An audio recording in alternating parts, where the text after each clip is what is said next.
Chapter 219.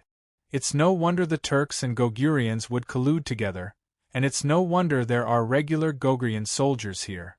If he's involved, everything can be explained. Wang Chong frowned, and his expression slowly turned grim. In the Tang dynasty, King Sojurim was nothing more than a thorn in their side. This night raid wasn't his first operation in the Central Plains, and it wouldn't be his last either. Wang Chong knew that the other party would do something even greater in the future. To the Tang dynasty, King Sojurim was definitely a threat. I have to find a way to get rid of him, Wang Chong said to himself, a hint of killing intent flashing through his eyes.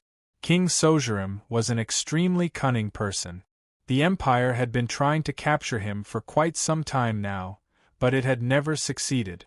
Even though the royal court had laid down an inescapable net, King Sojurim still managed to escape successfully and return to the Goguryeo Empire. His feats could be said to be a legend in the Goguryeo Empire. But to a member of the Tang dynasty, King Sojurim was an enemy of the Empire, and he had to be killed. King Sojurim's movements were elusive, and it was nigh impossible to track him down. However, this wasn't the case for Wang Chong. Just that, he was still too weak at the moment, and before he had absolute confidence, Wang Chong didn't dare to make a move recklessly. Otherwise, if he were to alert King Sojurim, it would be even more difficult to capture him. The night passed peacefully. The corpses on the Azure Dragon, White Tiger, Vermilion Bird, and Black Tortoise Peaks took more than 4 hours to clean up. All traces of blood and dirt were removed. It was as if nothing had happened at all. Only the dilapidated palaces that were riddled with holes and the traces of burning houses told of the intense battle that had taken place earlier. After parting ways with Marchioness En Wei Hao, Wang Chong returned to White Tiger Peak alone. By the time Wang Chong arrived at White Tiger Peak, it had already regained its peace. In the darkness, a bunch of bonfires burned on the mountain peak. Waves of low sobbing could be faintly heard in the night, causing Wang Chong to feel extremely sorrowful in his heart. Many of these people have never been on a battlefield in their entire lives. They have never seen blood or fought with their bare hands. I'm afraid that many of them will never forget what happened tonight. Wang Chong thought to himself. He had been on the battlefield before. After decades of killing, he was already used to the sight of blood and death. That was why he was able to react so quickly and not panic during this night attack. But these people were different. Wang Chong knew that it was already a huge improvement for them to be able to muster the courage to face the Gogurians head-on. Although Wang Chong sympathized with him, he didn't say anything. Because Wang Chong knew that the future would only be crueler. Only by learning to adapt would they be able to survive. Returning to his room, he saw a familiar figure plucking out the broken arrows on his body. Before Wang Chong could even walk over, he could already smell the pungent stench of blood. Su Hanshan's body was crimson, as though dripping with blood. His plain robe had been soaked in blood, and it had already been dyed red. This fellow! Wang Chong's eyebrows shot up as he finally recovered from his daze. Even though he didn't see it personally, Wang Chong could sense that Su Hanshan must have gone through a bloody battle. How many people did he kill for his robe to be so red? Wang Chong thought. Su Hanshan had charged out earlier than him and joined the battle earlier than him. But when Wang Chong charged out, he didn't see Su Hanshan's figure on White Tiger Peak. But the bloody robe on Su Hanshan wouldn't lie. That person's fighting style was a complete mystery. Pooh! In the room, Su Hanshan only took a glance before retracting his gaze. Su Hanshan grabbed the arrowhead with his right hand and pulled it out forcefully. Pooh! Blood spurted out, but Su Hanshan's expression didn't change much. His face only paled slightly, as if this broken arrow had struck someone else. This is for you. It'll help with your injuries. Wang Chong took out a white recovery pill and tossed it over. However, Su Hanshan flicked his finger, and with a paw, the pill accurately bounced back to Wang Chong. I don't need it. Su Hanshan's expression was cold as he used this method to express his stance. You really haven't changed at all. Wang Chong chuckled. Keeping the pill, he sat down cross-legged. He had expended a lot of energy in this battle, and it was time for him to recuperate. Lord! By the time Xinwei, Longwei, and Kunwu training camps had calmed down, in a courtyard in the south of the capital, a phantom suddenly appeared. Like specters, black silhouettes began gathering from all directions. Their bodies were agile, and their speed was on par with the Japanese assassin Miyasame Ayaka by Wang Chong's side. The three black sabers hanging by their waists clearly revealed their identity. They were a group of Goguryeo assassins. The residence was silent and it was pitch black. Amidst the chirping of cicadas, a single light was lit in the room to the north.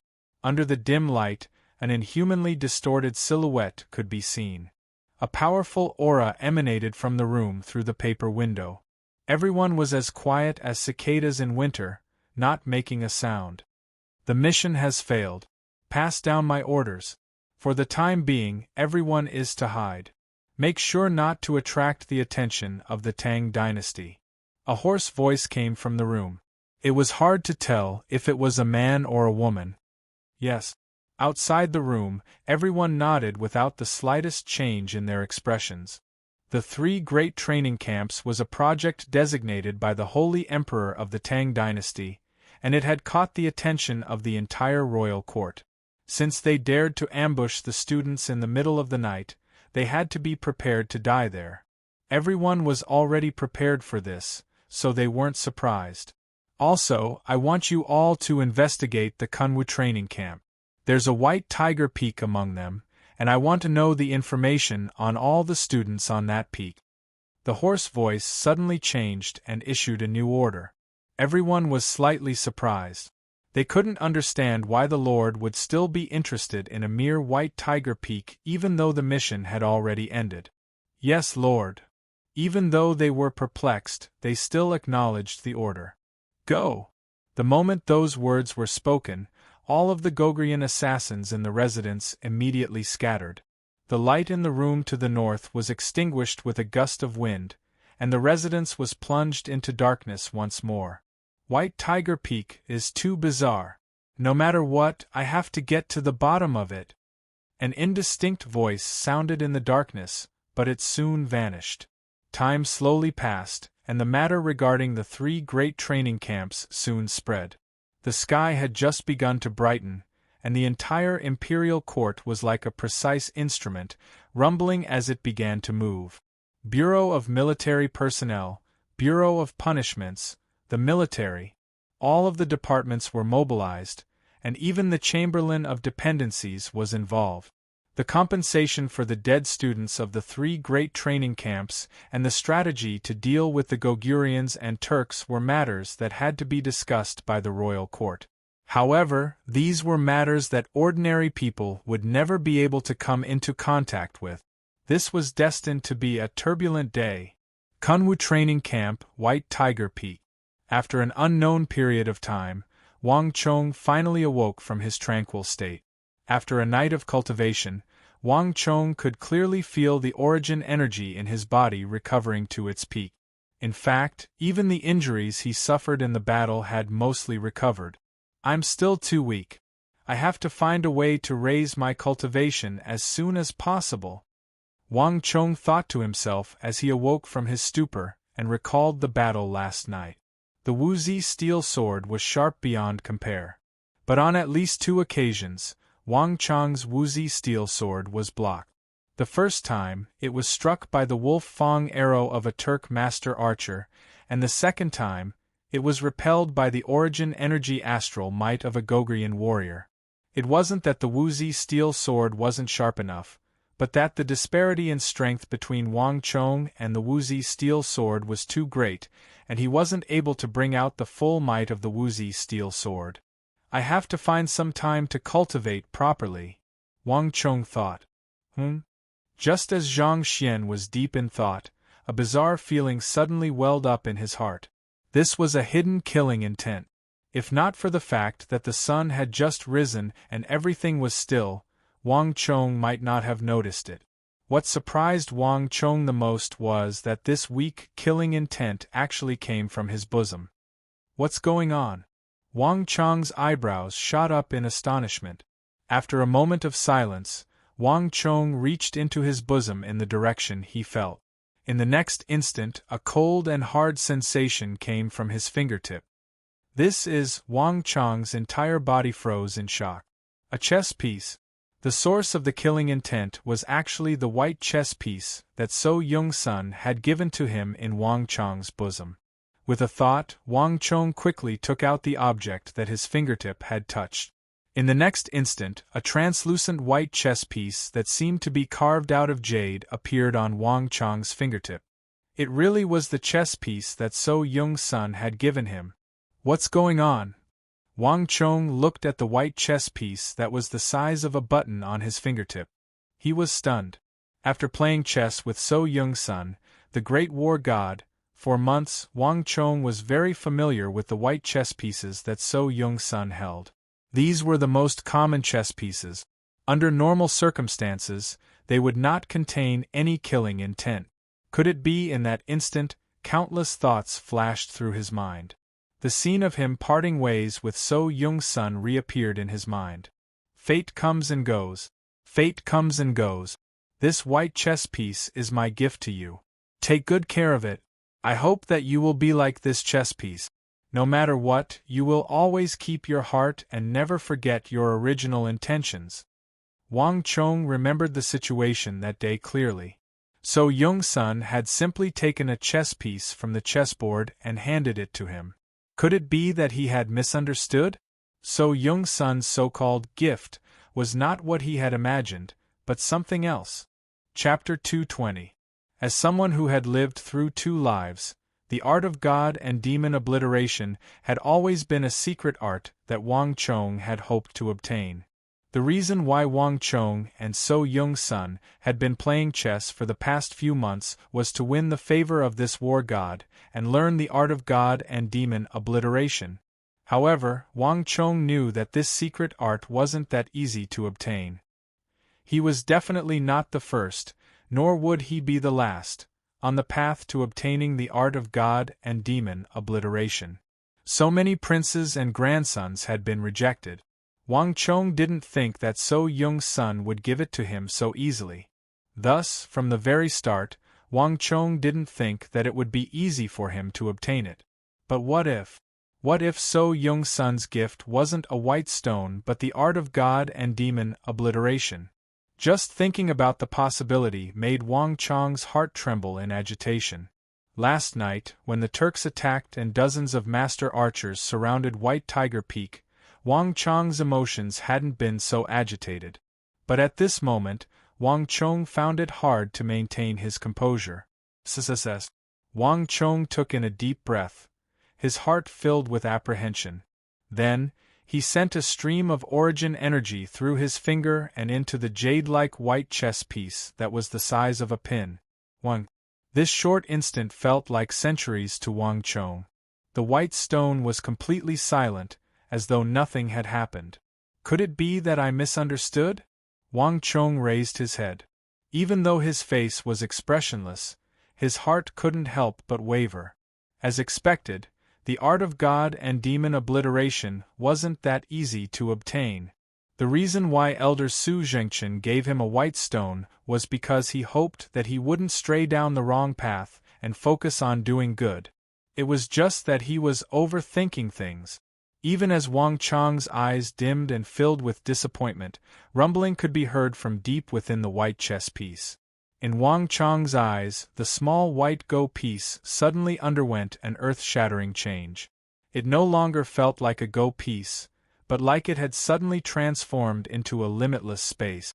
And in the depths of this space, a sharp, austere, and domineering will swept through everything. It was filled with a will that could crush all the gods and Buddhas in the heavens, and all living things in the world. Through the finger, it violently rushed into Wang Chong's mind. Wang Chong's body stiffened, and he couldn't move under the effect of this enormous sword intent. Life massacre art. Along with this sharp and solemn sword intent, A mantra he had never seen before suddenly appeared in Wang Chong's mind. Although this mantra only had 100 words, what it revealed was a terrifying sword intent that even Wang Chong had never experienced in his previous life. That's right. His guess was right. So, the white go piece that Senior Young-sun had given him indeed contained something else. In that instant, Wang Chong was overjoyed. This is great. Wang Chong clenched his fists tightly, his heart filled with exhilaration. The art of God and demon obliteration and the great yin-yang creation art of heaven and earth were the two ultimate skills that he had wanted the most in his previous life. The great yin-yang creation art of heaven and earth could rapidly gather origin chi, allowing him to break through realms at the fastest speed, while the art of God and demon obliteration could unleash 200% of the gathered origin chi. With these two ultimate skills, his plans for the martial way were basically complete. Something's not right. Just as Wang Chong was overwhelmed with joy and surprise, Wang Chong suddenly frowned. He finally felt that something was wrong. Art of God and demon obliteration? Isn't it the art of God and demon obliteration? Wang Chong finally felt that something was amiss. Although it also started with common people, it seemed that the mantra that appeared out of nowhere in his mind was not the legendary art of God and demon obliteration that he had imagined. Wang Chong confirmed again. That's right. It was not the art of God and demon obliteration, but the art of God and demon obliteration. That's weird.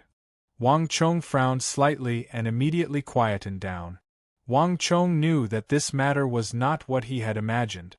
So Young-sun had indeed given him a ultimate skill, but it did not seem to be what he had imagined. Art of God and demon obliteration? What is that? Wang Chong lowered his head, his eyes revealing a look of reminiscence. There were many legends about So Young-sun, and they were all very detailed. He did not even need to rely on the memories of his previous life to find out a lot from the people. However, there did not seem to be the existence of the art of God and demon obliteration in all the legends. What kind of ultimate skill was this? Could it be that So Young-sun had comprehended it recently? Or was it a secret ultimate skill that he had never used in front of others? Wait a moment. Suddenly, as though he had thought of something, Wang Chong's eyes shone with a strange light. Art of God and demon obliteration? Art of God and demon obliteration? Common people, ghosts and gods. Could it be that these two ultimate arts are actually the same? Wang Chong suddenly recalled the little yin-yang art and great yin-yang heaven creation art. They were both renowned supreme arts of the Central Plains, but the great yin-yang heaven creation art had to be cultivated from the little yin-yang art. Whether it was his master, the evil emperor, or that traitorous senior brother, they were all the same. The little yin-yang art was the basic version, while the great yin-yang heaven creation art was the evolved version, the perfect version.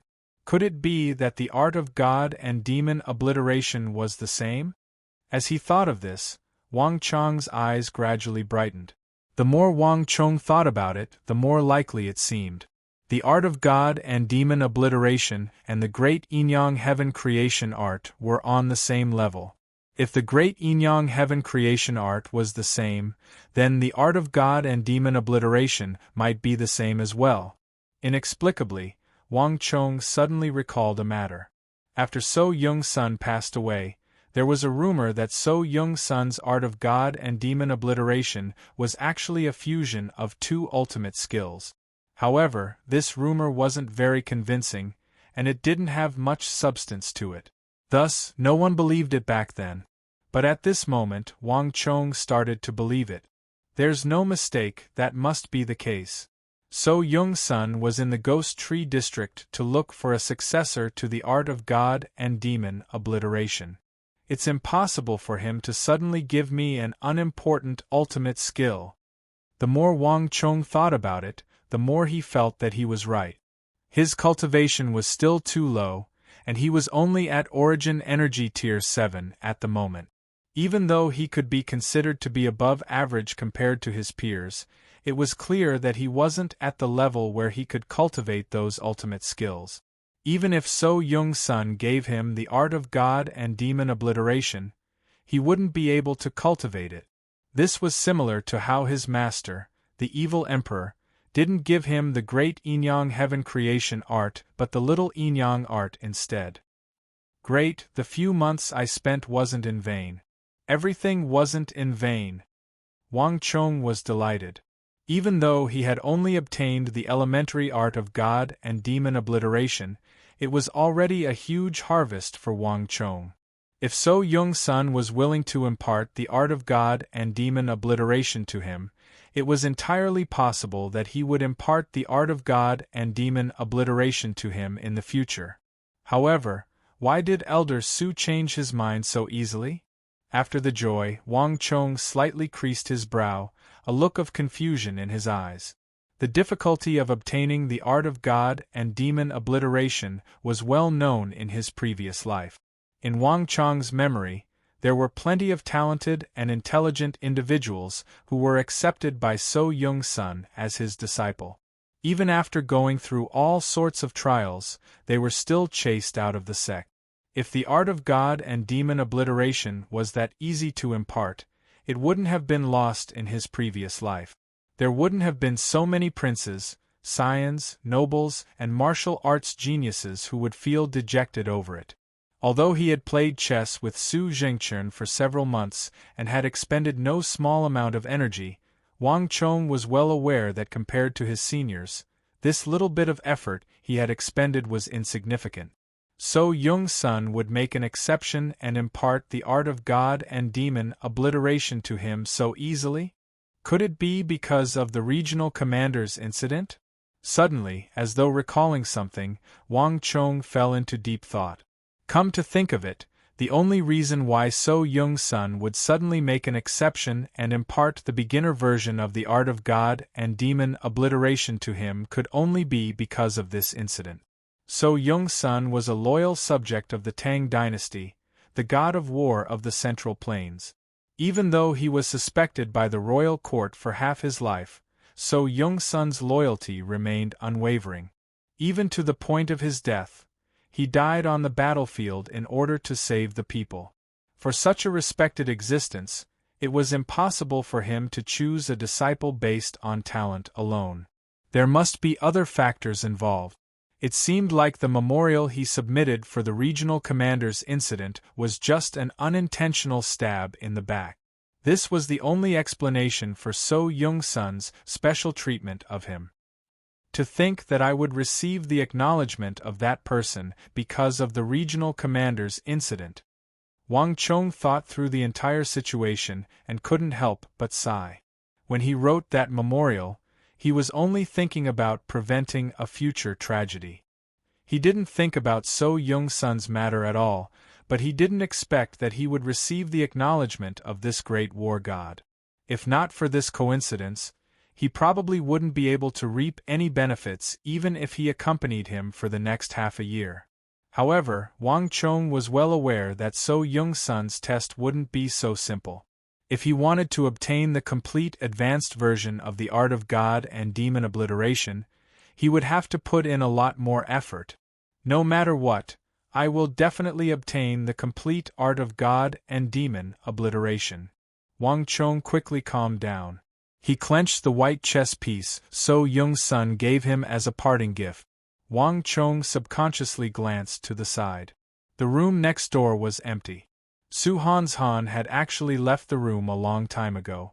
On the floor, there was only the bloodied clothes he took off last night.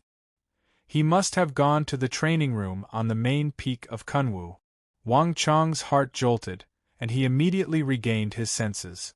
The main peak of the Kunwu training camp had an inscription formation that could gather the spiritual energy of the world. Cultivating there would be much faster than usual. Chapter 221. With no one else in the room, Wang Chong quickly calmed himself down and began to study the 100-word mantra in his head. Art of Life Massacre was a top-notch skill. Although it was only 100 words, The concept it exuded was far beyond all the skills that Wang Chong had learned so far. Common life execution, exterminating the common life. Senior Su's ultimate technique is simply too domineering. It's no wonder he's so cautious and doesn't easily pass on his Tao. Wang Chong thought to himself. This 100-word mantra was only the first level of Art of Life massacre. The killing intent in the white pieces indicated that there was a higher-level mantra inside. However, the disdain, domineeringness, and fierceness that were revealed from merely these 100 words were sufficient to cause one's heart to tremble with fear. Heaven and earth are heartless, treating all life like dogs. This was the essence of Tao. So Yung Sun's mantra exuded a domineering concept that looked down on the world and treated all life like dogs. This was only the first level of the mantra, and it was already like this. One could only imagine how terrifying it would be if he trained to the highest level of art of God and demon obliteration. Calming himself down, Wang Chong quickly immersed himself in studying and understanding the mantra. The higher the level of a martial art, the harder it was to understand. Wang Chong knew this. This was probably another test that So Yung Sun had given him. Time passed slowly. After an unknown amount of time, Wang Chong felt a wave of fatigue and finally opened his eyes. I can't train anymore. So Yung Sun's mantra is too taxing on my mind. Wang Chong thought to himself. Unlike the demonic emperor old man's little yin-yang art, the Art of Life massacre was not an internal energy technique. Rather, it involved the use of profound internal energy technique. This sort of technique was much more profound and difficult to cultivate. In terms of difficulty, the latter was much more difficult than the former. Meditating in the hall, Wang Chong felt that his mental state had mostly recovered. He then opened his eyes. Come in, Wang Chong said to the door. Crash! The entrance, which was empty a moment ago, was suddenly filled with shadows, and a large group of people rushed in. Zhao Jingdian, Zhuang Jingping, Qi Siwei, Su Qi, Gao Feng, and Chen Burang were the ones who had fought alongside Wang Chong last night. Everyone's faces were slightly pale, but after a night of rest, they looked much better. Young Master! A group of people walked in and lowered their heads in respect. This wasn't just because Wang Chong had the highest and most illustrious status among them. More importantly, Wang Chong's performance last night had won everyone's respect. When the night raid came, many people panicked.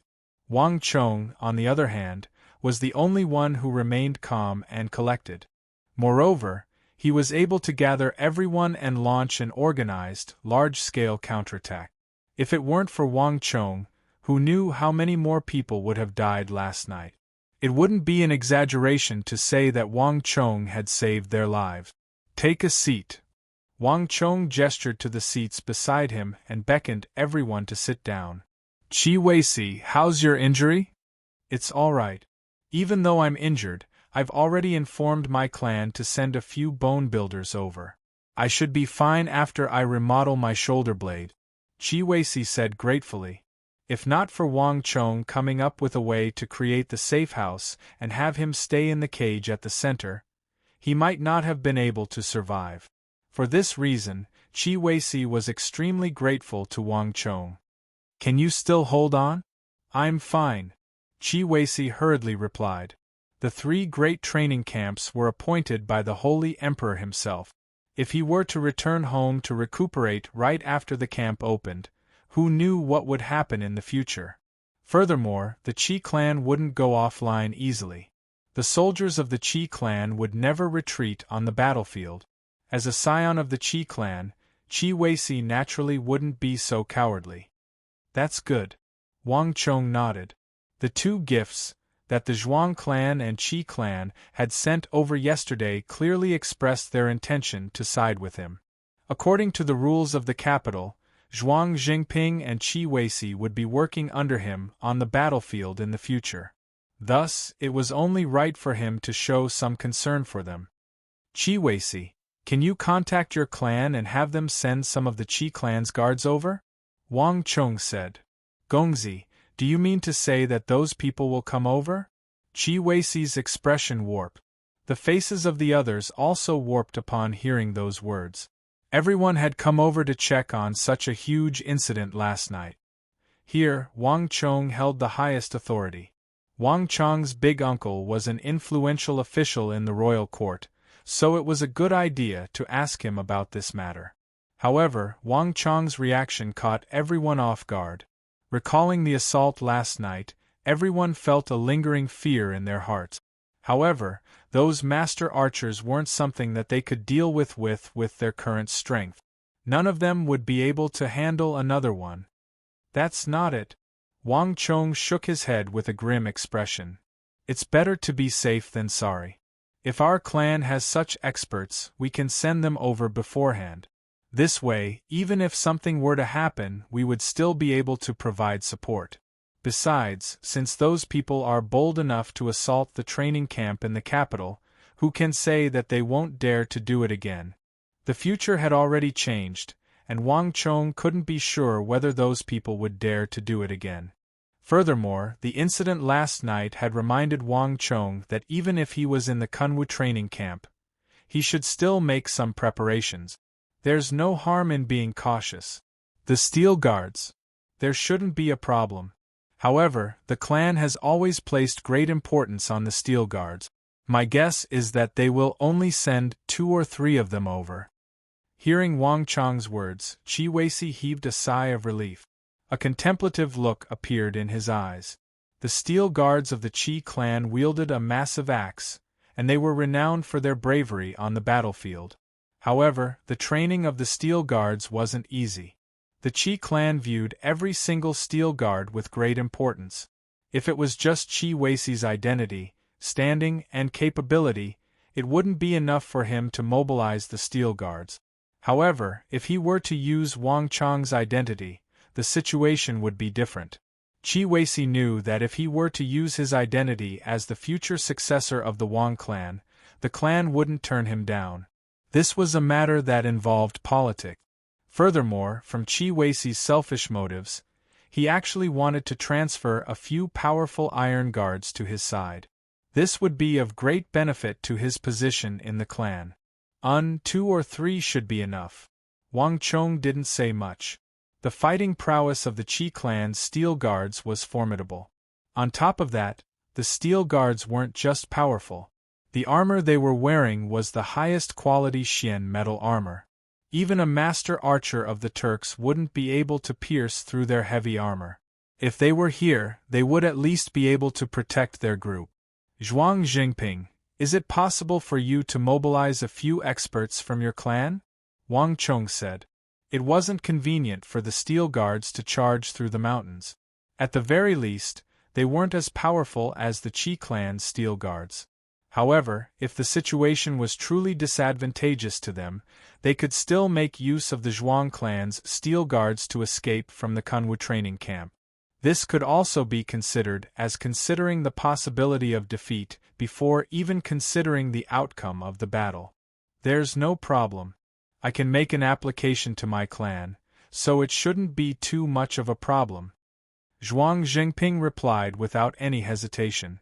Unlike Qi Weici, Zhuang Jingping's standing in the clan was probably much higher than Qi Weixi's. Furthermore, after the incident last night, even if Wang Chong didn't say anything, Zhuang Jingping had such thoughts. Right, Gongzi? The assault of the Turks has been going on for an entire night. Gongzi, have you received any news? How does the royal court intend to deal with it? Zhuang Jingping suddenly changed the topic. Everyone in the room immediately turned to look at Wang Chong with anticipation in their eyes. Just this sentence alone was sufficient to show Wang Chong's standing. Based on Wang Chong's performance last night and his standing, Wang Chong had already formed a small faction in the Kunwu training camp. Even though it was still a small faction, and it was still very weak, it was already on the right track. I don't think that there's any need to doubt this matter. The royal court will definitely deal with it appropriately. Those students who died will definitely be dealt with appropriately. Walala. Just as they were speaking, the flapping of wings suddenly sounded from above their heads. This sound immediately attracted everyone's attention. Everyone raised their heads and saw a snow-white pigeon appearing on the roof of Wang Chong's room. After an entire night of battle, Wang Chong's room was already riddled with holes. Not only the walls, even the ceiling was riddled with holes. The pigeon flew down from the hole created by the wolf Fang arrow and landed on Wang Chong's palm. It's Big Uncle's carrier pigeon. Wang Chong glanced at the mark on the pigeon's neck and reached out to take a well-folded letter from the pigeon's leg. The words were forceful, and it exuded a dignified aura. It was clear that it wasn't written by an ordinary person. Everyone in the room seemed to have guessed something, and they immediately turned their gazes over. There's news. After reading the letter from Big Uncle Wang Zhen, Wang Chong felt much more relaxed. The royal court has made a decision. All of the dead students will be compensated generously, and the immediate family members of the dead will be given special grooming. On top of that, the royal court has decided to dispatch the imperial guards over, and 50 master archers will be stationed on every mountain. On top of that, due to the large number of dead students, the royal court has decided to conduct a second round of recruitment. Other than that, due to the night assault by the Eastern and Western Turkic Khaganates and the Goguryeo Empire, the royal court has summoned Protector General Zhang Shogue of the Anong Protectorate Manor and the Northern Protectorate Manor to punish the Eastern and Western Turkic Khaganates and Goguryeo. This is to prevent such a thing from happening again. That's great. The first part of the letter didn't make much of a difference to the crowd, but when they heard the order to wage war, everyone's spirits immediately rose. What compensation? What recruitment? What imperial guards? Only by dealing with the Eastern and Western Turkic Khaganates and the Goguryeo Empire would they be able to vent their anger. This was the style of the Tang dynasty of the Central Plains. The Eastern and Western Turkic Khaganates and the Goguryeo Empire have lost more than they gained this time. Wang Chong put down the letter as a smile crept onto his lips. This was the Tang dynasty in his memories, the aggressive and enterprising Tang dynasty. His previous efforts hadn't gone to waste. Wang Chong was certain that the King of Song had played a significant role in this decision. The Eastern and Western Turkic Khaganates and the Goguryeo Empire now had something on them. Putting aside the Northern Protectorate Manor, Wang Chong didn't have a good impression of Zhang Shochio of the Anong Protectorate Manor, even though the latter's unintentional mistake had led to the destruction of the Tang dynasty. Chapter 222.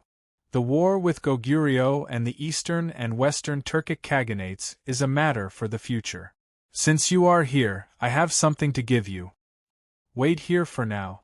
Under everyone's doubtful gazes, Wang Chong suddenly stood up and walked toward the back of the room. Gongzi, what are you doing? The group turned around and looked at Zhao Jingdian inquiringly. Last night, they could tell that Zhao Jingdian and Wang Chong had a close relationship. If there was something going on, he was probably the only one who knew about it. Zhao Jingdian shook his head in bewilderment. Even though he was a follower of the Wang clan, he wasn't aware of Wang Chong's actions. Wang Chong spent quite some time laying down the brush and ink. Slowly, everyone realized what Wang Chong was writing. All right, this is my gift to you. It's not thread-bound, one for each of you. Go ahead and read it. Roughly 15 minutes later, Wang Chong finally finished writing. He walked over with a few stacks of books and passed one to each of them. This is a cultivation technique. Everyone was perplexed at the start, but when they saw the content, they couldn't conceal their agitation. What Wang Chong gave them were cultivation technique manuals. I've chosen these based on your individual characteristic. Take them and have a good look. Wang Chong nodded and indifferently said. The night assault last night had reminded Wang Chong of the helplessness of a single person. Wang Chong also realized the limits of his strength. This included Zhao Jingdian, Zhuang Zhengping, and the others. It was already a feat for them to survive that kind of assault. Initially, Wang Chong intended to pass these things to them after a period of time. This way, it would be more natural. However, there was no need for that now. The group arrived quickly, and Wang Chong didn't have the time to prepare. Thus, he used the brush and paper here to write them down. Gongzi, we have a share as well? Su Qi, Gao Feng, and Ye Yan held the stack of papers in their hands in disbelief. Wang Chong's family background was much higher than theirs. The things he took out were definitely not ordinary. They didn't even need to think about it. What surprised everyone was that they had only just met Wang Chong. Wang Chong actually had something for them. After all, they were different from Zhao Jingdian and Zhuang Jingping. The latter had obviously known Wang Chong for a longer period of time. And Wang Chong nodded. To be able to survive last night's situation and even help others, Su Qi, Gao Feng, and Ye Yan's strength and abilities were beyond doubt. In fact, these were the future generals of the Tang dynasty who would walk out of the Kunwu training camp. Su Qi's ability might not be as outstanding as Su Hanshan's, but his ability to command troops was definitely extraordinary. On this point, Wang Chong had already sensed it last night. In the future, Gao Feng and Ye Yan would definitely be valiant generals on the battlefield. In the battle against Uzun, these two were the ones who determined the outcome. One was the defending general, while the other was the attacking general. In the future, these two would be the heroes of Jiao and Meng. But now, other than Wang Chong, no one else knew about it. Even they themselves were clueless about it. In the future, Gao Feng and Ye Yan might not need his help. However, the two of them were still inexperienced, and they weren't as mature as they would be in the future. Thank you, Gongzi. The three of them were overjoyed, and they felt immense gratitude toward Wang Chong. Wang Chong nodded his head. What he imparted to them were the most formidable secret arts of the same generation based on their unique trait. These secret arts were much more formidable than what they could learn on their own, and at the same time, they would be able to build a stronger foundation for themselves. From a certain perspective, this was already out of their control. In the future, even Wang Chong couldn't estimate what kind of achievements they would be able to achieve. The future had already changed, and Wang Chong was also trying to change it. He hoped that through his own hands, he would be able to strengthen these future generals of the empire, turning them into the pillars of the empire. Zhao Jingdian, Zhuang Jingping, Qi Weisi, Su Qi, Ye Yan, and Gao Feng left in satisfaction. Chen Burang was the last to leave. Thank you, Gongzi. The moment the six of them left, Chen Burang bowed deeply to Wang Chong. Chen Burang was different from the others. He was born into a hunter's family in the mountains. With a single look, Chen Burang could tell that the archery technique that Wang Chong imparted to him was an incredible archery technique. In terms of grade, it far surpassed what Wang Chong had imparted to the other six. In fact, it had far surpassed the origin energy realm and true martial realm, perhaps even reaching an even higher realm. In this aspect, Chen Burang knew his stuff well. Chen Burang, there's no need to thank me. It's not without reason that I imparted this archery technique to you. Wang Chong said. Oh. Chen Burang was surprised, but he soon understood something. With a deep voice, he said, If Gongzi has any errands in the future, feel free to instruct me. You're wrong. I don't have any errands for you. All you have to do is to study this secret art I imparted to you and improve yourself. The Empire will have a need for you in the future. Wang Chong smiled. Wang Chong viewed Chen Burang in a different light. The reason was simple. Chen Burang was talented. His ears were able to hear the vibration of a bowstring from several li away. Furthermore, he was able to determine the other party's position through the sound alone. This talent was unique to Chen Burang. Just this point alone made Chen Burang qualified to become the future king of master archers. Among the 7 people by Wang Chong's side, only Chen Burang had this talent. This was also the reason why Wang Chong had high hopes for Chen Burang. Once a master archer was formed, it would be extremely terrifying. This was something that everyone had experienced last night. Learn this secret art first. I still have a few things for you.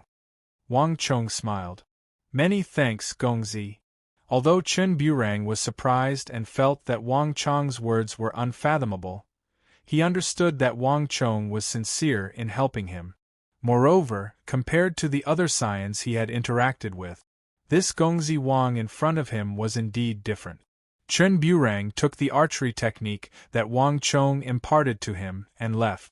However, Wang Chong's visit didn't end there. Wang Gongzi, you're too kind. Not too long after Chen Burang left, two silhouettes dressed in luxurious robes walked in from the outside. Zhuang Jingping and Qi Weici were scions as well, but compared to the two before him, they were clearly lacking. The reason was simple. The two of them had an air of nobility and authority that Zhuang Jingping and Qi Weici didn't have. They were scions of nobility. Please come in. Wang Chong smiled faintly as he stood up and returned the greeting. Sorry for the intrusion, it's our first time meeting. I am Guo Feng. The young man wearing a purple gold crown introduced himself before pointing to the other young man beside him. This is Chai Zi. Due to his admiration for Gongzi's righteousness, he came uninvited. I hope that Gongzi won't take offense. The two of them spoke in a natural and dignified manner. It was clear that they had undergone excellent etiquette training, completely different from the other scions. You're too polite, Wang Chong said with a respectful expression. Wang Chong was unfamiliar with the two before him. He had never come into contact with them before. However, Wang Chong wasn't unfamiliar with the family insignia on their clothes. One was Duke Guo, the other was Duke Dingguo. Furthermore, unlike the other dukes of the Tang dynasty, the Guo and Chai were the true founding dukes of the Tang dynasty. Their history could be traced back to before the founding of the Tang dynasty, and they were truly influential figures in the dynasty.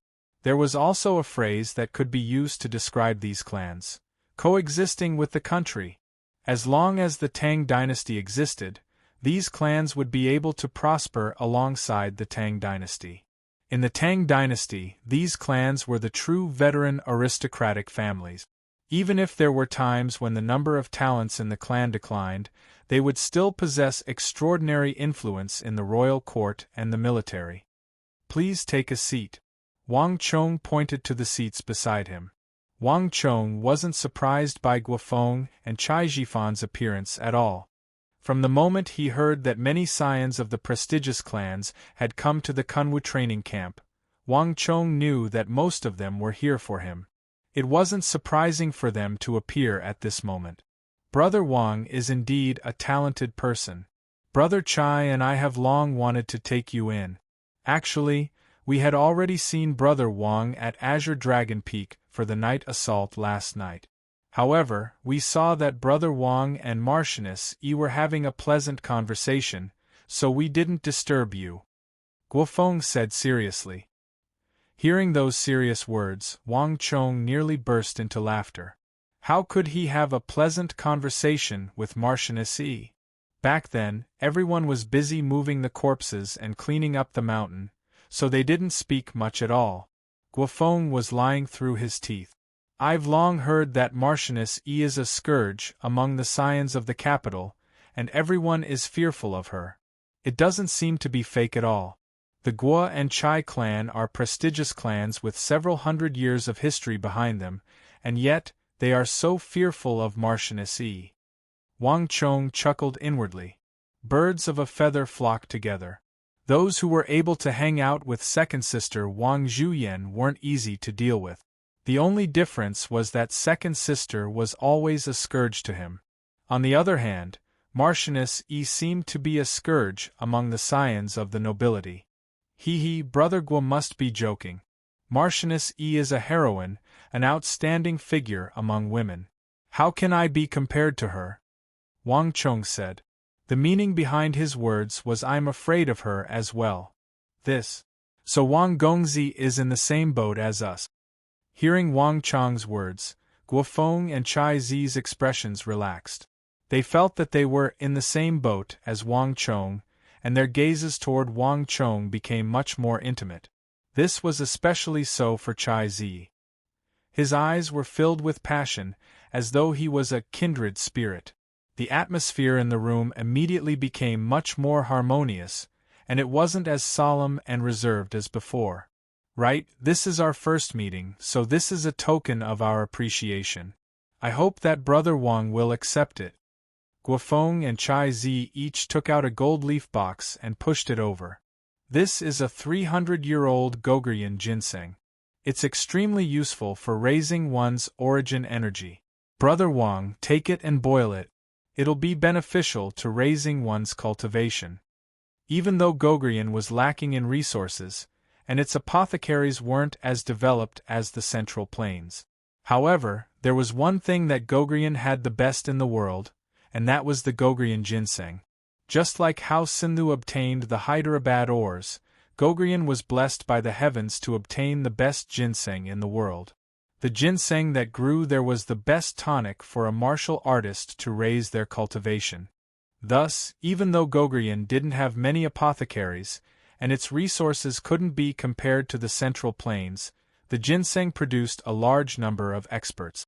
But with these ginsengs, a large number of experts were born, and they even took advantage of it to stand up to the imperial court in Liaodong. Chapter 223. Ginseng above 100 years of age was prohibited from being sold outside of Goguryeo. Wang Chong didn't expect that the duo would take out a 300-year-old Gogrian ginseng. I'll have to thank you then. Wang Chong didn't reject the gift. It just so happened that he needed to reach Origin Energy Tier 8, and the gift from the duo came at the right time. Brother Wang, you're being too polite. Seeing Wang Chong accept the gift, Guofeng and Chai Zi heaved a sigh of relief. Even though the Guo clan and Zi clan were founding members of the Tang dynasty, it had been centuries since then. On the other hand, the Wang clan was a rising power in the Tang dynasty, especially the old master of the Wang clan, Duke Jiao. Not only did he serve as the prime minister, he was also highly respected and wielded great influence in the royal court. The Wang clan was already showing signs of becoming an established clan, and it wasn't too far off from them. On the other hand, Wang Chong caused a huge ruckus in the vast crane pavilion, pummeling Yao Feng and stirring up the regional commander's incident. The duo thought that Wang Chong wouldn't be easy to talk to, or at the very least, he would have a temper. But from the looks of it now, Wang Chong was unexpectedly easy to get along with. Right, if Brother Wang is free, why don't you come to the Tiger Hall in the capital? Brother Chai and I will be sure to treat you well. Perhaps we might be able to introduce some friends to Brother Wang. Guofeng said. Indeed. Actually, there are many people who wish to meet Brother Wang. Chai Zi added. There were different classes in the capital as well. Even though they were all descendants of nobles, they were divided into different groups. The Eight Gods Pavilion was the place where the 15 to 17-year-old scions of the capital went to play. On the other hand, the Tiger Hall was different. Its level was much higher. Most of those who were able to enter the Tiger Hall were highly regarded scions of their respective clans, or those who were about to enlist in the military. They were completely different from those profligate scions in the Eight Gods Pavilion. Under normal circumstances, it would be difficult for Wang Chong to enter that place. Guofeng and Chai Zi's words were tantamount to opening the door to Wang Chong, allowing Wang Chong to join their group. Even though they were all princes of the capital, it was still difficult for many people to enter the Tiger Leopard Hall. It just so happens that I'm also preparing to set up an Origin Chi building for exchanging pointers and martial arts. If Brother Guo and Brother Chai are interested, why don't you come over for a chat? Wang Chong suddenly said. Origin Chi building? Guofeng and Chai Zi looked at each other in surprise. I wonder where Brother Wang intends to open his Yuan Chi tower? Of course it's here. Wang Chong extended a finger and pointed outside. Guofeng and Chai Zi looked at each other. For the first time, they couldn't understand Wang Chong. Don't worry, Brother Wang. We'll definitely be there when the time comes. The two of them said in unison. After lingering in Wang Chong's room for a while, the two of them quickly left. After sending the two of them off, Wang Chong sat alone in the room and fell into deep thought. Wang Chong wasn't joking about the matter regarding the Origin Qi Tower. Guofeng and Chai Xiao were prepared to bring Wang Chong into their group, but how could Wang Chong possibly agree to it? The reason why he joined the Kunwu training camp wasn't to join any faction. The Kunwu training camp was a camp of 100 generals, and Wang Chong's wish was to gather all of them together. Then, using his knowledge, horizons, and cultivation technique manuals, he would help them surpass the limits of their previous lives and reach greater height. To Wang Chong, these people were his future companions. He had to find a way to gather them together, and the Origin Qi Tower was the best way to do so. I'll have to trouble Uncle to handle this matter, Wang Chong thought. Everyone around him had been sent out by him. Xun Hai, Meng Long, Li Zhuxin, and Mayasame Ayaka weren't around. Tuoba Guiyuan was currently in charge of the Zhang clan's affairs, and he wasn't familiar with the affairs of the clan either. Arloja and Ablanadin had already left, saying that they would contact him if there was any news. As a result, Wang Chong didn't have anyone around him that he could use. Not only so, due to the departure of Li Zhuxin and the others, there was no one around Wang Chong to protect him. Furthermore, outsiders couldn't enter the Kunwu training camp either. This was also a problem that left Wang Chong with a headache. The Yao clan, King Qi, and those who, before he could raise his strength, he was still in a precarious situation. Perhaps it's about time to bring that person over, Wang Chong thought. At this moment, a person suddenly appeared in his mind. The invincible great General Li Sai. In the history of the Tang dynasty, this person had left behind an indelible mark. During the most glorious period of the Tang dynasty, this person had ignited the most radiant light in his life and won the respect of everyone. He was the only vanguard of the Tang dynasty who didn't understand the art of war and was conferred the title of Great General through his bravery alone. Even though he had commanded an army of 1,000,000, and he didn't have the authority to oversee an entire region, his standing in the military and the history of the Tang dynasty was in no way inferior to Zhang Shogui, Gao Xianji, and Fomen Linta. In the military of the Tang dynasty, without outstanding strength, standing, and authority, it was impossible for one to become a great general. Thus, Wang Chong's father Wang Yan, the Yao clan's Yao Guangyi, and the other conferred generals weren't able to become a great general. The fact that Li Sai was able to become a great general through his bravery and be conferred the title of Invincible Great General was a testament to his bravery. In the history of the empire, the evaluation of Li Sai was, on the battlefield, he was able to rely on his bravery to change the course of a large-scale battle, as well as the final outcome. This was a unique evaluation. Li Sai's fighting style was to not avoid arrows and stones, to charge forward bravely. No matter how powerful his opponent was, he would never retreat. It was also for this reason that Li Sai had more wounds than anyone could imagine.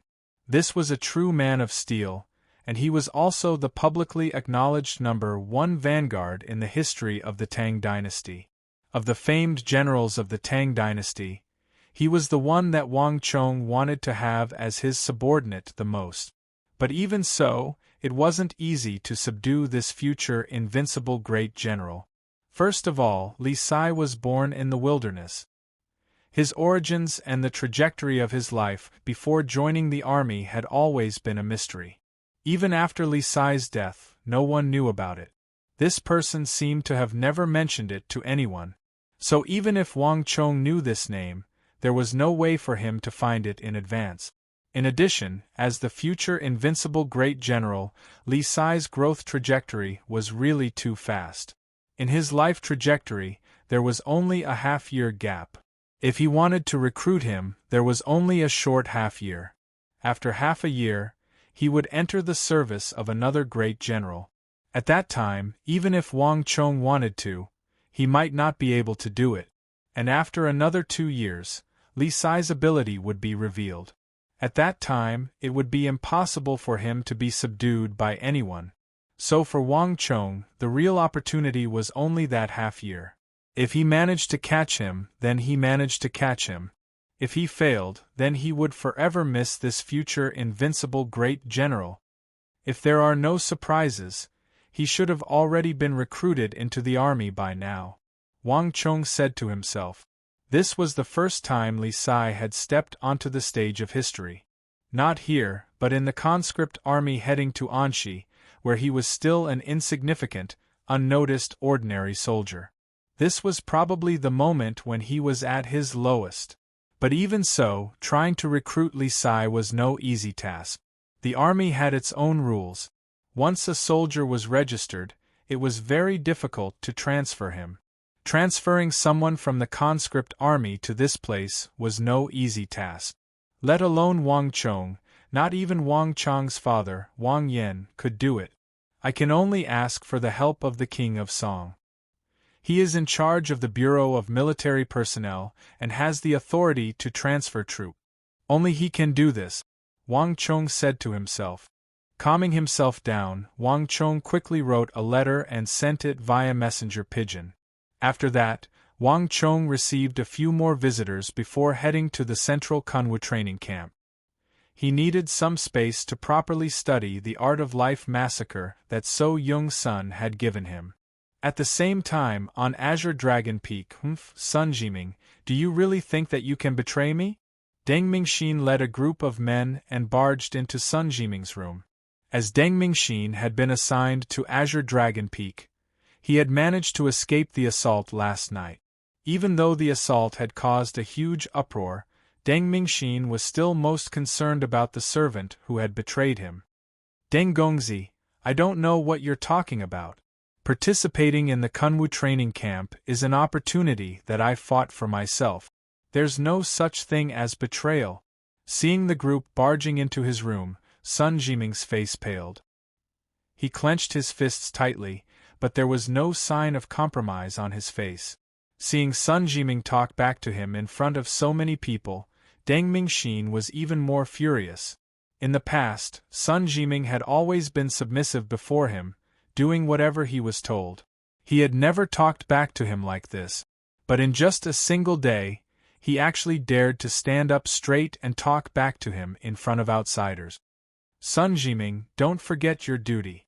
You're just a lowly servant of our Deng clan. How dare you speak to me like that? Deng Mingxin's face darkened. I'll give you one last chance. Do you want to betray your master for glory and follow that lad from the Wang clan, or do you want to follow me again? Deng Mingxin, no matter what you say, I won't agree to it this time. Sun Jiming gritted his teeth. It hadn't been easy for him to escape from Deng Mingxin's grasp, so there was no way he would return. Otherwise, given Deng Mingxin's personality, who knew what would happen in the future? Deng Gongzi, there's no need to be polite with him. This lad is asking for a beating. How dare he speak to Deng Gongzi in such a manner? Teach him a lesson, let him know his place. A group of people who had followed him in chimed in. Sun Jiming, since you're determined to not repent, don't blame me for what happens next. Your father doesn't need to stay in the Bureau of Personnel anymore. He should retire early and return to his hometown. Don't think that you'll be of any use just because you've submitted to that fellow Wang Chong. From now on, the members of your Sun clan, young and old, don't think that you'll be able to make a name for yourselves anymore. Just stay in your hometown and focus on farming.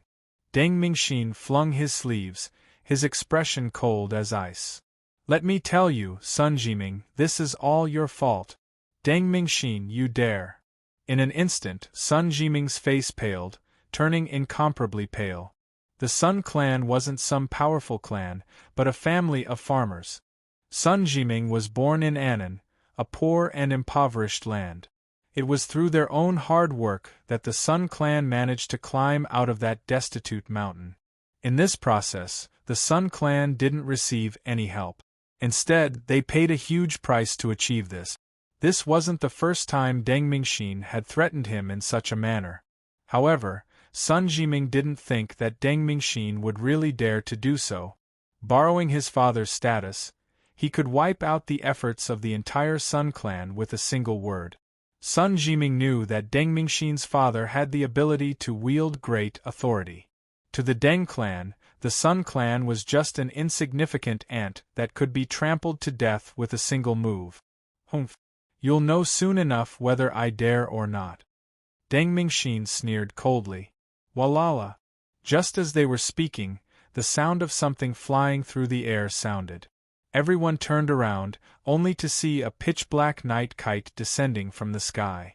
It flew across the hall and landed lightly on Deng Mingxin's arm. Deng Mingxin recognized it immediately. It was the night kite that had delivered the letter to his father. Sun Jiming, you can't be thinking that you've climbed up a high branch, right? Let me tell you, I'll let you know the price of offending me.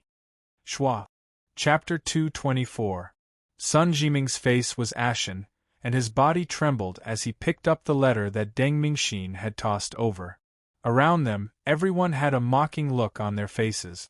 Lad, betrayal depends on the person. Deng Gongzi doesn't dare to offend the Wang clan, but do you think that he can't deal with you? This is the consequence of not knowing when to back down. The crowd sneered coldly. They already knew that Deng Mingxin had written a letter to his father, Deng Zhou, to remove Sun Jiming's father from his position. An assistant minister of the Bureau of Personnel wasn't a high position in the royal court, but it was more than enough to wipe out a mere Sun clan. Sun Jiming's fate was sealed.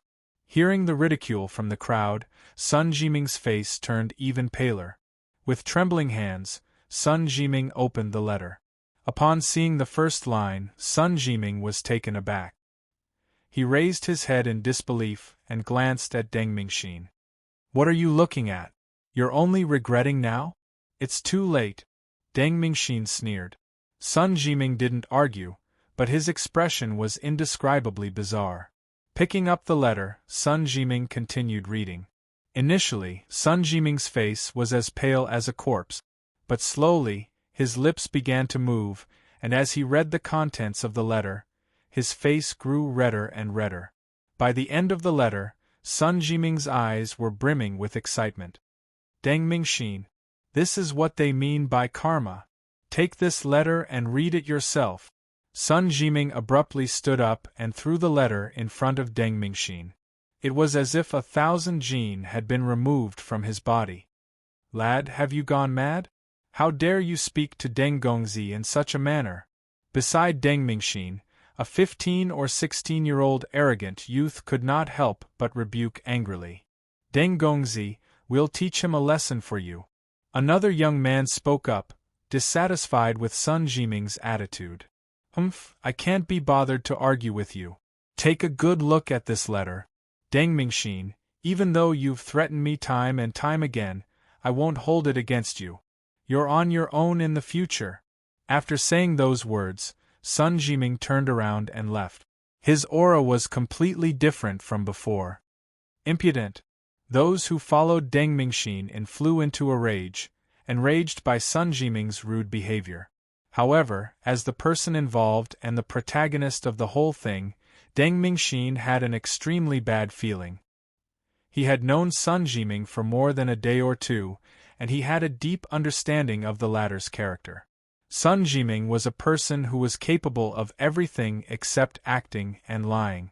Furthermore, Sun Jiming's attitude was completely different from before. It was simply too bizarre.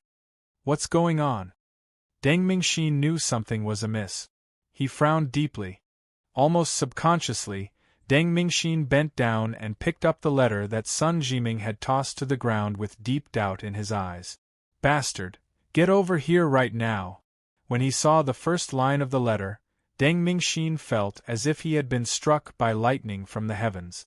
He was completely stunned. This is impossible. Deng Mingxin's face turned pale and his eyes widened in disbelief. Flipping open the letter, Deng Mingxin hurriedly scanned through it. In the blink of an eye, Deng Mingxin's face turned from pale to deathly pale. His lips trembled and cold sweat dripped from his forehead. Impossible! This is impossible! Deng Mingxin stared in the direction that Sun Jiming had left with a nervous expression. His body trembled uncontrollably, and his arrogance from before was replaced by fear. No, I can do it. I want to see Gongzi. I want to see Gongzi. Deng Mingxian seemed to have lost his soul. He abruptly turned his head around and hastily rushed in another direction. He didn't even notice that the letter had fallen from his fingers. What's wrong with Deng Gongzi? The crowd stared at one another, unable to comprehend what was going on. They were still waiting for Deng Mingxin to give the order to stop Sun Jiming so that they could teach him a lesson.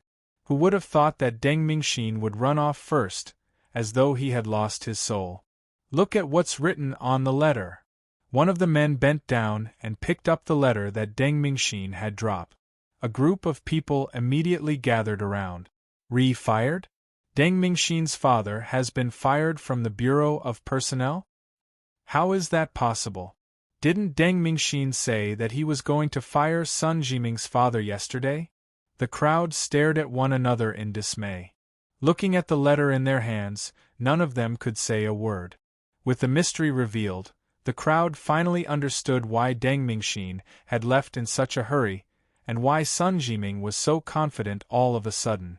Just that, wasn't this reversal a little too drastic?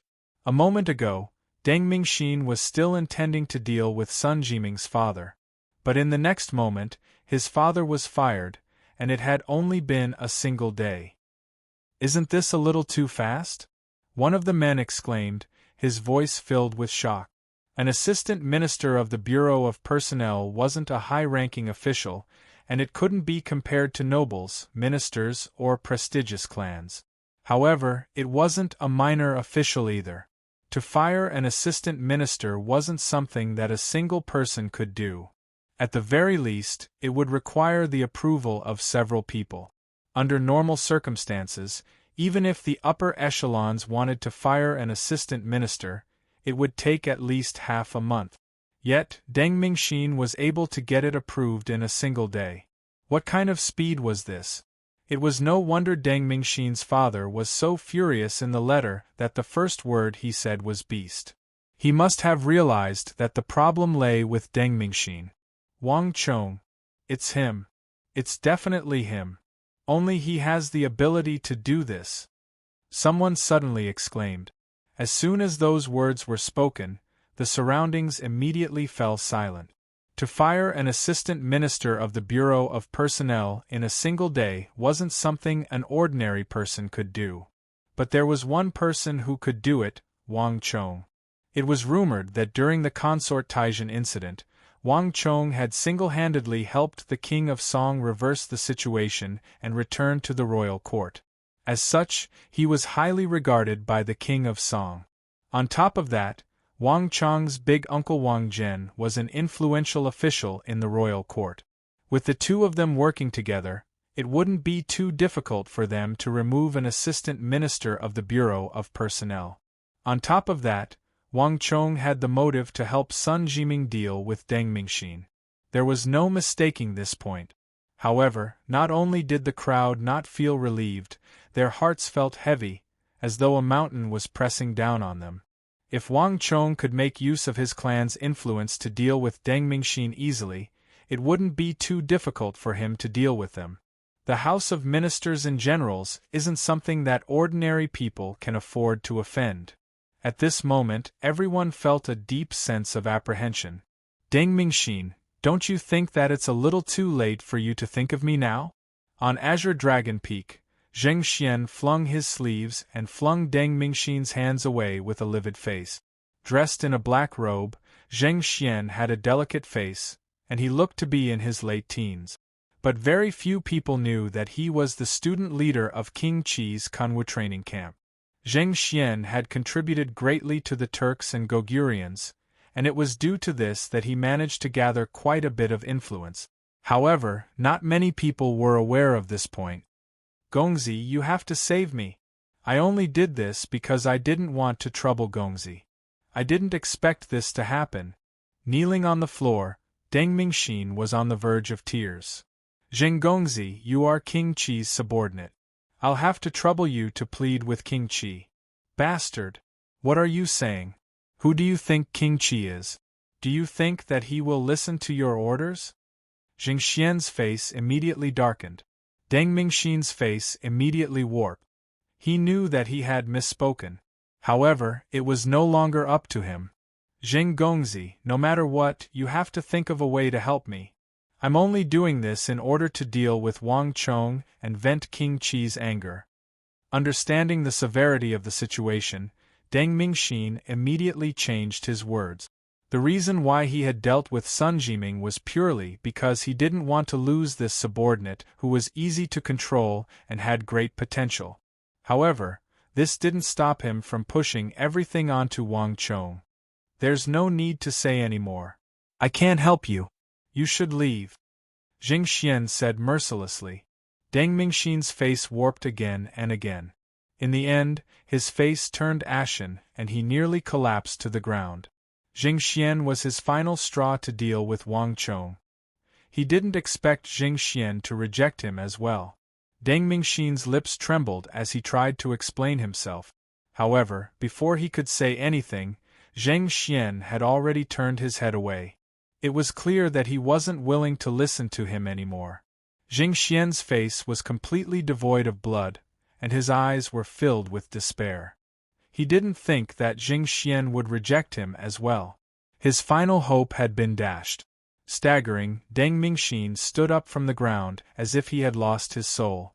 Then, he began to walk down the mountain. Gongzi, are we really not going to help him? Seeing Deng Mingxin's dispirited back, an intelligent youth beside Jing Xian couldn't help but ask. You're muddle-headed. If I could help him, would I not?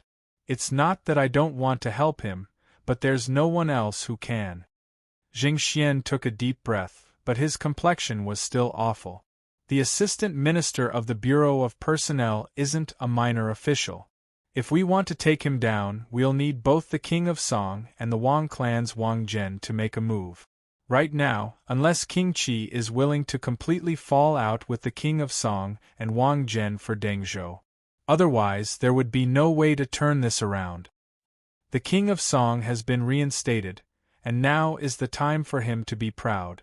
Think about it, if King Qi were to risk falling out with the King of Song for the sake of a deposed Deng Zhou, what would King Qi do? Would it be worth it? If Deng Mingxin had told me about this matter earlier, there might still be hope. Now that the dust has settled, not even King Qi can do anything about it. Jing Xian's eyes shone with deep wisdom, completely different from how he acted before Deng Mingxin. Deng Mingxin thought that Jing Xian was unwilling to help him, but he didn't know that Jing Xian had already weighed the pros and cons and knew that this matter couldn't be helped. But if we abandon Deng Mingxin so soon after coming to our side, if others were to learn of this, they would probably be disappointed. The seemingly intelligent young man said, revealing the true worry in his heart with a single sentence. Sigh, this is also something that vexes me. Jing Xian's face darkened. Previously, when Zhou Zhang instructed me to deal with Wang Chong, I was still thinking of keeping the peace and avoiding him if possible. But now, it seems like I can't avoid him anymore. He's pissing on my neck. As Jing Xian spoke, his fists were clenched tightly, and his complexion was awful. Wang Chong's slap was a slap to Deng Mingxin's face, but it was also a slap to Jing Xian's face. Wang Chong, you chose this yourself. Don't blame me for this. Chapter 225. Thank you, Gongzi. On the main peak of the Kunwu training camp, Wang Chong was currently practicing his martial arts in a training room when a figure suddenly walked in. Putong, the figure kneeled on the floor and bowed respectfully. Sun Jiming. Wang Chong turned around and stared at the kneeling youth with a hint of shock in his eyes. But soon, Wang Chong smiled. Get up, there's no need to stand on ceremony. Gongzi, thank you. Thank you for your help. Sun Jiming knelt on the floor in gratitude. After reading Deng Mingxin's letter, he had immediately rushed to Wang Chong's side. The Deng clan was too powerful for any ordinary person to oppose. If not for Wang Chong's help, the entire Sun clan would have been implicated by him. It's just a small matter. I've promised you, so I'll definitely do it, Wang Chong said. Deng Mingxin's matter was indeed a small matter to him. Given the Wang clan's strength, dealing with an assistant minister of the Bureau of Personnel was a walk in the park. All Wang Chong had to do was write a letter. On the other hand, Sun Jiming's sincerity had left him deeply moved. Even though it's a small matter to Gongzi, it's a huge matter to Sun Jiming. Sun Jiming, will remember this favor. Sun Jiming straightened his back and looked at Wang Chong. Deng Mingxin was a jealous person, and the Deng clan had a strong desire for control. If not for Wang Chong, Sun Jiming would have been trapped in the cage the Deng clan had set for him. Incidents like Deng Mingxin sacrificing himself so that Sun Jiming could enter the training camp would continue. More importantly, even though Sun Jiming had done so much, Deng Mingxin and the Deng clan would still use the Sun clan to threaten him. This was the reason why Sun Jiming wasn't willing to submit to Deng Mingxin.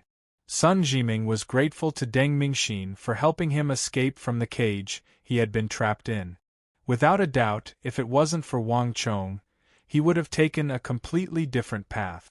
Sun Jiming wasn't someone who didn't know how to repay kindness, so he was extremely grateful to Wang Chong. Since you're here, that's fine too. Wang Chong didn't dwell on this matter with Sun Jiming. Reaching into his robe, Wang Chong took out a stack of papers. Previously, I promised to give you a copy of the Panther Bone Cultivation Chant. This will benefit you greatly in the future. Panther Bone. Sun Jiming's heart jolted, and he abruptly raised his head. Root bone determined one's future achievements, and Sun Jiming was well aware that his root bone wasn't too good. Therefore, even if he was proud of his talent, without a good foundation, he would only be a flower in the mirror and the moon in the water. He would not be able to achieve much in the future. Thus, what Sun Jiming wanted the most upon entering the training camp was the root bone cultivation chant. It was just that Sun Jiming didn't expect Wang Chong to give him such a precious root bone cultivation technique that only nobles and nobles would possess so easily. Thank you, Gongzi. Even someone as calm as Sun Jiming couldn't help but feel agitated. This is only the first version. When you successfully cultivate the panther bone, I'll give you an even more profound version of the tiger bone cultivation technique. Sun Jiming, you're talented, so don't waste it, Wang Chong said. Hearing Wang Chong's words, a hint of doubt flashed across Sun Jiming's eyes. Wang Chong's words seemed to have a deeper meaning behind them, leaving Sun Jiming in a daze. Wang Chong smiled and didn't say anything. Sun Jiming was talented, but this talent wasn't in martial arts, but in the way of thinking. Sun Jiming was a rare genius general. However, his strength was his greatest shortcoming. Of all the generals who graduated from the Kunwu training camp, Sun Jiming was one of the weakest generals. Otherwise, he wouldn't have died on the battlefield. A general who liked to launch surprise attacks had to possess outstanding strength. In fact, they had to be far stronger than an infantry general who fought head-on on the battlefield. Sun Jiming's death was partly man-made, but it was also partly due to his own weakness in martial arts. Perhaps not even Sun Jiming knew that Wang Chong was slowly, step by step, changing his future. First, he gave him the panther bone cultivation technique, then the tiger bone cultivation technique, and then the other unparalleled cultivation techniques that he knew of. Wang Chong's plan was to groom Sun Jiming into a powerful general who could stand on his own. The cavalry trained by the Zhuang clan is renowned throughout the world. With the Zhuang clan's cavalry paired with Sun Jiming's talent as a commander, as well as his ability to launch surprise attacks, he will surely become an influential force in the Tang dynasty in the future. Wang Chong thought. Of the people around him, there were two people that Wang Chong was looking forward to meeting the most. One was Sun Burang. With his talent, he would definitely be able to groom an army of the strongest master archers in the Tang dynasty. And the other was Sun Jiming. Archers and cavalry would always be the two most eye-catching formations on the battlefield. Archers specialized in long-range attacks while cavalry specialized in mobility, and Sun Jiming's ability to grasp opportunities on the battlefield gave him the potential to lead the strongest cavalry. Beastly instincts. This was the conclusion that Wang Chang's previous life had given to Sun Jiming's ability to grasp opportunities. Sun Jiming didn't know this himself, and he hadn't realized it yet. But this talent was truly flowing through his body. As long as he was given a powerful cavalry, Sun Jiming would be able to create one astounding surprise attack after another without anyone's orders. As for Sun Jiming, there was no need for Wang Chong to subdue him. As long as he was strong, no matter where he was, he would be a success for the entire Tang dynasty. Wang Gongzi, please let me go. I know my mistake. Just as Wang Chong was deep in thought, a pleading voice sounded from the entrance of the hall. Wang Chong and Sun Jiming turned around, only to see a familiar figure walking in from outside. With a loud ping, the figure kneeled onto the floor and prostrated himself. I was wondering who it was. So it's you, Deng Mingxin. Seeing the figure kneeling on the floor, Wang Chong sneered coldly. Why, Deng Mingxin, are you here to warn me? Sun Jiming stood up from the floor with disdain in his eyes. He didn't expect Deng Mingxin to follow him all the way here to plead for mercy from Wang Chong. When this person was in power, he dared to order him around. But once he lost the upper hand, he dared to run to Wang Chong to beg for mercy. Deng Mingxin, why are you following me? Sun Jiming's complexion wasn't too good. Sun Jiming, I was wrong in the past. You can follow whoever you want to, I won't stop you anymore. Wang Gongzi, I have eyes but failed to recognize Mount Tai. Please forgive me, I beg you, please let my father go. Deng Mingxin lowered his head, his face ashen. The strong preyed on the weak. Deng Mingxin knew that he was in the wrong this time. Zheng Xian had already rejected him, and Deng Mingxin knew that the only one who could save him now was Wang Chong. Deng Mingxin, it's useless to beg me. I can tell you with certainty that I won't help you. Wang Chong said calmly. Wang Chong didn't have a good impression of Deng Mingxin. This person was too manipulative. In his previous life, Sun Jiming could have done much more, but he ended up dying in his hands. It wouldn't be an exaggeration to say that the fate of the Tang dynasty changed because of him. Furthermore, Deng Mingxin was too pragmatic. Wang Chong was the one who harmed him, using Big Uncle and the King of Song to strip his father of his scholarly title and official position. Yet, Deng Mingxin was still able to threaten Sun Jiming one moment, and the next, he ran to Wang Chong to admit defeat and beg for mercy. If such a person was given a chance to rise again, Sun Jiming would probably fall into his hands once more and be harmed by Deng Mingxin. Thus, no matter what, Wang Chong wouldn't agree to it. Jiming, I know that I've gone overboard at times, but if I ask myself honestly, I'm just trying to find a way out. Jiming, if you were in my shoes, wouldn't it be the same? Even though I did threaten you, I was just saying it. I know that I've gone overboard, but Jiming, other than this matter, think about how I've treated you. My father even praised you and gave you a box of ginseng. Have you forgotten all about it? Deng Mingxin gritted his teeth and turned to Sun Jiming. Sun Jiming hesitated. Even though he knew that the Deng clan had done so because Deng Mingxin's father wanted to win him over, but Deng Mingxin's words were undeniably true. In that instant, Sun Jiming couldn't help but feel his heart soften. After all, Deng Mingxin's father was stripped of his scholarly rank because of him. In that instant, Sun Jiming subconsciously turned to look at Wang Chong. Deng Mingxin, are you still trying to play tricks? Let me tell you, no one can change the decree of the royal court. Even if it's you, I can't help you. Don't waste your efforts. Wang Chong said coldly. He was speaking the truth.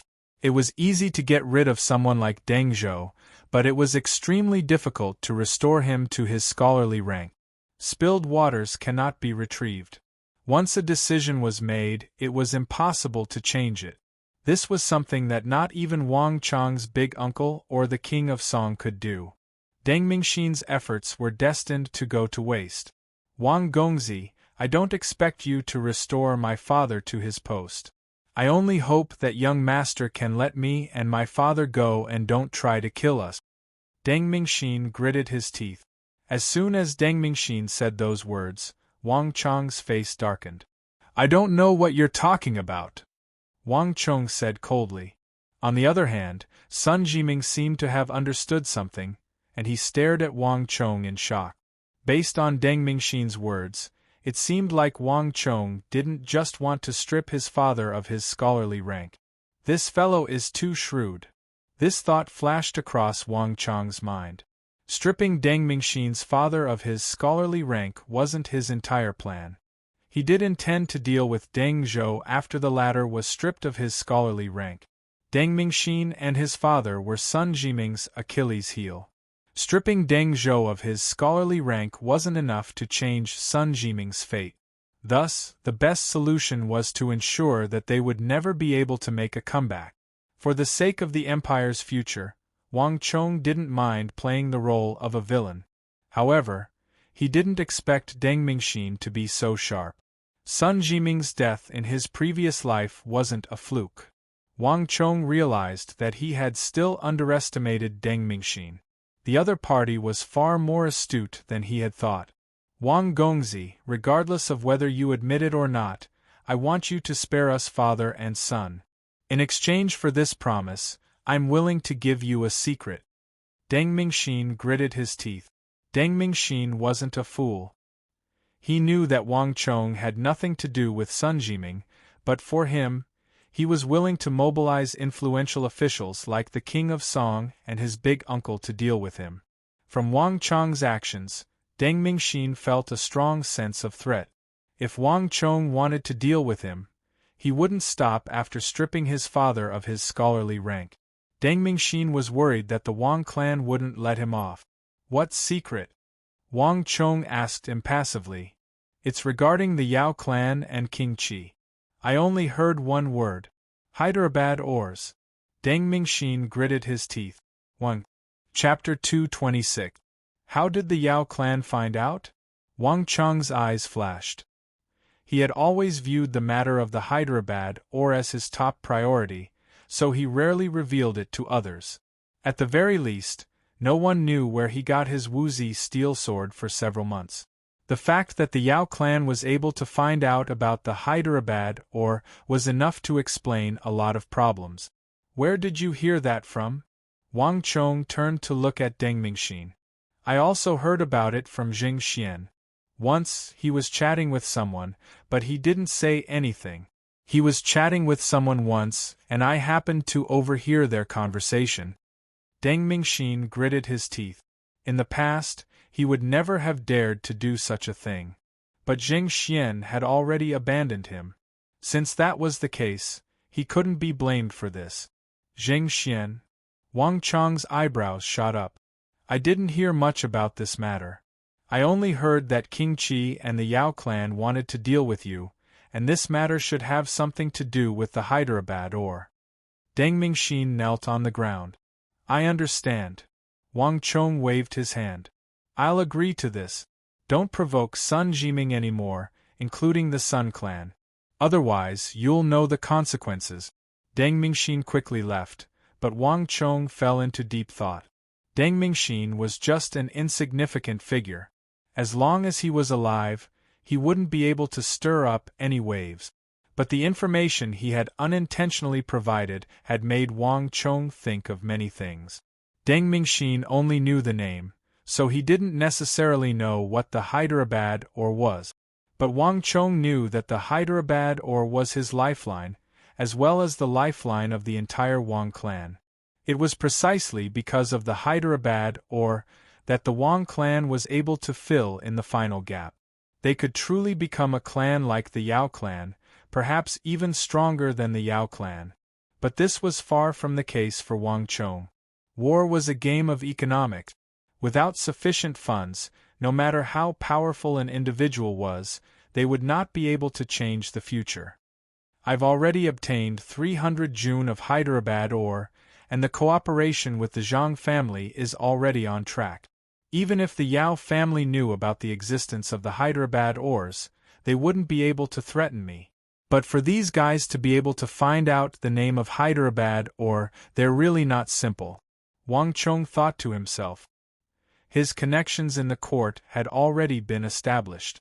Not to mention that his uncle's attitude towards him had changed. He could request for experts from him at any time. Just with the Imperial Army commander Zhao Fengchen, Wang Chong could easily have him alter the patrol routes of the Imperial Army at night and strengthen the defense of the Wang family residence. Even if King Qi and the Yao clan wanted to, they wouldn't be able to do anything. However, one must not have the intention to harm others, but one must always be on guard against others. We have to be careful about this matter. Wang Chong thought to himself. After sending off the grateful Sun Jiming, Wang Chong calmed himself down and focused on his cultivation. Ever since his reincarnation, Wang Chong had already made all the preparations he could. The most urgent matter at hand was to raise his cultivation. Clang! With a thought, the blunt sword hanging on Wang Chong's waist flew into his hands. With lightning speed, he hacked at the 3 wooden puppets 5 steps away. Chi! A surge of origin energy pierced through the air and struck one of the wooden puppets. But soon, Wang Chong's origin energy was exhausted. He was unable to fire a second or third surge of origin energy. It's still too weak. Again. With a thought, Wang Chong struck the wooden puppet once more. Swordsmanship was an offensive technique, not a secret art of internal energy. Thus, compared to other internal energy cultivation techniques, swordsmanship focused more on technique. The activation of origin energy and the condensation of sword qi. These were all content that swordsmen needed to learn. What Wang Chong was doing now was the content taught in the Art of Life Massacre. According to the requirements of the 100 Words Manual, the first step was for Wang Chong to release his origin energy through his sword and strike 3 wooden puppets within a second. As the distance between the wooden puppets increased, the number of wooden puppets increased. Only when he could release his origin energy within a second and strike 12 wooden puppets at a distance of 10 zhang would Wang Chong be able to truly cultivate his sword qi. And these were only the prelude to the Art of Life Massacre. The number of words on the mental cultivation method was only 10. The Art of Life Massacre didn't require one to cultivate internal energy, but it was far more difficult to cultivate than any other manual. Qi. Once, twice, thrice, 4 times, 100 times, 1,000 times, 10,000 times. In the dull training room, Wang Chong drew his sword time and time again. The training camp had just opened, and there were many Imperial Army members on the mountain. This period of time was surprisingly peaceful. Qi. 3 days later, Wang Chong's back was drenched in sweat. With a wave of his hand, 3 streams of origin energy struck 3 wooden puppets 5 steps away simultaneously. The number of wooden puppets increased rapidly. 7 days later, there were 6 of them. Then there were 7, 8, 9. There weren't many shortcuts in the cultivation of sword qi. This was something Wang Chong knew in his previous life. 10, 11, 12, 13, 14. Half a month later, the number of wooden puppets in front of Wang Chong had reached 14. This had already exceeded the requirements of the training. I can start the next step of the training. Wang Chong thought to himself as he began to pull the distance between the wooden puppets. Origin energy couldn't be condensed indefinitely. The further the distance, the more energy would be expended. The second stage of the Art of Life Massacre was to increase the distance of the origin energy transmission step by step. Pung, pung, pung. The first few times Wang Chong failed. The primordial qi shot out from the iron sword disappeared within 5 steps. But soon, Wang Chong realized the key to this. If I want to transmit the origin energy further, I need to make the origin energy from the iron sword smaller. Wang Chong thought to himself. After understanding this step, Wang Chong immediately knew what to do. 5 steps, 6 steps, 7 steps. Wang Chong slowly condensed the origin energy from the iron sword, making it smaller and denser. 8 steps, 9 steps, 10 steps. The distance between the wooden puppets and Wang Chong was getting further and further. This kind of thing didn't require too much comprehension. Instead, it required constant practice and slowly grasping the key. 11 steps, 12 steps, 13 steps, 4 zhang, 5 zhang, 6 zhang. The origin energy from Wang Chong's iron sword was getting further and further away. This level of origin energy couldn't actually hurt anyone, but Wang Chong didn't care. Because this was the foundation of the Art of Life massacre. 8 zhang, 9 zhang, 11 zhang. When the wooden puppets were getting further and further away from Wang Chong, the origin energy from Wang Chong also became thinner and smaller. But the luster was getting stronger and stronger. In a single second, Wang Chong was able to strike more than a dozen wooden puppets at a distance of 120 zhang. Finally, he could enter the third stage of the foundation training. This stage was impossible for Wang Chong alone. Therefore, Wang Chong found a few people. Are you ready? In the dark secret chamber, it was so dark that one couldn't even see their fingers. They could only communicate by sound. Wang Chong nodded. In the next moment, countless square-shaped wooden blocks were thrown at Wang Chong from 3 different directions. Qi. Origin energy whistled, and streams of energy whizzed out, shooting at the small square-shaped wooden blocks in the air. Pa, pa, pa. Except for 6 or 7 wooden blocks that were hit, the rest of the wooden blocks whizzed out and hit Wang Chong's robe. It's still a bit difficult to determine the position by listening to the wind. Wang Chong opened his eyes and thought to himself. The third basic training of the Art of Life massacre was to determine the position by listening to the wind. This was not only to determine the position of the enemy by listening to the wind, but also to train precise swordsmanship. The higher the level of swordsmanship, the higher the requirement for control and precision. As the top and unparalleled technique in the past, the Art of Life massacre had even stricter requirements in terms of technique. Precision, speed, and accuracy were the basics of swordsmanship. Only by mastering these could one truly learn more advanced swordsmanship. While Wang Chong was concentrating on practicing the Art of Life massacre, a group of people were beating drums and gongs outside the Kunwu training camp on a mountain very close to the White Tiger Peak. What are these guys doing? The people on the White Tiger Peak were the first to notice the strange situation nearby. At first, they were still puzzled, but gradually they felt that something was wrong. These guys are actually building a house there. Looking at the foundation that had appeared on the peak of the mountain in just a few days, everyone was dumbfounded. Someone is actually building a house near the Kunwu training camp. Who are they? Where did these guys come from? Where did they come from? What do you think? Do you think Kunwu training camp can be built with money? In an instant, a hint of fear appeared in everyone's eyes. Outsiders were not allowed to enter Kunwu training camp. The other party actually dared to build a house at such a close distance. This person must have a powerful background. Some people wanted to go and take a look, but after hearing this, they immediately backed out. The other party clearly knew that this was Kunwu training camp, yet they still dared to build a house here. Obviously, they had a powerful background.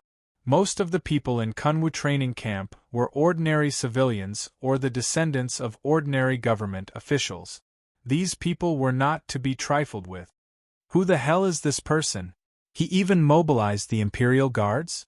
At the same time, on the Vermilion Bird Peak and the Green Dragon Peak, many people from aristocratic families also noticed this scene. However, unlike the others, they noticed that there were some figures on the peak of the mountain. They were obviously from the Imperial Guards. The Imperial Guards were the Emperor's guards. Since the other party could mobilize the Imperial Guards, it was obvious that he had a powerful background. Many people from aristocratic families also revealed a look of fear, not daring to provoke him. Hurry up, build this mansion as soon as possible. At this moment, at the top of the mountain, Wang Chong's uncle, Li Lin, was commanding a group of masons on the peak of the mountain with a few imperial guards. Li Lin had accepted Wang Chang's letter and bought this mountain range, according to the latter's request. The Kunwu training camp strictly forbade outsiders from approaching, but places outside the camp were not subject to this rule. Wang Chong saw this loophole and asked Li Lin to buy the mountain in advance, preparing to build his first base on the mountain. Until now, no one had reacted. Wang Chong had taken the initiative. When others reacted, it would be a different story. However, although he had exploited a loophole, it still involved the three major training camps. Generally, even if the imperial court did not prohibit it, it would be difficult to take it down easily. But Wang Chong was different. As the saying went, someone in the imperial court had a good idea. Wang Chong just asked the king of Song for a favor and bought the mountain at the price of 80,000 taels of gold. Chapter 227. Hurry, hurry! If we can complete it before the deadline, everyone will be rewarded with an ingot of gold. Li Lin shouted from the top of the mountain. The matter of Wang Chong purchasing a mountain near the three great training camps had already caught the attention of the royal court. By the time the royal court realized this, the construction of any buildings within dozens of li of the three great training camps would be strictly prohibited. Thus, they had to work overtime to complete it as soon as possible. Wang Chong had already mentioned all of this in his letter. As the saying went, money makes the world go round. This was the moment where Wang Chong's wealth came into full play. 80,000 gold taels was a huge burden to many clans. However, Wang Chong was different. He didn't have any special business burdens. He didn't have any cash flow, and most of what he had on hand was cash. Money was the last thing he lacked. If it were anyone else, even if they had the intention, they wouldn't be able to pull out so much money so easily. With the incentive of money, the craftsmen on the mountain were full of vigor. In just 10 days the foundation was laid. In around 20 days, the first floor was built, and the basic outline of the residence was outlined. The reason why Wang Chong bought this mountain wasn't just to build a house on it. Instead, he intended to build an antique courtyard on the mountain that could accommodate hundreds of people. A garden, a pavilion, a long corridor, a guest room, a training ground, a tea room. Everything that one would need was available. All of these items were incomparably luxurious. Even the scions of the nobility found it hard to bear. Without the support of the clan, it was unimaginable to build such a large residence. The amount of money required wasn't something that the students of the three great training camps could afford. However, to Wang Chong, this wasn't a problem at all. Hundreds of skilled craftsmen were called into the mountain. Like ants moving houses, they busied themselves. With so many people, the entire residence was built on the mountain within a month. Looking from afar, the eaves were arched and the eaves were high. It was a grand sight. The only thing missing was a paint job and a set of solid wood furniture. Wang Chong's uncle, Li Lin, did not stand on ceremony either. As soon as the mountaintop was preliminarily built, he sent a group of experts with bulging temples to guard it. These people were sent over by Wang Chong's big uncle, Wang General. After learning of Wang Chong's request, Wang Zhen immediately dispatched these guards from his clan. Firstly, it was to protect the courtyard, and secondly, it was to protect Wang Chong. The previous night raid was a lesson to be learned. Wang Zhen didn't want anything to happen to Wang Chong again. This was the degree of importance that Wang Chong was currently receiving in the family. However, when the Wang clan's guards entered the mountain peak, all the mysteries were revealed. Wang clan guards. These people are the guards of the Wang clan. On the White Tiger Peak, a group of people stared at the expressionless guards stationed at the peak with their eyes wide open. Living in the capital, they were able to recognize the emblems of the prestigious clans. There was almost no one in the capital who didn't know of the Wang clan's influence. And there was only one person from the Wang clan in the Kunwu training camp. In an instant, everyone turned to look at Zhao Jingdian. "Don't ask me. I don't know either. Gongzi has always been an unfathomable person. Zhao Jingyan knew what everyone was thinking, and he hurriedly shook his head. After interacting with Zhao Jingyan for a period of time, they knew that he wouldn't lie. However, to Su Qi, Gao Feng, Nie Yan, and the others, it was a completely different story. The 3 great training camps were designated by the sage emperor. It was not a place where anyone could build anything they wanted. This was the first time they witnessed Wang Chang's means and astounding financial strength. Ha ha ha, as expected of my brother. I'll have a share of this residence from now on. Unlike the others, Wei Hao burst into laughter upon hearing the news. He was clearly excited. Isn't that lad a little too eye-catching? On the Vermilion Bird Peak, the group of powerful ladies standing beside Marchioness Yi also noticed the building that had suddenly risen from the ground. What is that Wang Chong up to? On the Azure Dragon Peak, Abu Tong and the other Hu students had also noticed the eye-catching residence. However, unlike the others, Abu Tong had been keeping a close eye on Wang Chang's movements during this period of time. It was only at the very last moment that Abu Tong noticed that the residence next to the Kunwu training camp was actually Wang Chang's. Wang Chang's memorial had caused the Hu to lose many benefit. Abu Tong didn't think that Wang Chong would do something so meaningless, so he couldn't help but frown in bewilderment. Isn't that lad of the Wang clan reacting a little too quickly?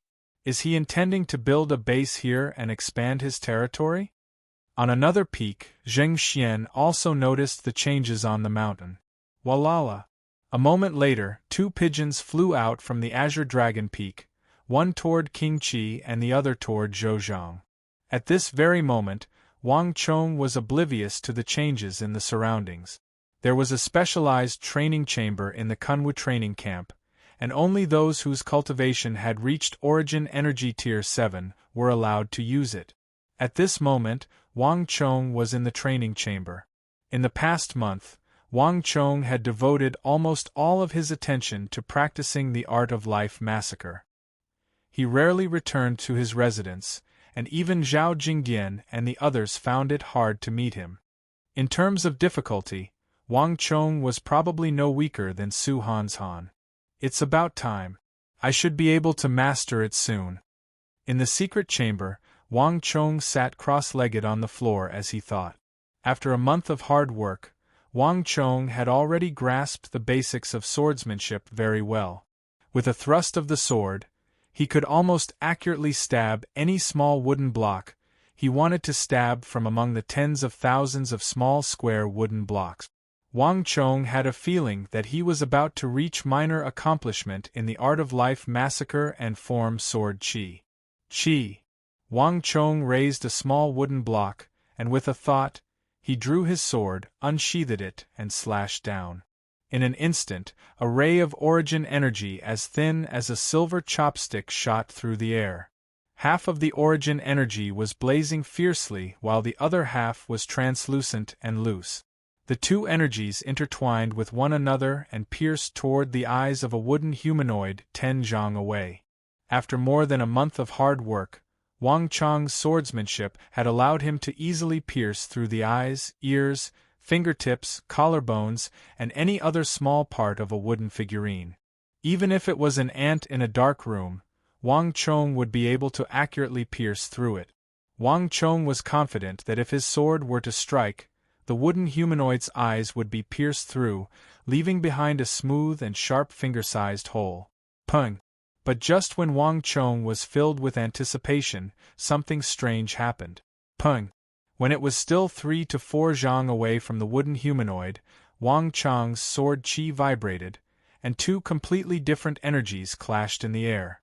In the end, with a deafening explosion, the 2 energies dissipated into the air.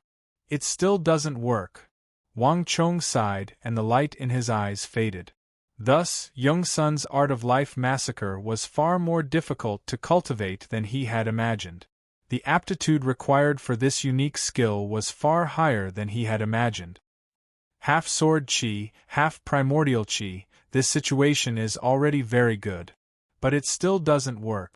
Sword qi is too domineering, and it can't tolerate other types of energy. If these two different energies are entangled together, my swordsmanship will not have any power. What is going on? Is it still not enough? Wang Chong thought to himself. This was already the 11th failure, and Wang Chong felt that there might be something wrong with his cultivation. Let's put it aside for now. Wang Chong sighed and stood up. Crack, a series of violent bone cracking sounds came from Wang Chong's body. Compared to before, Wang Chong's aura had obviously grown a lot stronger. The way of the sword nurtured people, and it could change a person's temperament. After cultivating the art of life massacre for more than a month, Wang Chong's aura had grown sharper, reminiscent of a sharp sword that was about to be unsheathed. He exuded an imposing aura that inspired awe in others. On top of that, Guofeng and Chai Zi had given Wang Chong several hundred-year-old ginsengs. Even though Wang Chong didn't train his internal energy, his cultivation still grew by quite a bit. Even though he hadn't reached Origin Energy Tier 8 yet, his cultivation had grown significantly.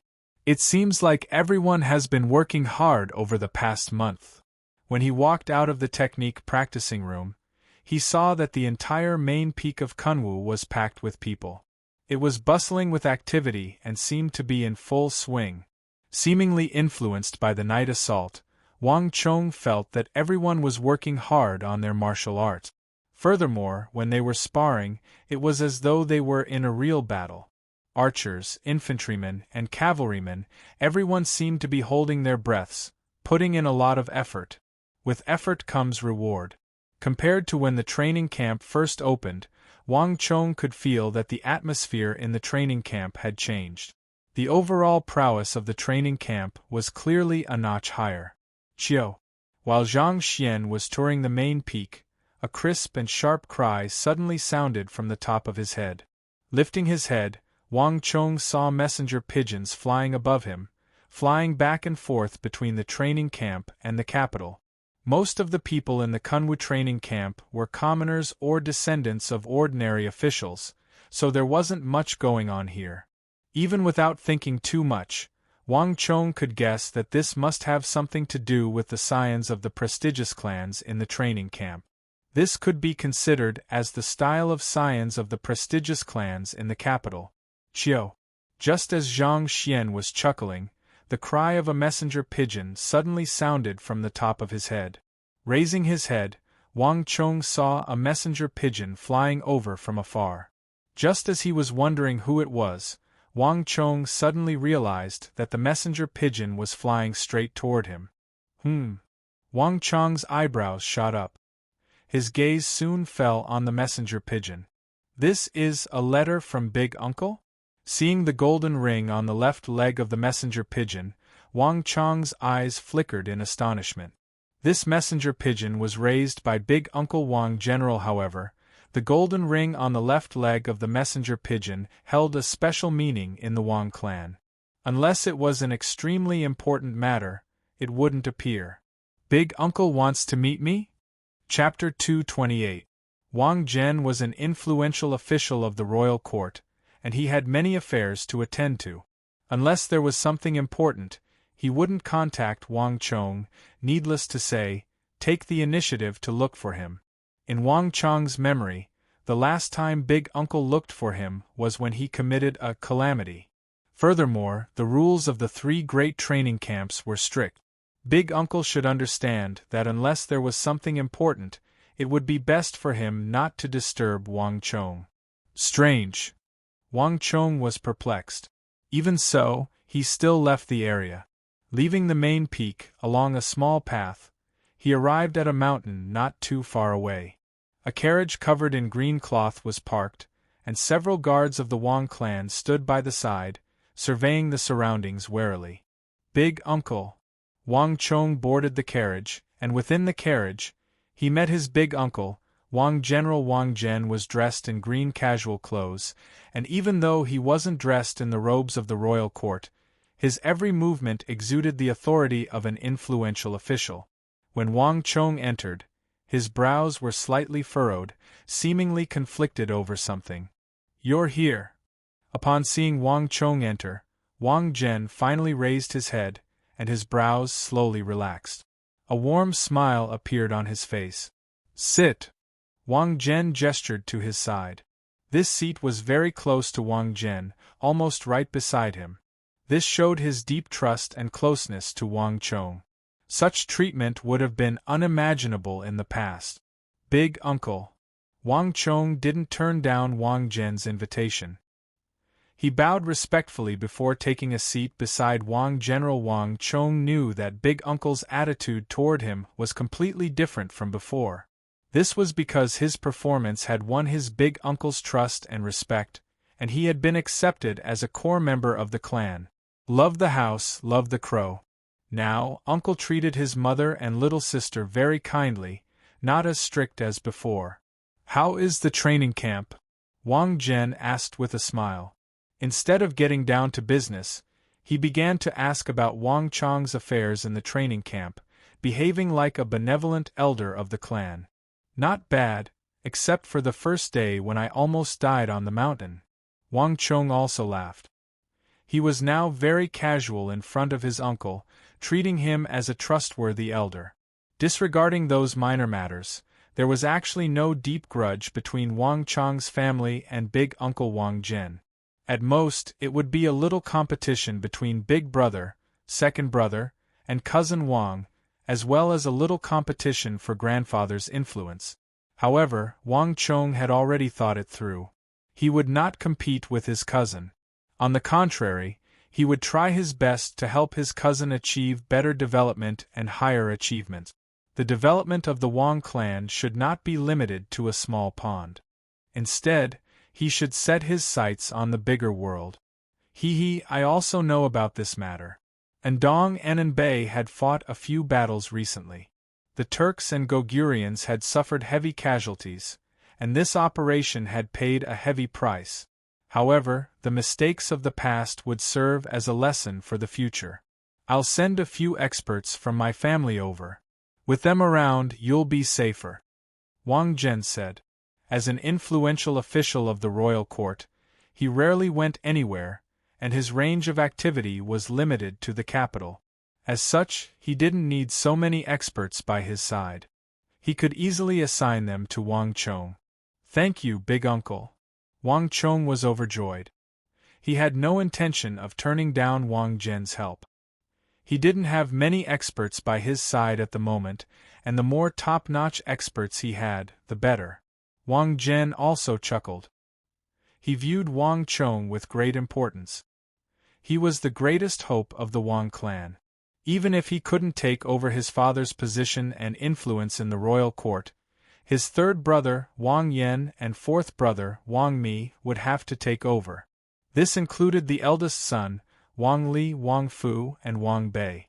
Everything fell onto the shoulders of his youngest nephew, Wang Chong. Wang Zhen knew that once his father passed away, only Wang Chong would be able to accept his influence and lead the Wang clan to greater heights. He was the future hope of the Wang clan.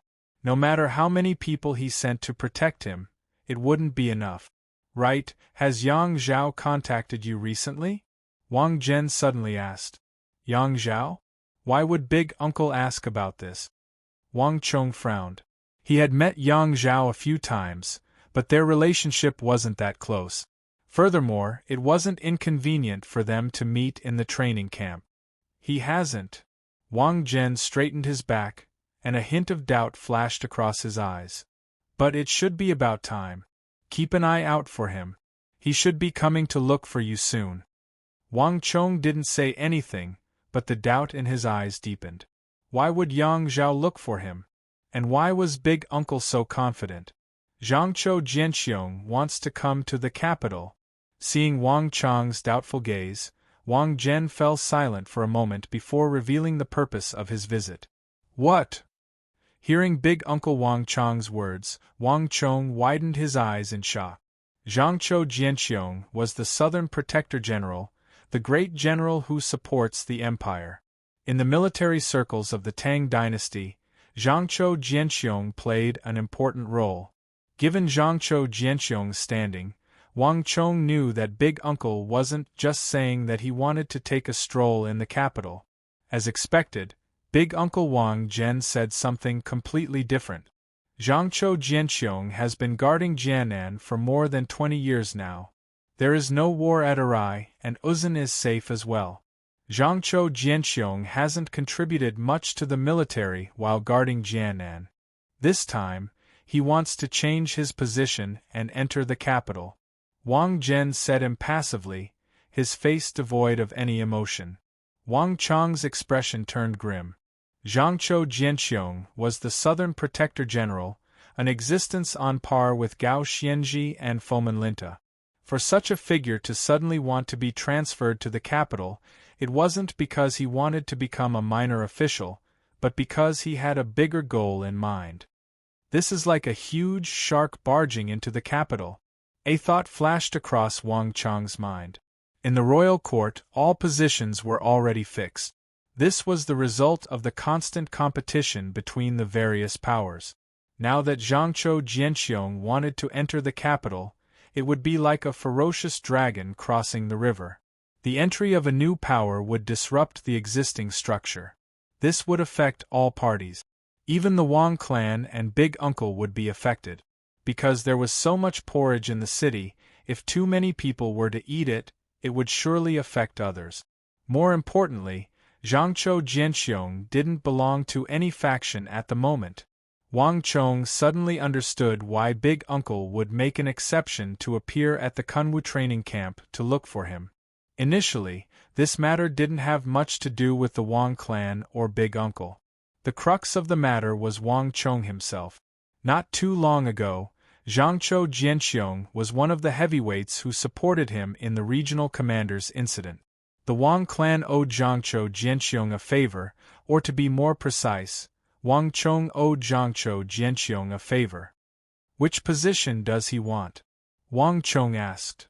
Minister of War. Wang Zhen replied. SSS. Hearing those words, Wang Chong's eyelids twitched violently. He took in a deep breath and said, "That person sure has a big appetite." The Minister of War was in charge of the mobilization of the armies of the Tang dynasty, as well as the various border armies. He wielded great influence in the royal court, and he was a truly influential official. In terms of standing, the Minister of War was above the Protector Generals and Protector Generals. For Zhangzhou Jianxiong to become the Minister of War, he was truly ambitious. This move was simply too abrupt.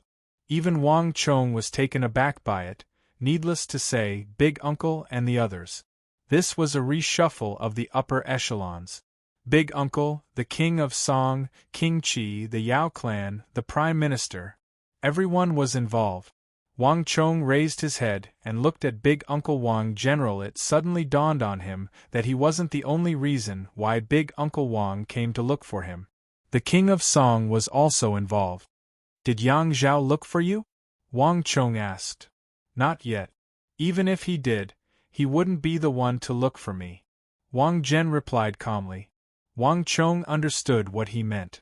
Big Uncle Wang Zhen was an influential official in the royal court, and he was responsible for the governance of the nation. On the other hand, Yang Zhao didn't have any official position yet. The two of them weren't on the same level.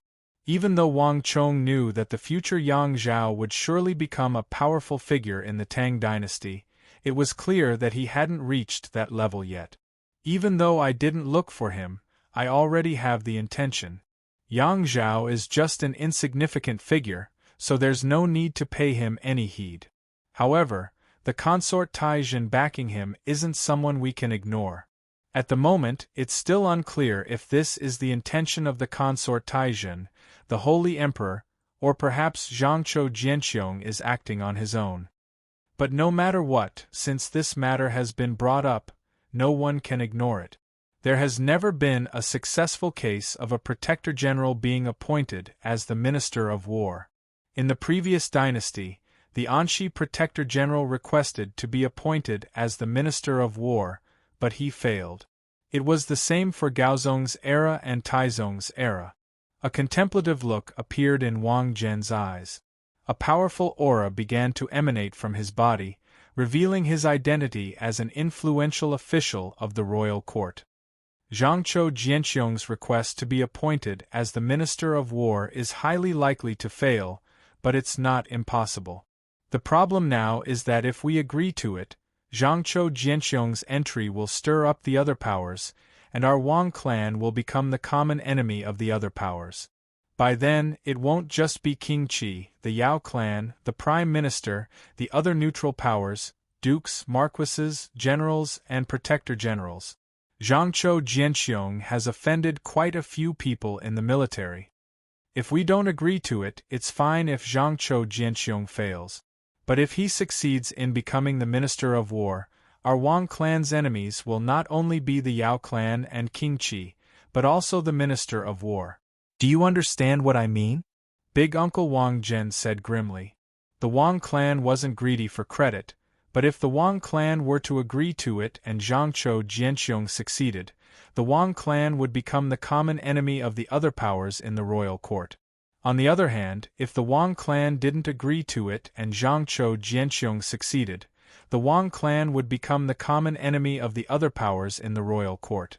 The Wang clan had quite a few powers in the military, and this included Wang Chang's father, big brother, cousin, and little uncle. The Minister of War wielded the authority to mobilize troops.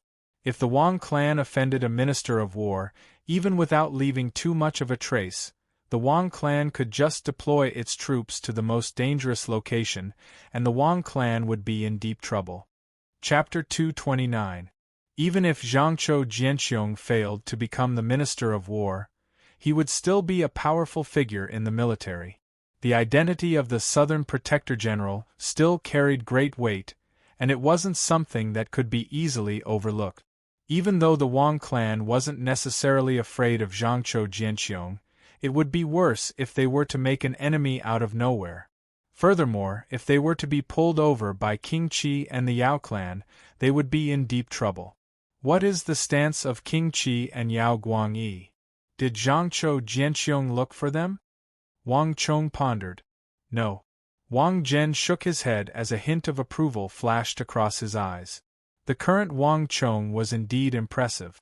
He didn't need to say much to be able to detect many key points. That's right. Zhangqiu Jianxiong was different from any of them. Whether it was the Wang clan or the Yao clan, he didn't have much of a relationship with either of them, except for the matter regarding Wang Chong. In other words, he didn't have any enmity with either of them. If he could rope in the Wang clan, he could also rope in the Yao clan. In this regard, he had no scruples. The Yao family hasn't expressed their stance yet, and that's what's troublesome. This matter has only just begun, and we still can't determine whether Zhangqiu Jianxiong has made contact with the Yao and Qi clans or not. If we agree with the Yao family's hostile stance, they will most likely oppose it. If we were to oppose it, even if the Yao clan didn't agree to it before, they would probably agree to it now. Even if this matter fails in the end, the Yao clan will still be able to obtain benefit. Wang Zhen frowned. If things weren't so troublesome, he wouldn't have come to Wang Chong. On the surface, there might not be the slightest bit of turbulence in politics, but when the dust settled, there would be a huge uproar. Throughout history, countless aristocratic families and rich families had made the same mistake, resulting in the annihilation of their families or their heads rolling on the ground. If one were to look into it, they would have to look into it carefully. In the Wang clan, there weren't many people qualified to discuss such matters. Wang Chong was the only one. Big Uncle isn't sure whether Zhangqiu Jianxiong will succeed or not. Wang Chong pondered for a moment and said, "Yes." Wang Zhen nodded grimly. In front of his nephew, he had nothing to hide. He had been thinking about this for a long time. Big Uncle, rest assured. Zhangqiu Jianxiong will definitely be able to enter the Great Court. Wang Chong said in a deep voice. What? Wang Zhen was astonished. Looking at Wang Chong beside him, he saw that his expression was calm and his gaze was steady. He gave off a feeling that he had a well-thought-out plan and that the overall situation was within his grasp. It seemed that he had been thinking about this matter for a long time. Wang Zhen was here to seek Wang Chang's opinion. But she didn't expect him to give her such a firm answer. "Chong'er, why are you so sure?" Wang Zhen said grimly. This question had been bothering him for a long time, but for some reason, Wang Chong seemed to be very sure of it. Not even Wang Zhen would dare to say such words. "Ha ha, uncle, do you believe me?" Wang Chong smiled. "You child." Wang Zhen couldn't help but smile dotingly. If he didn't believe in his own nephew, he wouldn't have come here in the first place. Zhangqiu Jianxiong will definitely become the Minister of War, Wang Chong said seriously. However, even if he does become the Minister of War, it might not necessarily be beneficial to us. Zhangqiu Jianxiong will never belong to any faction between the Wang clan and the Yao clan. However, it isn't wise to reject him directly either. Since Zhangqiu Jianxiong dares to openly vie for the position of Minister of War, he must have something up his sleeve. The situation is still unclear, and there are many people who are hesitating just like Big Uncle. However, since Zhangqiu Jianxiong will become the Minister of War sooner or later, why don't you write a letter of support for him now? This way, Zhangqiu Jianxiong will be grateful to us. Given Zhangqiu Jianxiong's personality, he will surely spread the news once he receives Big Uncle's letter. After all, he has been scheming for this matter for a long time, and he is determined to succeed. However, Big Uncle can't acknowledge it verbally, nor can he express his stance in the royal court. Firstly, we can see who Zhangqiu Jianxiong has contacted in the royal court. Secondly, when the situation becomes urgent, Zhangqiu Jianxiong will surely send someone to look for Big Uncle. When that time comes, Big Uncle can make his stance clear and express his support for him. This way, not only will Zhangqiu Jianxiong be grateful to us, but it will also prevent our Wang clan from becoming the public enemy. Wang Chong lowered his head and stroked his chin. Wang Chong rarely interfered with the political affairs of the royal court, but Zhangqiu Jianxiong was no ordinary person. However, Zhangqiu Jianxiong was no ordinary person. In the future, he would definitely play an important role in the royal court. Since the Wang clan was involved in this matter, Wang Chong had no choice but to tread carefully. I understand. Chong'er, you mean to say that the reason why Zhangqiu Jianxiong is so high-profile is because he has a certain degree of confidence. Other than our Wang clan, he has also contacted many others.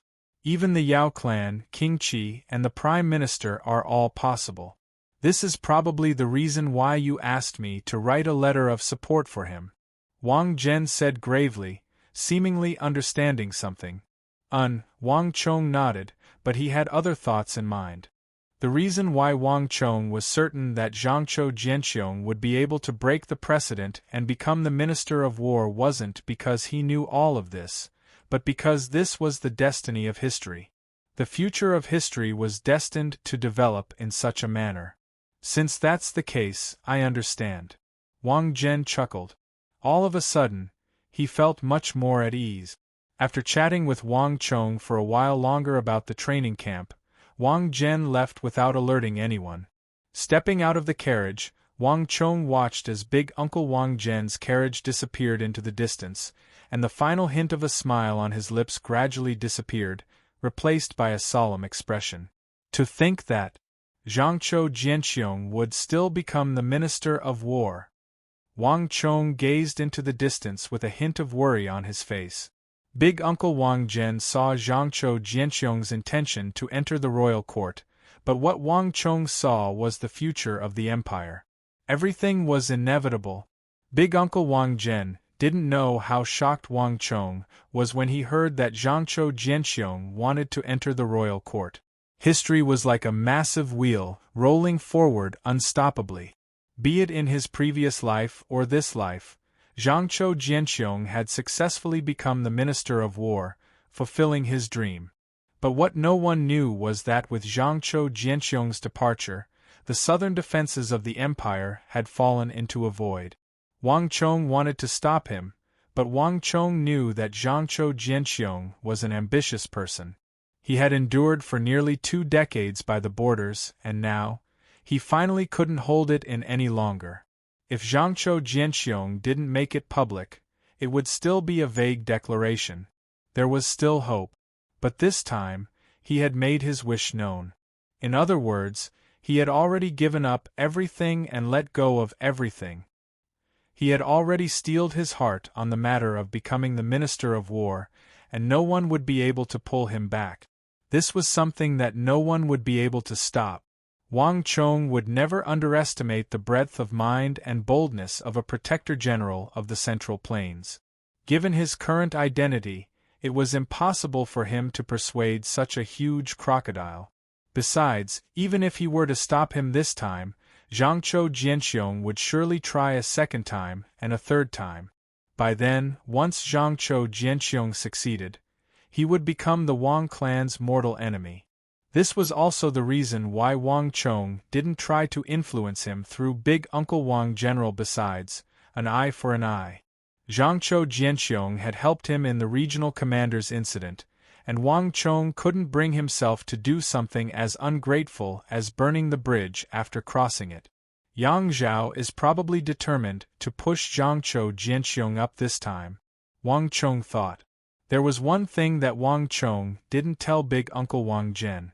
The reason why he was certain that Zhangzhou Jianxiong would become the Minister of War was because Consort Taizhen would surely allow him to become the Minister of War. After all, she was simply too weak in the royal court.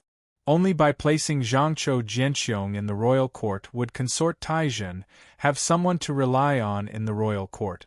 Only then would she be able to stabilize her position.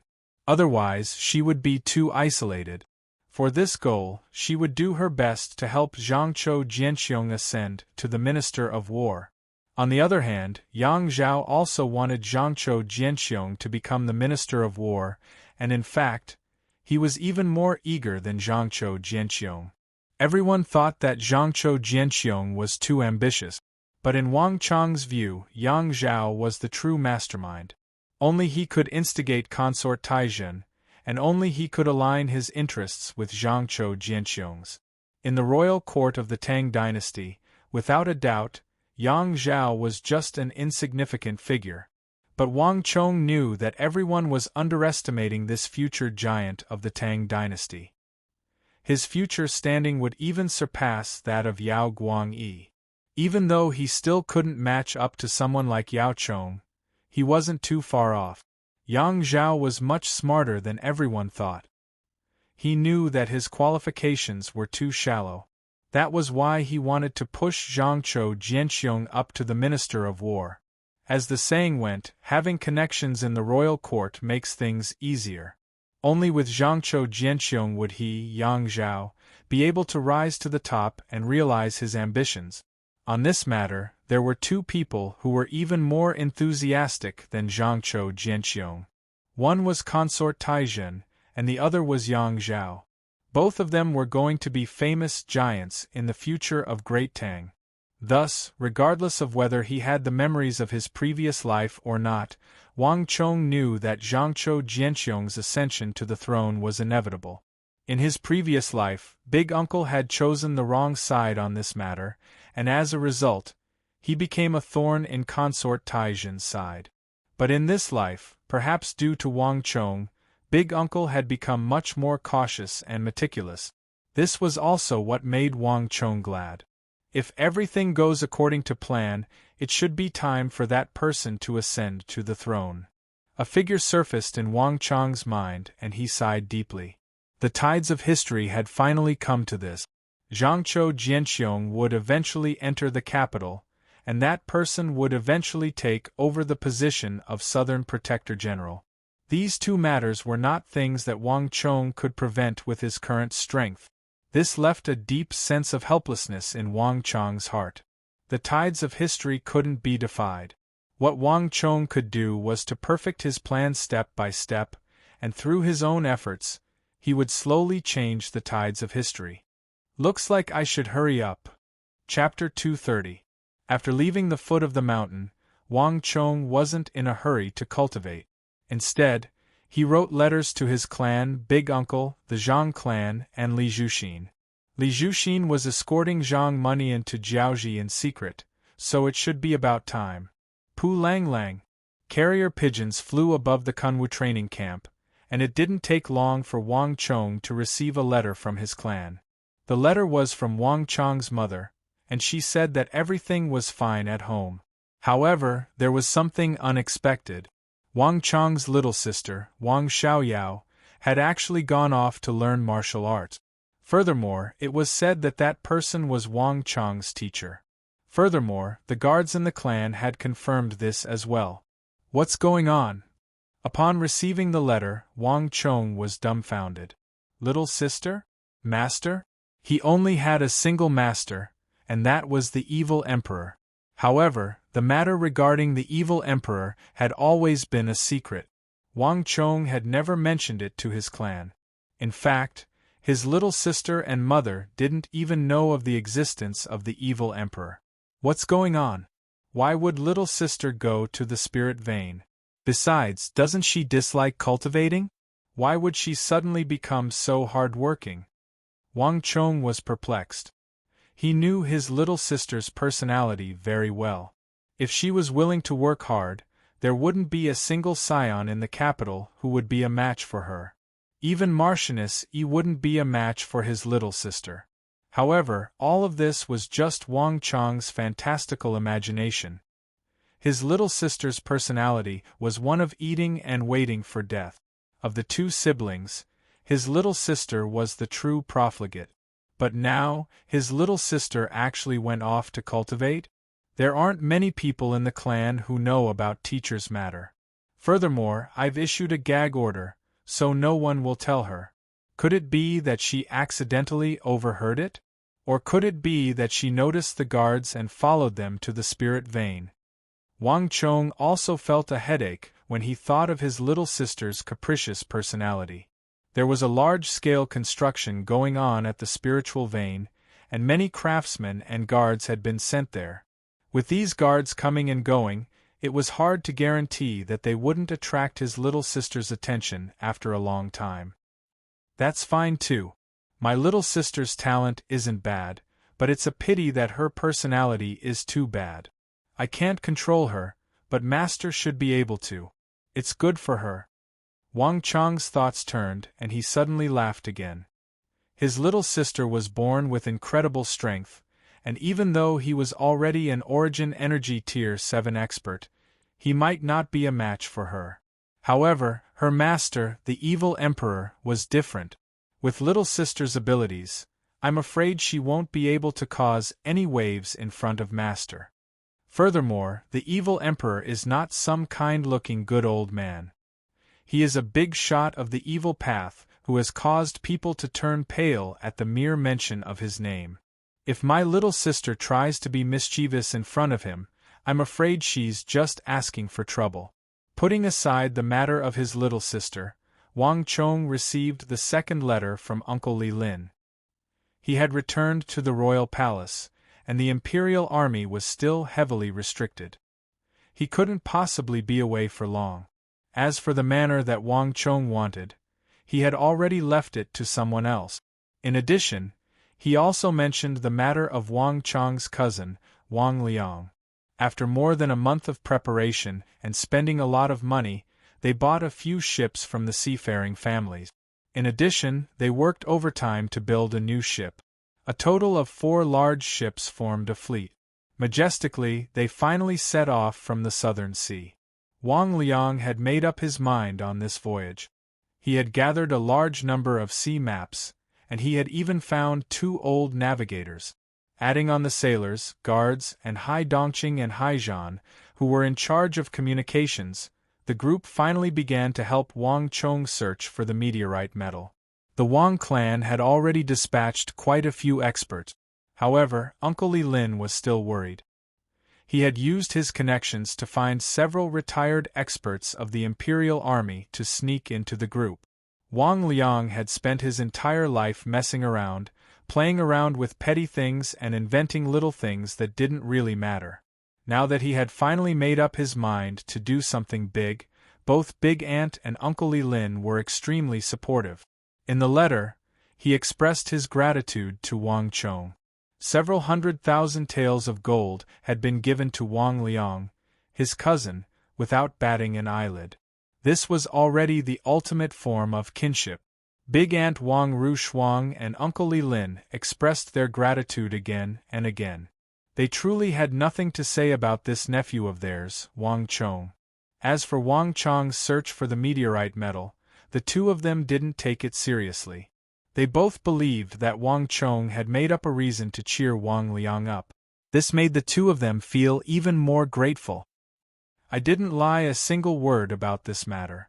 The purpose of this voyage is really to search for those meteorites. After reading the letter from Big Ant and Uncle Li Lin, a bizarre expression appeared on Wang Chong's face. Even though he had never been out to sea in his entire life, everything he said about the extraterrestrial meteoric iron was true, not a single word of falsehood. His wish to help cousin Wang Liang was true, and so was his wish to find the meteorite metal.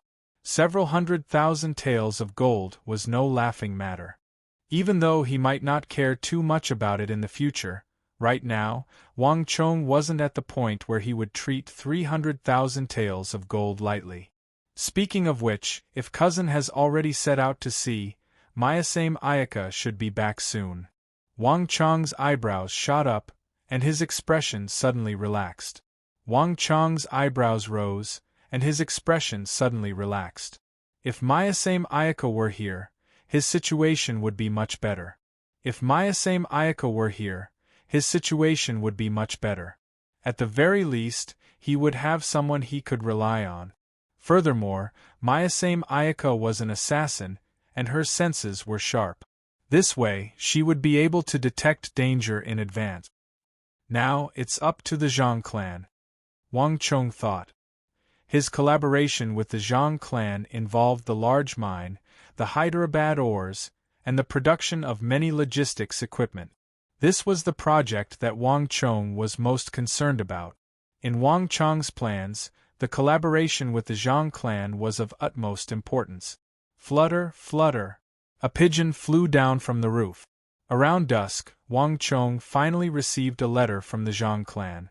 The Zhang clan placed great importance on this important collaboration partner of Wang Chong. Thus, the one who replied to Wang Chong this time was the head of the Zhang clan. Everything is going smoothly. That's for the best. After reading the letter from the head of the Zhang clan, Wang Chong heaved a long sigh of relief. The head of the Zhang clan explained the progress of the past month in detail. With the support of Wang Chong's large iron ore vein, the Zhang clan's production and smelting swiftly caught up, and they even began to expand on a large scale. On the other hand, Wang Chong's 30-meter-long caltrops and strangely shaped metal plates had been developed from the very start. In a month's time, they had already forged more than 800 caltrops and 3,000 strangely shaped metal plates. Furthermore, all of them were forged from the top-notch metal that Wang Chong had requested, and every single one of them had been reinforced with more than 10 layers of toughening inscriptions. These things could definitely be considered as top-notch war machines. Given the Wang clan's capabilities, they would only be able to produce 200 to 300 of them in a month at most. But the Zhang clan was able to casually forge so many of them.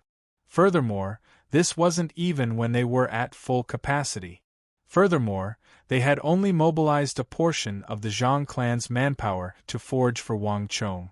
Just this capability in itself was already far beyond that of an outsider clan. Without a doubt, the Zhang clan's blacksmithing prowess was on full display here. Other than that, according to the agreement with Wang Chong, the Zhang clan had already forged 8 Wuzi steel weapons. As for the final quenching and other procedures, they were all waiting for Wang Chong to take over. In the letter, the head of the Zhang clan also asked if Wang Chong was willing to take some time off to help with the final forging. Other than that, there was also a letter from Tuoba Guiyuan. In the letter, Tuoba Guiyuan also mentioned the matter of the Wuzi steel weapons. Wang Chong had been in the Kunwu training camp for more than a month, and this meant that the Imperial Army hadn't sold a single weapon for more than a month. It should be about time. After I master the sword Qi of the life-slaying sword, it won't be too late for me to deal with the matters on both sides. Holding on to the letter, Wang Chong fell into deep thought. As for Li Zhuxin's letter, Wang Chong was the last one to receive it. Li Zhuxin escorted Zhang Munian to Jiaoji. At the same time, he was tasked to protect Zhang Munian from the shadows. No matter how far Jiaoji was, it should be around a month's time. In the letter, Li Zhuxin roughly explained the situation. Zhang Munian had already found a foothold in Jiaoji, and with the help of the county magistrate dispatched by the Tang dynasty, Zhang Munian was able to obtain great convenience there. The rice in Jiaoji could be harvested thrice a year, and this made things much more convenient for Zhang Munian. Just as Wang Chong had expected, Zhang Munian immediately displayed great enthusiasm upon arriving at Jiaoji. He even busied himself day and night in the fields, searching for suitable, improved seeds.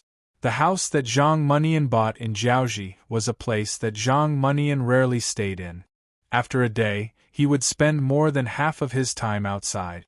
Sometimes, he would even sleep on the stalks of the field. Even in his dreams, Li Zhuxin could hear him talking about improved seed. This left Li Zhuxin worried. Zhang Munian was already old, and he wasn't a youngster anymore. Thus, Li Zhuxin could only try to use his origin energy to massage the other party's muscles, bones, and meridians while he was asleep.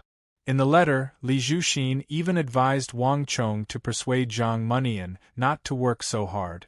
Even though Li Zhuxin didn't say it explicitly, Wang Chong could sense the deep respect Li Zhuxin had for the old man whom Wang Chong had rescued from the imperial prison. In fact, he even expressed his intention to stay in Jiaoji to protect the old man. Food is the most important thing to the people. After such a long period of time, Wang Chong believed that Li Zhuxin should have understood that Zhang Munian's research would affect the lives of the people. Not only would it benefit the people, it would benefit the future as well. Thus, Wang Chong wasn't surprised by Li Zhuxin's intention to stay in Jiaoji at all. That's fine too. With Li Zhuxin guarding the area, there's no need to worry about the hybrid rice. After a moment of contemplation, Wang Chong nodded his head in agreement with Li Zhuxin's suggestion. Wang Chong's concern for Zhang Munian and his research wasn't any less than Li Zhuxin's, perhaps even exceeding it. Most of the time, wars occurred in places where the eyes couldn't see. To Wang Chong, Zhang Munian and his hybrid rice were such existences. In the future, the outcome of a war wouldn't be decided on the battlefield but these unseen and unnoticed corners. Zhang Munian was Wang Chong's secret weapon, an artifact that Wang Chong had left behind for the future. In the letter, Li Zhuxin also mentioned a piece of good news. After more than a decade of tireless searching, coupled with Zhang Munian's lifetime of farming experience, Zhang Munian had found the first male sterile plant in the farmland of Jiaoji. Li Zhuxin was using Zhang Munian's original words. He didn't know that these words were actually Wang Chong's masterpiece. Even though the discovery of the male sterile plant wasn't much, it was still far from reaching the hybrid rice. However, to Wang Chong, this was already a huge improvement. Since he was able to find the male sterile plant, the others shouldn't be too far away. Everything is finally on track. Chapter 231. Everything was on the right track. As for what happened next, there was no need for Wang Chong to worry too much about it. Once the snowball started rolling, it would grow thicker and thicker with each passing moment. And for Wang Chong, even though the snowball that he had stacked earlier on hadn't started growing, it was already starting to roll. After meeting with Zhao Jingdian and Wei Hao a few times, Wang Chong quickly returned to his cultivation. Days passed, and Wang Chong improved with each passing day. 8 days later, Qi. Light surged in the dark chamber. Suddenly, with a Qi sound, a brilliant radiance shot out from the tip of Wang Chong's blunt sword. This radiance was as thin as a thread, but it was incredibly bright. At first glance, it was so blinding that one couldn't even open one's eyes.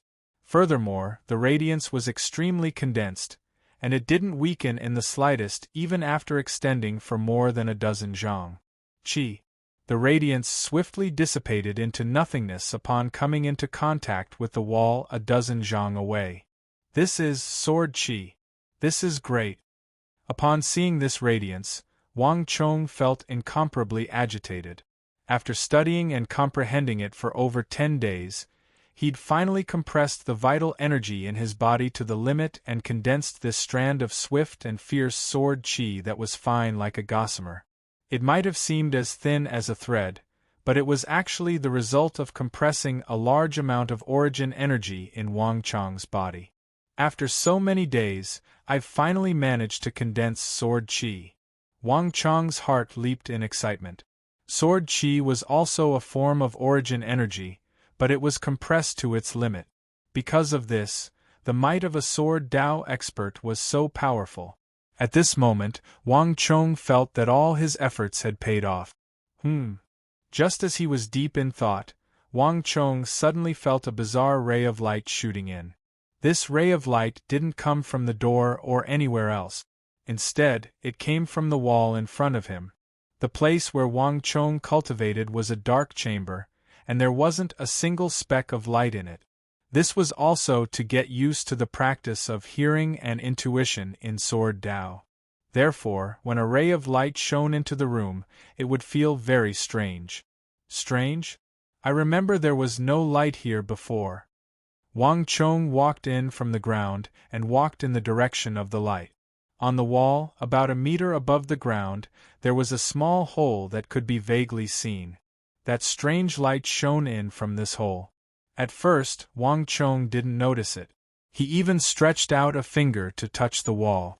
But soon, Wang Chong realized it. Wasn't this hole the place where the sword energy from the Life Massacre sword hit? What's going on? Could it be that the sword qi I shot out just now even pierced through the walls here? Wang Chong was dumbstruck, his entire body frozen. The surrounding walls of the training room he was in were not made of wood, but of steel. It was very difficult to build a room made of steel like this, so the Kunwu training camp only had it on the main peak. Moreover, the training room Wang Chong chose was a very private one, designed for martial artists of rank 7 and above. Wang Chong had checked before. The metal wall here was at least a foot thick. Steel as thick as this could not be easily scratched even by a broadsword. Even if it was a Wuzi steel weapon, it would be very difficult to damage such a thick weapon. But on this wall there was actually a hair-thin hole. Was the sword energy of the Life Massacre sword so sharp? Wang Chong suddenly raised the blunt iron sword in his hand, his eyes twitching wildly. Although he was the one who shot it, even Wang Chong couldn't believe it. Swoosh! Suddenly, as if he had thought of something, Wang Chong suddenly raised his head. Without thinking, he swung his sword at the wall in front of him again. Swoosh! A burning, dazzling, and hair-thin ray of light shot out again, disappearing into the thick steel wall. Wang Chong waited for a while, but the room was dark. Apart from the ray of light, there was nothing else. Could it be that I guessed wrong? This hole is not my sword energy? Taken aback, Wang Chong suddenly felt a little uncertain. Could it be that this was all a coincidence? While he was deep in thought, suddenly, a strand of light, as thin as a strand of hair, penetrated the wall and shone into the room. 2 tiny rays of light, one on the left and one on the right, were extremely eye-catching. That's right. It was really the result of the sword energy of Massacre. As this thought flashed through his mind, Wang Chong stared in a daze at the 2 tiny rays of light shining through the wall, not even daring to believe that they were his handiwork. I didn't expect Senior Su's sword energy of Massacre to be so sharp. I've only cultivated the first strand of the most basic sword energy, but I can already penetrate a steel wall that's a foot thick. If I cultivate it to the extreme, I don't know how terrifying it will be. No wonder Senior Su could single-handedly kill tens of thousands of foreign steel cavalry in the capital. Wang Chong took a deep breath, his heart shivering. This was the first time he experienced the terror of the art of god and demon obliteration. Moreover, it wasn't So Young-sun who told him about it, but Wang Chong himself comprehended it. In that instant, Wang Chong's mind was filled with thoughts, and he suddenly remembered many things from the past. The foreign steel cavalry back then not only had great strength, but they also had a terrifying defense. Their bodies were very dense, strong, and tough, and they had almost no weaknesses. Many fatal injuries had no effect on them. Many powerful techniques used by humans on the battlefield had no effect on them. Even if they were pierced by swords and sabers, they wouldn't be much of a hindrance. Many powerful killing techniques would be greatly reduced when used by them. The offensive and defensive strength of both sides were on completely different levels. Because of this, humans suffered heavy casualties in their battles against them. Many famous foreign armies of the Tang dynasty and the foreign steel cavalry were annihilated right in front of them. Blood and death created the reputation of these foreign steel cavalry. But their strength was even more terrifying than their reputation. On the battlefield, humans were almost completely unable to fight back. Wang Chong had seen 1,000-strong foreign steel cavalry sweep through a human army of nearly 10,000 with his own eyes. Even the army that Wang Chong had trained had been the result of a collective effort, the combined strength of all the human race. That was the last of humanity's strength. But it was under such circumstances that So Young-sun was able to single-handedly kill nearly 10,000 foreign steel cavalry. When Wang Chong heard of this before, he only felt that So Young-sun was very powerful. But he didn't know just how powerful he was. He had been in contact with So Young-sun for more than 3 months, and So Young-sun had never displayed his martial arts in front of him. Even when they parted at the end, he only used the air absorption palm, which wasn't anything special. So in their daily interactions, Wang Chong's understanding of So Young-sun was that this was a stubborn, persistent, isolated old man who was immersed in the past and sorrow, and lived an unhappy life. But as for his strength, Wang Chong couldn't estimate it. This was the first time Wang Chong had a vague understanding of So Young-sun and the tip of the iceberg of the art of god and demon obliteration. Those foreign cavalry in the capital probably died extremely miserable deaths, Wang Chong said with a sigh. Wang Chong thought. Given the might of the art of god and demon obliteration, Wang Chong was sure that those foreign steel cavalry back then must have been riddled with holes. Under such circumstances, no matter how resilient and compact one's body was, death was the only outcome for them. The art of god and demon obliteration is indeed one of the strongest sword arts in the Central Plains. Given the might of this sword chi, even if I were to face a true martial realm expert, I am confident that I can pierce through the stellar energy around their body and threaten their body. At this point, Wang Chong's heart calmed down, and he was even more certain that the art of god and demon obliteration that So Young-sun gave him was the basic version of the art of god and demon obliteration. This secret art was much more powerful than Wang Chong had imagined. With this secret art, Wang Chong was even more confident that he could carry out his plans. In the next few days, Wang Chong did nothing but cultivate in the dark room, nurturing his sword chi step by step. The cultivation of the art of god and demon obliteration was completely different from ordinary martial arts. To cultivate this kind of top-notch sword art, the first step was to circulate the origin chi in one's meridians and compress it step by step, turning it from thick to thin, becoming denser and denser. When it was compressed to the extreme, when there was only a sliver left, the origin chi would turn into sword chi. This process was extremely difficult to cultivate, but the next step was the most important. When the vital energy was compressed to the extreme and finally turned into sword chi that was as thin as a gossamer, what he had to do next was to do the opposite. He had to constantly nurture the sword intent and sword chi, and then grow the thin sword chi step by step, from thin to thick, and then to thicker and stronger sword chi step by step. This step was even more difficult to cultivate. The nurturing of sword intent had to be done at all times, not the slightest bit careless. As time slowly passed, Wang Chang's sword intent improved every day. From the thin strand at the beginning, it slowly doubled in size, and then slowly increased. Even though the cultivation of sword chi was different from the growth of one's inner strength, Wang Chong could still sense that his strength was growing by the day. When Wang Chang's sword chi of massacre condensed to the thickness of a chopstick, Wang Chong could clearly sense that the growth of his sword chi had slowed down. Wang Chong was no stranger to this feeling. It was a bottleneck.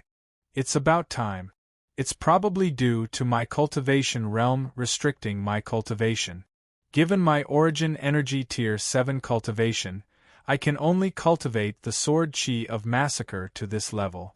If I want to advance further, I'll probably have to wait until I reach origin energy tier 8. In the dark room, with a thought, Wang Chong shot out a surge of sword chi from his fingertip. Different from before, this surge of sword chi wasn't 10 centimeters long but around 3 chi. Its radiance was even more blinding than the sun, and it flickered at the tip of the sword. Only Wang Chong and his sword chi of massacre were capable of such a feat. For a mere origin energy realm cultivator to possess such powerful sword chi, this was something only Wang Chong and his sword chi of massacre were capable of.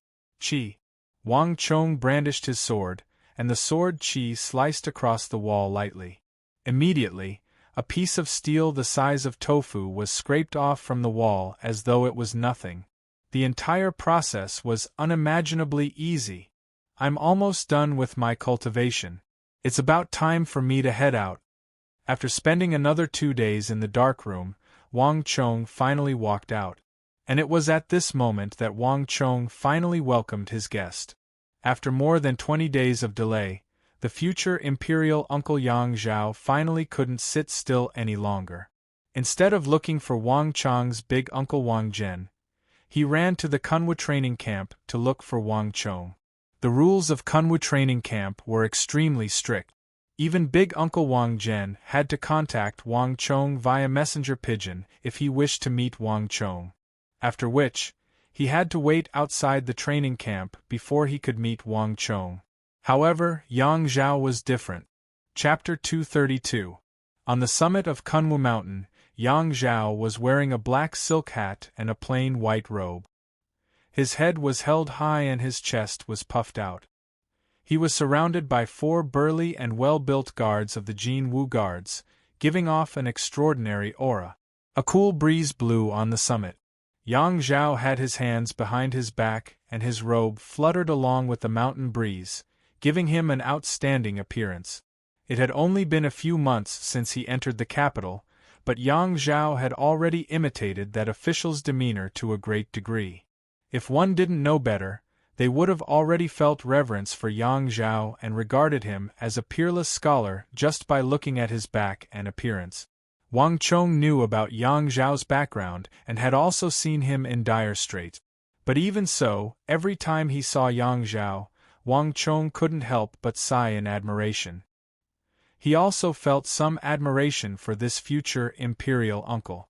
Putting aside what talent he had to learn, Yang Zhao's studious attitude was truly admirable.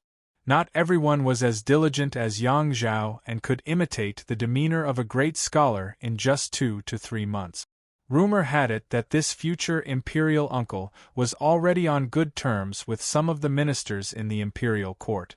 For a person to be so diligent, even if he's a gambling addict, he's still a genius. Wang Chong sighed inwardly. It wasn't without reason that Yang Zhao was able to climb to such a high position despite his humble origins. In Wang Chong's view, the scene before him was enough to explain a lot of things. Calming himself down, Wang Chong was soon led down by an instructor. Right now, Yang Zhao was patrolling on behalf of the heavens. If Yang Zhao wanted to see him, Wang Chong really couldn't refuse. Buzz! Standing on a protruding rock, Yang Zhao heard the commotion behind him and turned around. Haha, Wang Chong, long time no see. Seeing Wang Chong, Yang Zhao's eyebrows relaxed, and he beamed with joy. He jumped down from the protruding rock and strode over with an enthusiastic look on his face. Lord Yang. Wang Chong also greeted him with a smile. TSK, Wang Chong, I haven't seen you for more than a month, but you look very different this time. Yang Zhao sized up Wang Chong, and he immediately noticed the change in Wang Chong's temperament. He looked surprised. It seems that this Kunwu training camp is really good at training people. I almost don't recognize you anymore. Yang Zhao was right. Although the Wang Chong of the past was capable, he still gave people the feeling that he was a child who didn't have enough experience. But the current Wang Chong was like an unsheathed sword that had been tempered and sharpened, revealing its sharpness. His temperament had also become extremely fierce, and no one dared to underestimate him. No wonder Yang Zhao was surprised that such a big change could happen in just a month and a half. Lord Yang, you flatter me. I'm still me. There's no change. Wang Chong denied it with a smile. He knew very well that this was not the power of the Kunwu training camp at all, but the change caused by the influence of the sword Qi and sword Will of Slaughter, So Young Sun's life-killing sword. But Wang Chong would not reveal this in front of Yang Zhao. Of course you can't see it. But we can see it. Yang Zhao looked at Wang Chong with a strange look in his eyes. Well, that's enough. You can leave now. I would like to take a walk with young Master Wang. Yang Zhao suddenly walked past Wang Chong and spoke to the instructor, who informed Wang Chong. Then, he waved his hands and dismissed the 4 chamberlains of imperial insignia. Little brother, are you interested in taking a walk with me? When there was no one around, Yang Zhao suddenly smiled and extended his palm to Wang Chong. If anyone else were here, they would surely be shocked. To think that the cousin of consort Taizhen would become sworn brothers with the son of Duke Jiu. Big brother, please lead the way. Hearing the change in Yang Zhao's manner of address, Wang Chong immediately understood and followed behind. The two of them walked side by side, one on the left and the other on the right. Big brother, is there anything you need? Wang Chong went straight to the point. Let's talk about it. Yang Zhao purposely put on a hesitant expression, as if he found it hard to speak. To tell you the truth, I have come to the Kunwu training camp with a request. Wang Chong looked at Wang Chong doubtfully, but he was chuckling inside.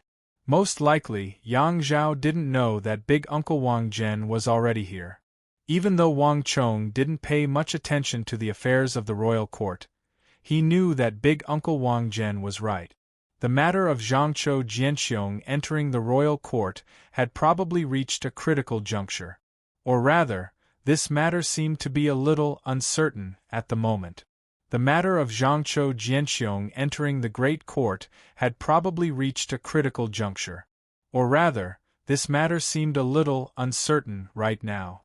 The matter of Zhangzhou Jianxiong entering the royal court had probably reached a critical juncture. Looks like Yang Zhao is even more anxious than Zhangzhou Jianxiong on this matter. Wang Chong thought. I don't know.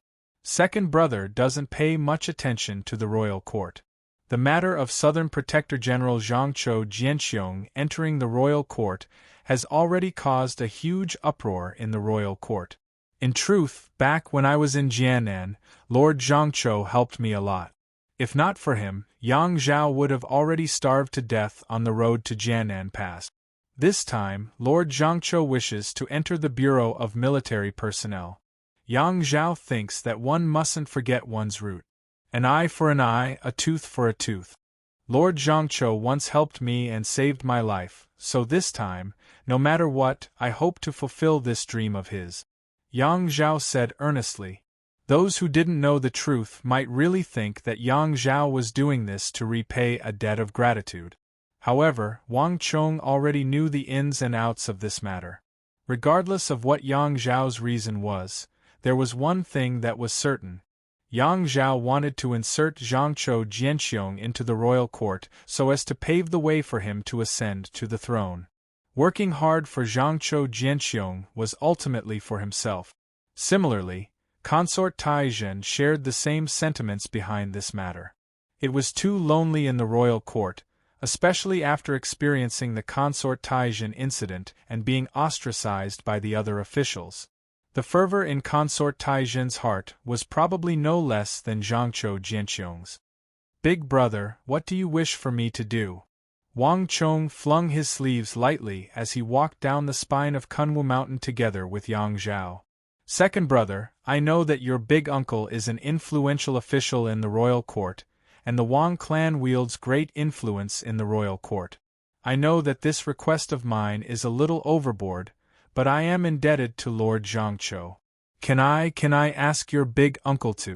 As Yang Zhao spoke, he found it hard to continue. Of course. Before Yang Zhao could finish his words, Wang Chong suddenly burst into laughter and said resolutely, Yang Zhao was stunned. "Why you can? Second brother, you don't even know what I am talking about. Hee. Didn't you want me to ask my big uncle to support Lord Zhangqiu Jianxiong in the royal court?" Wang Chong said. Yang Zhao stared at Wang Chong in disbelief, completely dumbfounded. It wasn't easy to convince Wang Chong to persuade his big uncle to support Zhangqiu Jianxiong. After all, this request was indeed a little overboard. In his heart, Yang Zhao had already made all sorts of preparations. Just that, he didn't expect that none of the methods that Yang Zhao had prepared would be useful. Before he could even finish his words, Wang Chong had already agreed to it. The surprise came so quickly that Yang Zhao was caught off guard. "Second brother, are you really going to agree to it?" Yang Zhao was still in disbelief, and he couldn't help but feel anxious. Wang Chong nodded. Big uncle had already told him that Yang Zhao would come to look for him. Since Zhangqiu Jianxiong was going to enter the capital sooner or later, it was best for him to agree to it so that Zhangqiu Jianxiong wouldn't owe him a huge debt of gratitude. "Since Big Brother has spoken, if there's a need, I can make a trip down the mountain to look for my big uncle personally," Wang Chong said. "That's great. Second brother, allow me to thank you on behalf of Lord Zhangqiu." Yang Zhao was overjoyed. He knew of Wang Chong's current standing in the Wang clan. On the day Wang Chong was released from prison, even the king of Song went to his residence to welcome him. From this, one could imagine how high Wang Chong's standing was. If Wang Chong were to appear, the chances of this matter succeeding would be much higher. "Second brother, if this matter succeeds and Lord Zhangqiu becomes the Minister of War, I'll definitely introduce him to you. I'll have him thank you properly," Yang Zhao said happily. He had already contacted quite a few people in the royal court, but it was a pity that none of them dared to step forward. For the time being, he was completely helpless. If the Wang clan and Wang Chong's big uncle were to make a call, given the Wang clan's influence and Consort Taizhen's influence, there was a high chance that this matter would succeed. This matter concerned his future. Yang Zhao had no choice but to get acquainted with it. We'll talk about this matter after Lord Zhangqiu succeeds. Right, big brother, you came from the south. I would like to ask if you know a Lord Zhang Wentua? Wang Chong asked casually, but his eyes were staring intently at Yang Zhao. It was clear that he was very concerned about this matter. "Jiannan Commandery Chief Zhang Wentua?" Yang Zhao asked in astonishment. Despite the short name, Wang Chong's heart jolted in shock. Zhang Wentua. To think that Yang Zhao would really be acquainted with Zhang Wentua from the south. In a flash, Wang Chong's mind was in turmoil, countless thoughts flitting through it. "Second brother, why would you ask this question? Could it be that your Wang clan is acquainted with Zhang Wentua?" Yang Zhao's astonished voice sounded in Wang Chong's ears. Yang Zhao was indeed perplexed. Zhang Wentua was the commandery chief of Jiannan. Even though it sounded like a significant position, it was just a title given to him in name. In truth, his authority wasn't too great. In the Tang dynasty, There were at least 100 commanders-in-chief like Zhang Wentuo. In the Tang dynasty, there were only a handful of people who knew of the name Zhang Wentuo. Yang Zhao was perplexed as to why Wang Chong would be associated with such a person. He had stayed in Jianan before. Even so, he didn't pay much attention to this Jianan commander-in-chief. However, as a scion of the capital, Wang Chong had never stepped out of the borders of the capital. It was truly perplexing that he would know of a mere commander-in-chief by the borders. Wang Chong didn't say a word. He could see Yang Zhao's expression clearly. Wang Chong knew what Wang Chong was thinking. The current Zhang Wentuo was indeed an unknown figure, but Wang Chong knew that his name would resound across the entire Middle Earth in the future, influencing the fate of the entire Tang dynasty. On top of that, the lives of the 180,000 elites of the Tang dynasty would be tied together. This unknown Zhang Wentuo would become an existence that no one could ignore in 2 years' time. Chapter 233. Hee, I've only heard of Prefect Zhang's name from my family. Right, I heard that Prefect Zhang is a womanizer? Wang Chong feigned nonchalance. Ha, brother, where did you hear that from? Hearing Wang Chong's comical words, Yang Zhao couldn't help but burst into laughter. Zhang Wentuo is a military general, and I've only seen him from afar once. He's an extremely courageous man. I've never seen him enter a brothel or a brothel before. Many people laugh at him, saying that he's a monk. However, I did hear from Lord Zhangzhou that Prefect Zhang is a henpecked husband. Second younger brother, where did you hear such a ridiculous thing? Henpecked husband? A dark glint flashed across Wang Chong's eyes. Ha, I get it now. Brother, you're not young anymore. You should know how it feels to be a woman now. Don't worry, when you're free, I'll bring you to the brothel in the capital after you leave the Kunwu training camp. Yang Zhao spoke as though he was a seasoned veteran, and Wang Chong felt a headache coming on. This wasn't the reason why he asked about Zhang Wentuo. Yang Zhao had clearly misunderstood his intentions. Wang Chong hurriedly interjected to divert Yang Zhao's attention. After which, he probed about Jianan Prefect Zhang Wentuo before finding an excuse to send Yang Zhao back. Zhang Wentuo is a henpecked husband? What's going on? After Yang Zhao left, Wang Chong sat on a boulder at the foot of the mountain and fell into deep thought. Even before Yang Zhao left, he had taken Wang Chong's final question as a joke. If he knew what he was thinking and why he would ask about Zhang Wentuo, Wang Chong dared to bet that Yang Zhao would be dumbfounded. In truth, when that matter broke out in the future, Wang Chong was sure that when Yang Zhao recalled today's conversation, he would definitely be greatly shocked. Wang Chong didn't ask about Zhang Wentuo casually. The Battle of Nanzhao. This was the real reason why Wang Chong asked about this matter. In the future, the Great Tang would face an enormous and bitter war in the southeast. In the Great Tang's history of invincibility, this was its first and most grievous defeat. 180,000 elite Tang soldiers, as well as countless officers, lay forever on the battlefield of the Great Tang's southeast, their blood flowing in rivers as they died. This defeat shook the entire Central Plains, and it would affect the fate of the Tang dynasty for decades to come.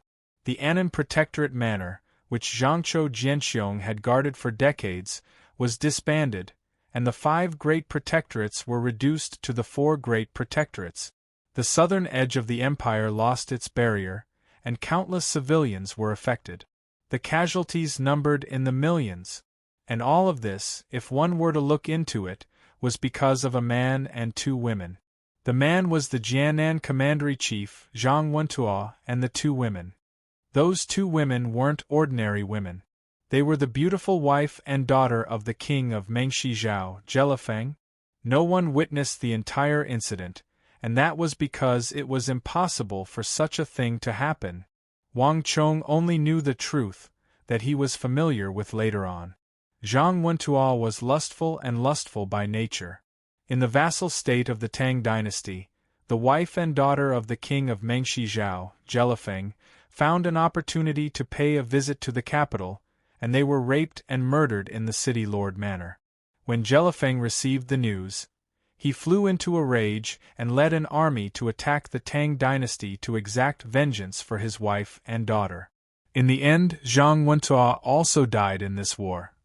Zhang Wentuo was lustful and humiliated the wife and daughter of the king of Mengshi Zhao, Jelifeng. This led to the war, and 180,000 elite Tang dynasty soldiers were buried in the southeast. Such a heinous crime wasn't to be regretted even if he died. After the Battle of Nanzhao, the anger of the entire nation was focused on Zhang Wentuo. There were even people who dug up Zhang Wentuo's corpse and whipped it to vent their anger. After that war, Zhang Wentuo was condemned by the entire nation. Wang Chong didn't know any Zhang Wentuo. Jianan was simply too far away, and Zhang Wentuo was simply too low profile. Even someone like Yang Zhao, who had spent time in Jianan, didn't know much about Zhang Wentuo, let alone others. However, Wang Chong still felt that there was something fishy about the Jianan incident that led to the Battle of Nanzhao. The reason was simple. Zhang Wentuo had committed suicide. Jelifeng had mobilized his army to attack the city. As the governor of Jianan, Zhang Wentuo knew that he had committed a grave sin. Thus, he didn't choose to retreat or escape. Instead, he chose to commit suicide to atone for his crimes. This was something that even Jelifeng couldn't deny. No one knew who was in the right and who was in the wrong back then. This was because everything had happened in the city lord manor. If Zhang Wentuo had really abducted Jelifeng's wife and daughter, then he would definitely conceal such a secretive matter from the public, not letting outsiders know about it. Other than those close to him, it was impossible for anyone else to know about it. This included Zhangzhou Jianqiong, who Yang Zhao said knew him very well. However, in that battle, everyone close to Zhang Wentuo, including himself, had died. As such, the truth would never be known. And all of the truth had come from Jelifeng's mouth alone. However, Jelifeng wasn't in the city during that incident. How could he, as the emperor of Mengshi Zhao, know about the affairs of the Tang dynasty? No one was able to verify this matter back then, needless to say, in the future. However, there was one thing that Wang Chong was certain of. It was impossible for a lustful person to commit suicide for his country.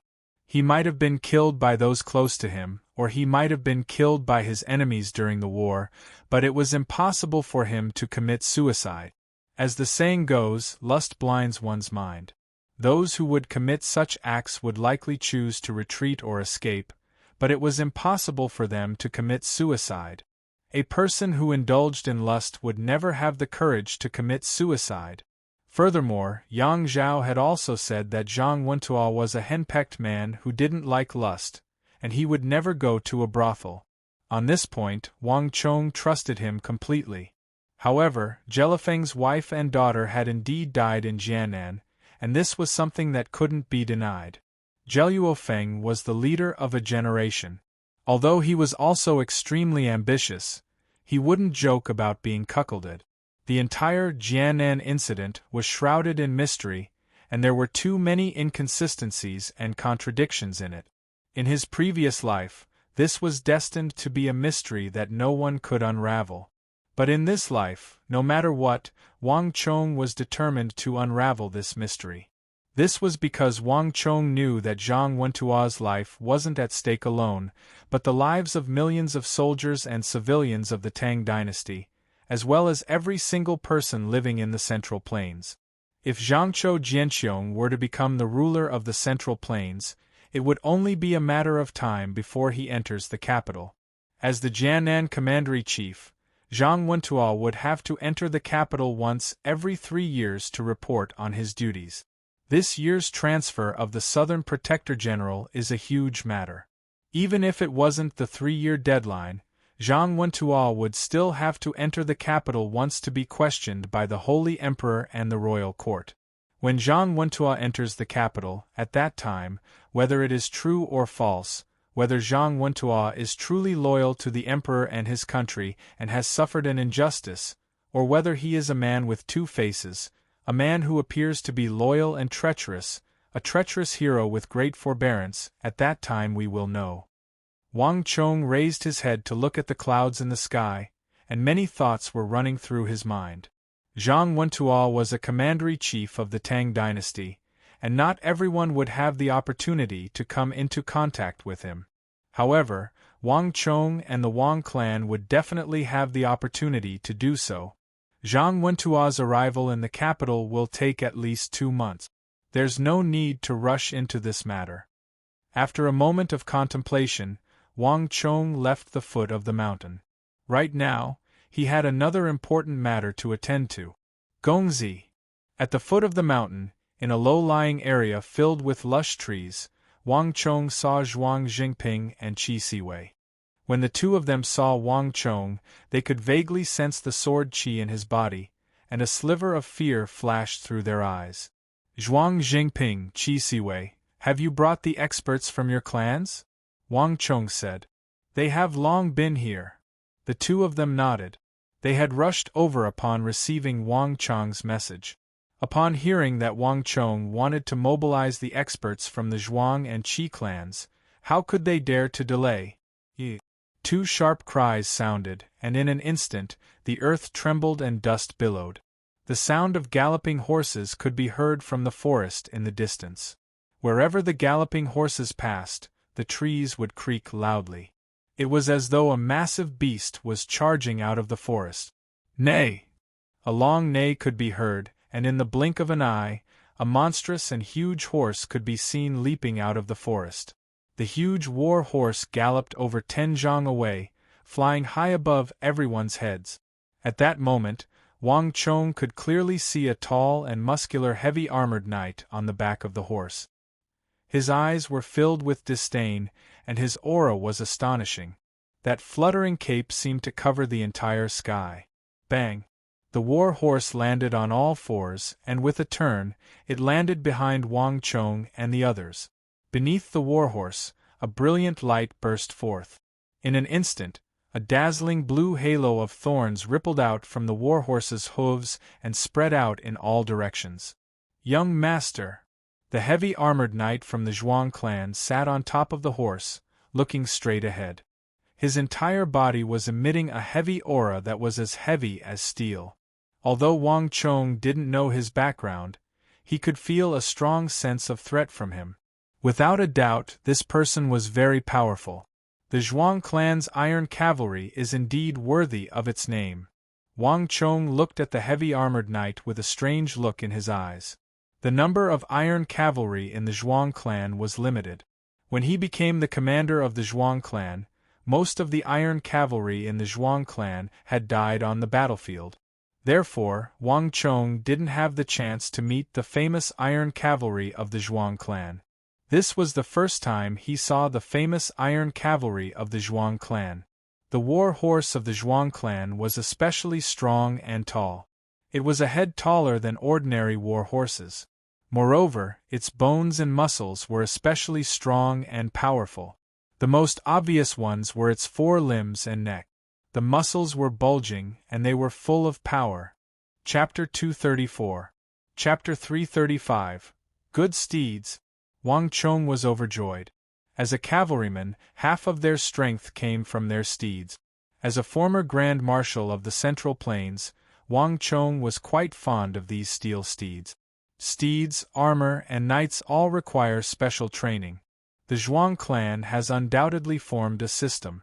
These steel steeds are extremely important to the clan.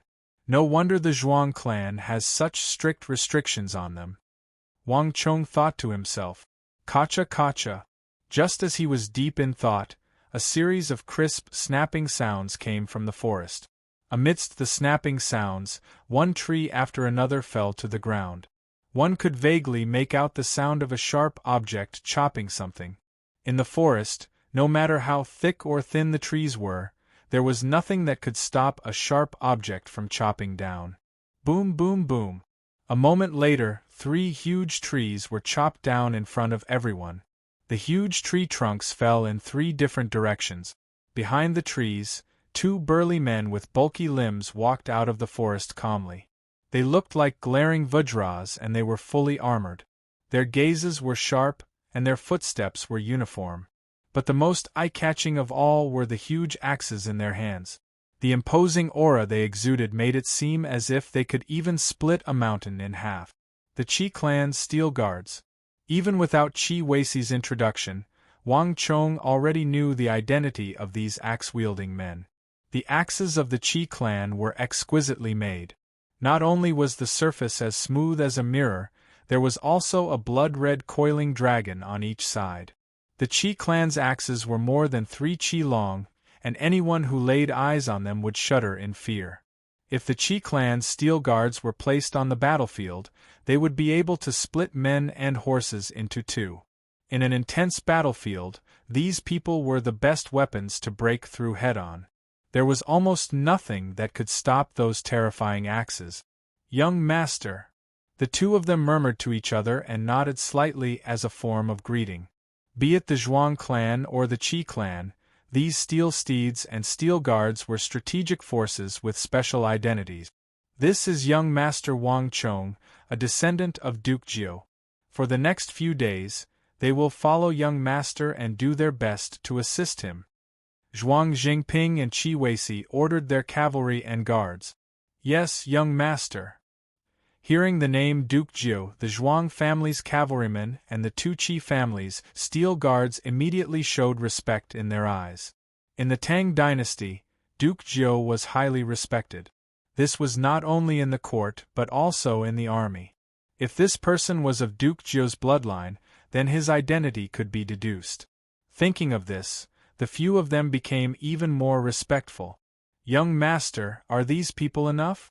Do you want us to transfer more people over?" "Yes, although it's very difficult to mobilize the power of the family.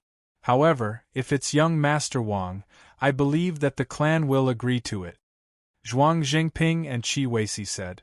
When they entered the Kunwu training camp this time, the two of them had received orders to befriend Wang Chong of the Wang family no matter what. The family would go all out for any need. "There's no need. These people are enough." Wang Chong waved his hands, rejecting their kind intentions. What he was going to do next wasn't to fight head-on on the battlefield. Furthermore, this wasn't something that could be resolved with just a direct confrontation. The three of them were more than enough. "Come out." After Zhuang Jingping and Qi Weici left, Wang Chong suddenly stopped in the forest. Clang! In an instant, sabers and axes vibrated, and battle armor buzzed. The two Qi families' steel guards and Zhuang family's cavalrymen gathered their strength as they surveyed their surroundings warily. Yet, the surroundings were completely silent. Other than the whistling of the wind, there was nothing else. "Young master." The three of them turned around and looked at Wang Chong in astonishment. They were all true martial realm experts, but they didn't notice anything at all. They had no idea how an origin energy realm cultivator like Wang Chong managed to notice anything. Wang Chong smiled faintly as he surveyed the surroundings, not bothering to explain anything. So, without the slightest sign, at a place very close to the crowd, with a swoosh, a petite black shadow suddenly appeared. She leaped from the branches of a camphor tree and suddenly swept over the top of the crowd's head, leaving behind countless afterimages. Her speed was inconceivable. "Be careful! Enemy attack!" The three of them exclaimed in shock.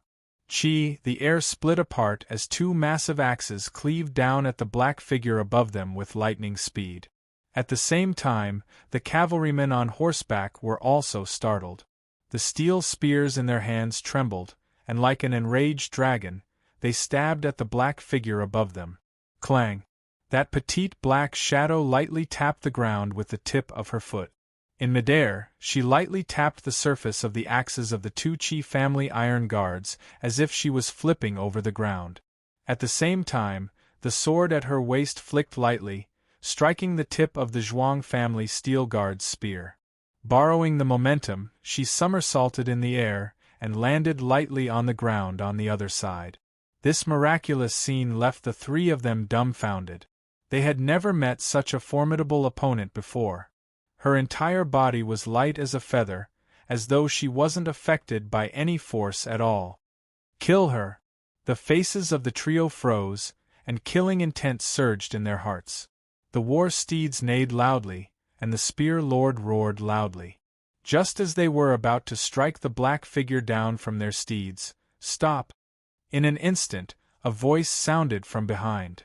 "Myasame Ayaka, come over here!" On the ground, the petite black figure slowly stood up and casually sheathed the two long swords in her hands back to her waist. So Gongzi is acquainted with her. The Zhuang family steel guards and Qi family steel guards swiftly retracted their weapons and retreated. However, a tinge of fear still surfaced in their hearts. Even though the black-clothed assassin was a lady, her strength was astounding. Even with the combined strength of the three of them, they were still unable to deal with her. "How is it? Did anything go wrong?" Wang Chong looked at Myasame Ayaka and said.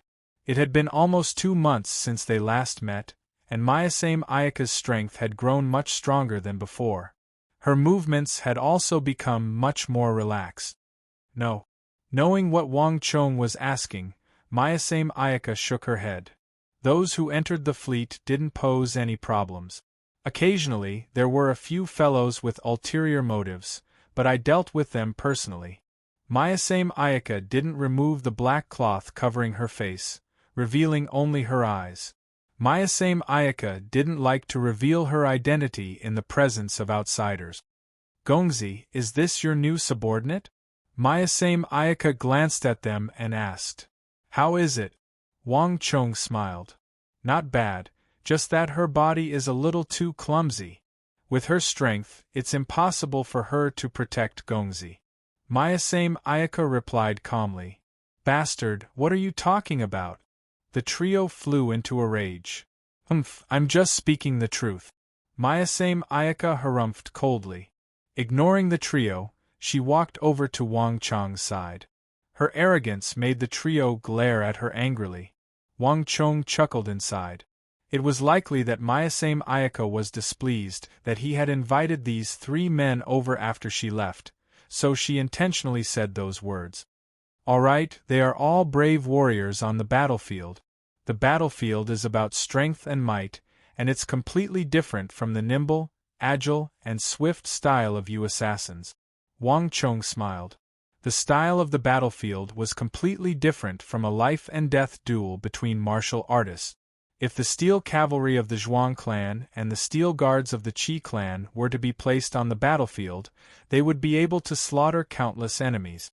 But against assassins, they would be unable to exert any strength at all.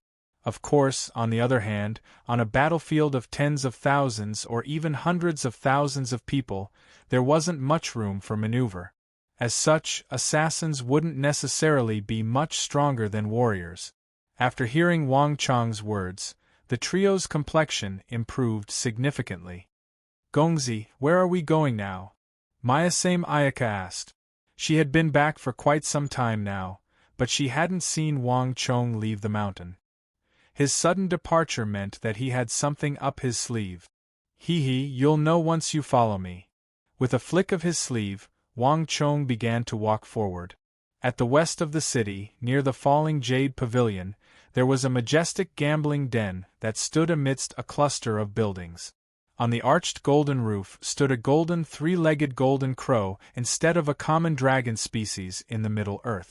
Other than that, this gambling den didn't look any different from the other gambling dens in the Central Plains. In fact, beneath the roof were rows of red lanterns. Golden Sky Gambling Den. Wang Chong was seated on the railing of the second floor of a tavern opposite the gambling den. Sipping on green wine, he surveyed the gambling den with interest. The 3-legged crow was a symbol of faith and worship for the Gogurians, and it wasn't a secret to Wang Chong. However, there weren't many people in the Central Plains who knew about it. After all, Goguryeo was situated in the northeast, a long distance away. On top of that, the Gogurian Empire had a strict customs policy, so there weren't many people in the Central Plains who knew about it. The west of the city was the territory of the Gogurians. Most of the places where the three-legged crow was hung or where the carvings of the three-legged crow could be seen were Goguryon's territories. In fact, even the tavern that Wang Chong was in at the moment was likely the property of the Goguryons. Seated on the railing, Wang Chong narrowed his eyes as many thoughts flashed through his mind. The Goguryon Empire had a strict customs policy, forbidding outsiders from entering, especially those from the Central Plains Tang dynasty. Thus, it wasn't easy to infiltrate their country. However, the Central Plains Tang dynasty was completely different from them.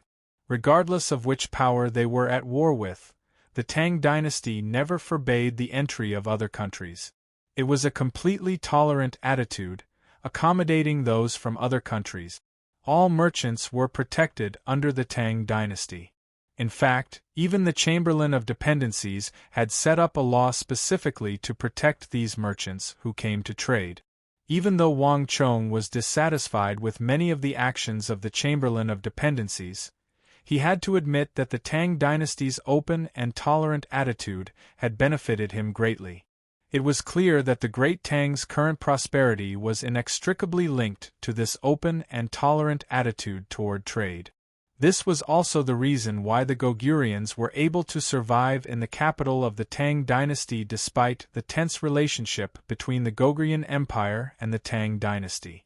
The Goguryons even opened gambling dens, taverns, tea houses, horse stalls, and so on, and the Tang dynasty never forbade them from doing so. It wasn't that the Tang dynasty was so heartless. The Bureau of Military Personnel and Bureau of Punishments had worked together to investigate them, and they even had a team specially assigned to monitor these Goguryons day and night. But the final result was that there was nothing wrong with these Goguryons. They were all pure merchants. This surveillance lasted for more than a decade, and eventually, even the Bureau of Military Personnel and Bureau of Punishments gave up on it. Chapter 235. Have you made the necessary arrangements? Wang Chong tapped on the railing lightly with his index and middle finger, producing a crisp sound. Everything is ready. Myasame Ayaka replied calmly. She stood behind Wang Chong with her head held high in her hands behind her back, not moving in the slightest. In such a short period of time, she had already changed her attire. She was wearing a black bamboo hat with a thin veil hanging down around it. As the veil shook slightly, it completely covered her face, making it blurry and indistinct. However, her eyes were still as cold as ever. Even through the veil, one could still feel a chill seeping into their bones. Myasame Ayaka's disposition as an assassin was deeply ingrained in her bones. Regardless of what she wore, it was impossible to conceal it. Very well. Tell them to pay attention to the person with a white halo around him later on. We only have an instant, so make sure to keep a close eye on him. Also, you just have to watch carefully. No one is to make a move. Wang Chong said impassively. As he spoke, he stretched out his arm and passed the wine cup in his hand over. It was indeed a little early for a 15-year-old to be drinking, but he could still learn to interact with it. Not to mention, there was another soul hidden in his body. But Gongzi, is this really fine? This is the territory of the Goguryons. Furthermore, when we were discussing this matter, we were in the abode of the Goguryons. Myasame Ayaka squatted down slightly and took the cup from Wang Chong's hands naturally before placing it on the table by the side. The women of Yingzhou were surprisingly docile in this aspect. Even though Myasame Ayaka had become an assassin, she was still able to maintain her composure. Of course, this was only applied to those who were stronger than her. The Goguryons are vicious, and there are many of them. If we were to anger them, we might not be able to leave this place. Myasame Ayaka glanced at Wang Chong with deep worry in her eyes. Ordinary people knew nothing about the Goguryons, so they were able to remain calm here. But to those who knew the ins and outs of the Goguryons, standing in this place was like a dagger to their back. This was the feeling that Myasame Ayaka was experiencing at the moment. She had crossed hands with the Goguryons before, and they were fearsome people. When they fought, They were even more ferocious than assassins like them. Mayasame Ayaka couldn't help but worry that Wang Chong intended to deal with them in the territory of the Gogurians. Who said that this is the territory of the Gogurians? This is still the territory of the Central Plains, so when did the Gogurians have the right to call the shots here? Wang Chong stretched out a hand and leaned on the railing. He looked at the dense crowd outside and sneered. The Central Plains was still around, and the Tang dynasty was still around. The calamity hadn't arrived yet, and the Central Plains wasn't so weak that it had to bow down to the Gogurians. When did the Gogurians become the ones making the decisions here? In the past, they didn't make a move on the Gogurians because the Gogurians were well behaved and didn't do anything too outrageous. However, since they were restless and wanted to make a move on the Tang dynasty, everything was different. At this point, Wang Chong gazed out of the railing, and his eyes turned colder and colder. Not even Wang Chong himself had sensed that as he spoke, his body was exuding a chilling and domineering aura.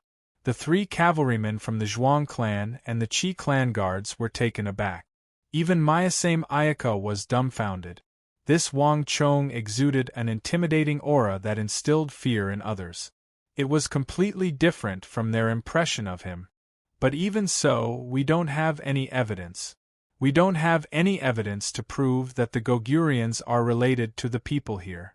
If we are careless and leave behind some evidence, the Chamberlain of Dependencies might turn against Gongzi.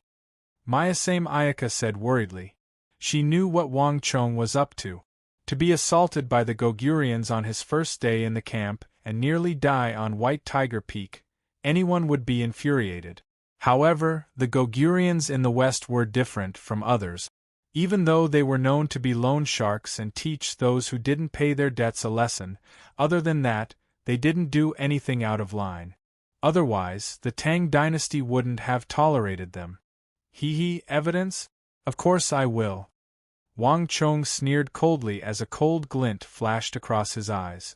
It seemed like the fact that the Gogurians in the west of the city were law-abiding citizens had spread far and wide. Even an assassin like Mayasame Ayaka knew that there was nothing wrong with the Gogurians.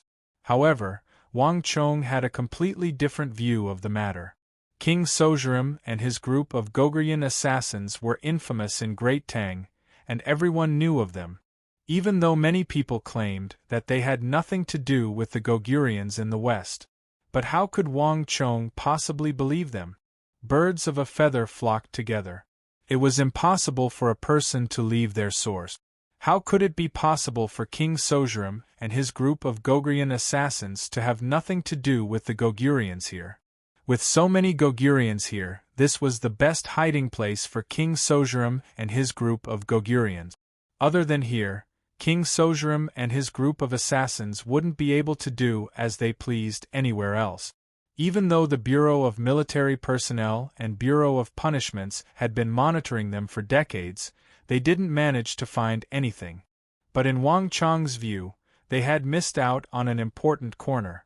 The densely packed customers who frequented the taverns and gambling dens. Who said that Gogurians could only work in Gogurian restaurants, gambling dens, and shops as Gogurians. Why couldn't Gogurians pretend to be Han? As long as one could master the language of the Central Plains, there would be no difference between a Gogurian and a Han.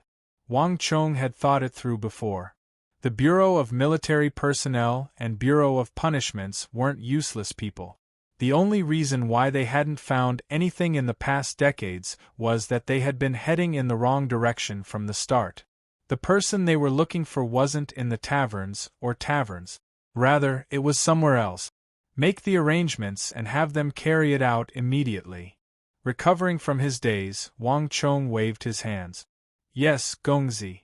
After a moment of hesitation, Mayasame Ayaka nodded. Outside the railing, a huge crowd could be seen. Standing in the tavern, Wang Chong and Mayasame Ayaka didn't attract anyone's attention. In such a luxurious place, there were simply too many scions like Wang Chong. Time slowly ticked by, and around half a tea's time later, Wang Chong finally stood up. Amidst the bewildered gazes of the crowd, he slowly walked to the railing.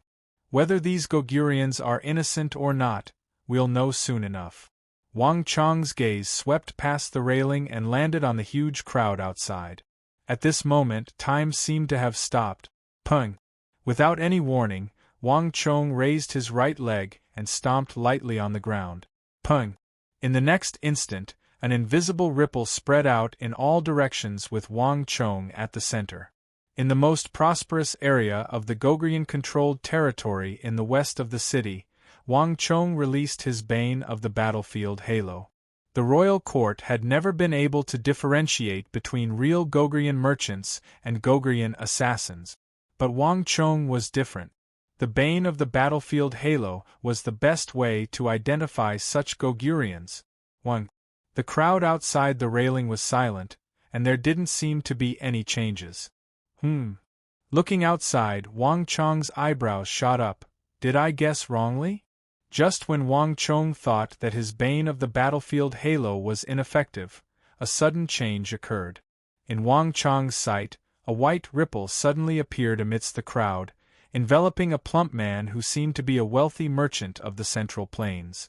Then, a second, a third, 11, 12, 13, 30, 40, 50 in just a short period of time, several hundred ripples of light appeared amidst the crowd in Golden Sky Gambling Den Wang.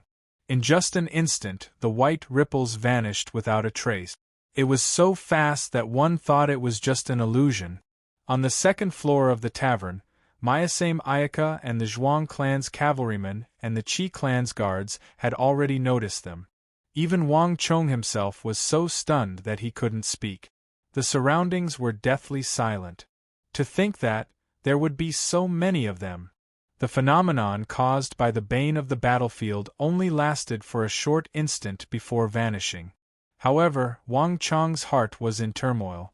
In Wang Chong's initial plan, the bane of the battlefield halo was to identify the few Gogurians in the crowd.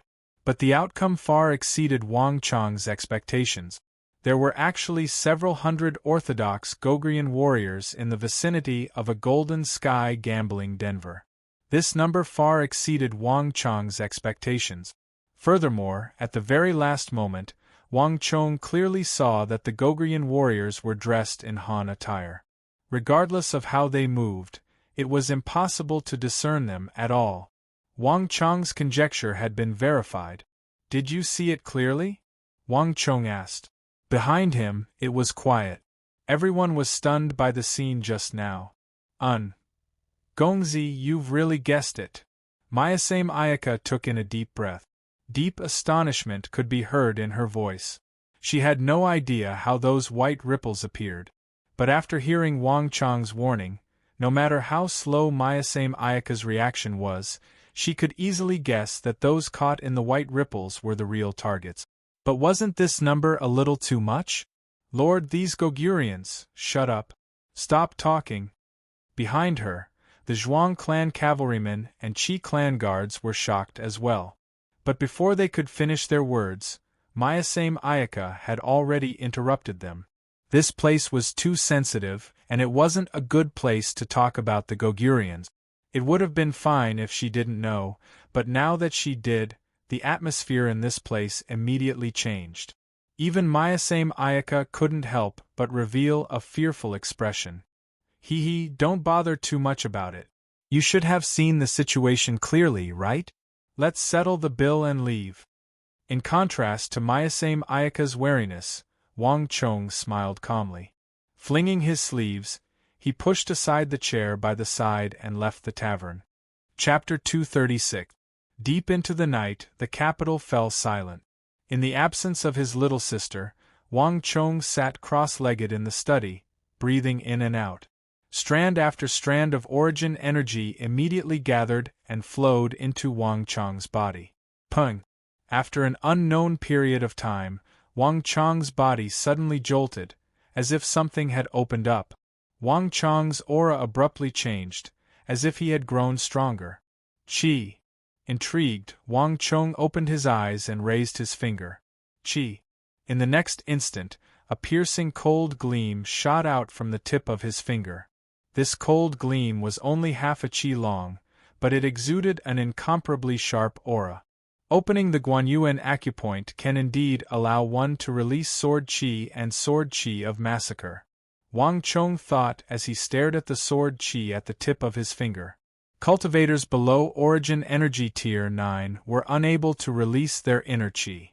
However, this wasn't absolute. Wang Chong knew of a small trick. By opening a hidden Guanyuan acupoint, he would be able to release his inner chi and origin energy. However, there was a flaw in this method.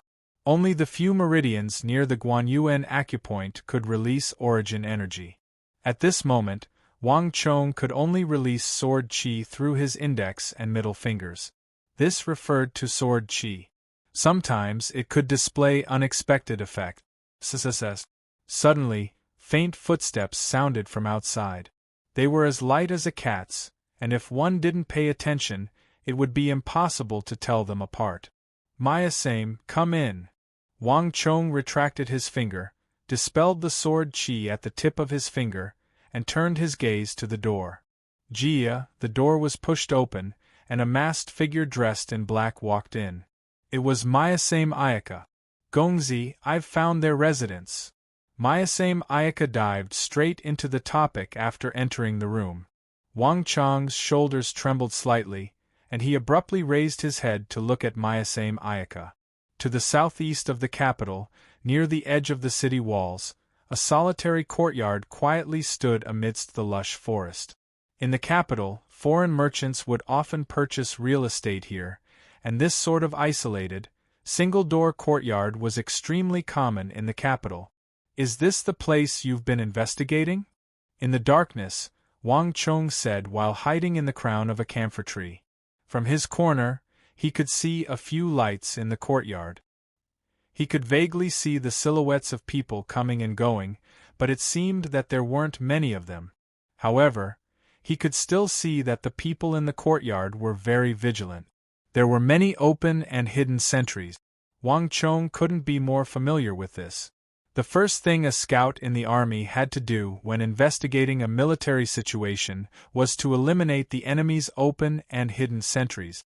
And when we followed those people, this was the first stronghold we found. Maya-same Ayaka said. Only her eyes were exposed, and the rest of her face was covered by a veil, making it impossible to see her expression. This place doesn't look like a hideout. Where are the others? Wang Chong turned around and asked with a slight frown. There's no news yet. It's difficult to follow those people. Furthermore, most of them haven't left yet. Maya-same Ayaka lowered her voice and said with a troubled expression. Following those Gogurians was far more difficult than she had imagined. Those who dared to disguise themselves as Han were all formidable experts. They were extremely familiar with the Tang dynasty.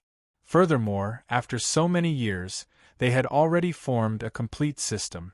The Gogurians opened casinos, taverns in the west of the city, and the Gogurian assassins, or rather, soldiers, disguised themselves as wealthy merchants, bodyguards, and travelers of the Central Plains to stay in the taverns. When Maya-same Ayaka noticed this, she was astonished. The craftiness of the Gogurians was far greater than she had imagined. Everyone only paid attention to the casinos, restaurants, and inns, as well as the Gogurians working in them. How many people would notice the Han customers and travelers staying in the lodgings of the inn? Without a doubt, the Gogurians had made use of this loophole in their thinking. Upon understanding this point, Maya-same Ayaka finally understood why the royal court of the Tang dynasty was unable to find anything wrong with them. Turning her gaze to Wang Chong, Maya-same Ayaka was even more astonished. It was as if Wang Chong had known this answer from the start. Recalling the matter regarding the specter steps, Maya-same Ayaka felt even more uneasy about it. If not for Wang Chong's age, she would have worshipped him as a god. Have you checked the interior? Wang Chong asked. There are roughly 30 people inside. The others are fine, but there's a particularly formidable expert in there. I dare not approach him. Maya-same Ayaka said with fear in her eyes. More than 30 people? Wang Chong frowned in contemplation. So, in the next instant, Wang Chong slid down the tree and disappeared without a trace. Gongzi, before Mayasame Ayaka could react, she realized that Wang Chong was nowhere to be seen. Gritting her teeth, Mayasame Ayaka slid down the tree and hurriedly chased after him. Wang Chong glanced around the perimeter of the courtyard, then carefully avoided the open and hidden sentries, circling around them. Qi Lu, Wang Chong climbed up the tree like a civet cat, climbed up the wall, and with a flip, he easily entered the courtyard. His movements were so agile that even Mayasame Ayaka was astonished. "I'm here." Wang Chong landed lightly on the ground. "There are 2 at the corridor, 2 in the bushes, 2 on the tree, and 3 in the open. There are a total of 8 patrolling guards." The courtyard was much larger than it appeared from the outside, and there were 8 Gogrian warriors patrolling the area, surveying the surroundings warily. However, due to the size of the courtyard, it wasn't too difficult for Wang Chong to sneak in. Gongzi. A gust of wind blew, and a familiar voice carrying a faint aroma sounded from behind. Mayasame Ayaka followed behind and crouched in the bushes beside Wang Chong. "Gongzi, it's too dangerous here. I suggest that you leave immediately," Mayasame Ayaka said worriedly. She was an assassin, and she possessed the specter steps, so it was easy for her to get around them. However, Wang Chong wasn't one of them. There were many Gogrian experts here, and even she didn't dare to make a move recklessly. Needless to say, Wang Chong, if he were to be discovered and surrounded, he would be doomed. "Don't worry, it's very safe here." Wang Chong faintly smiled. It was true that these people were wary, but Mayasame Ayaka had underestimated his capabilities. If not for the fact that he had a weakness, Wang Chong wouldn't have dared to barge in alone. So, Wang Chong scanned the surroundings, and before Mayasame Ayaka could react, Wang Chong had already gone around the periphery and sneaked in. Unlike Mayasame Ayaka, Wang Chong's speed wasn't too fast. He made use of the shadows, the bushes, the blind spots of the Gogrian sentries, and the time difference to sneak in. Watching from behind, Mayasame Ayaka couldn't react for a long time. Roughly 7 to 8 breaths later, Wang Chong successfully snuck into the depths of the courtyard and hid behind a fallen fake mountain. The Gogurians clearly didn't understand the art of fake mountains in the Central Plains. As such, the fake mountains in the courtyard were in the way, so they were pushed down directly. This made things easier for Wang Chong. Wang Chong's sharp gaze swept across the courtyard. Even though it looked ordinary, Wang Chong noticed many obscure symbols in the courtyard. On the pillar of the corridor, there was the image of a red flame, and on the paper window, there was the silhouette of a red boy. And on the door of the opposite room, Wang Chong saw the symbol of an arrow cluster and quiver.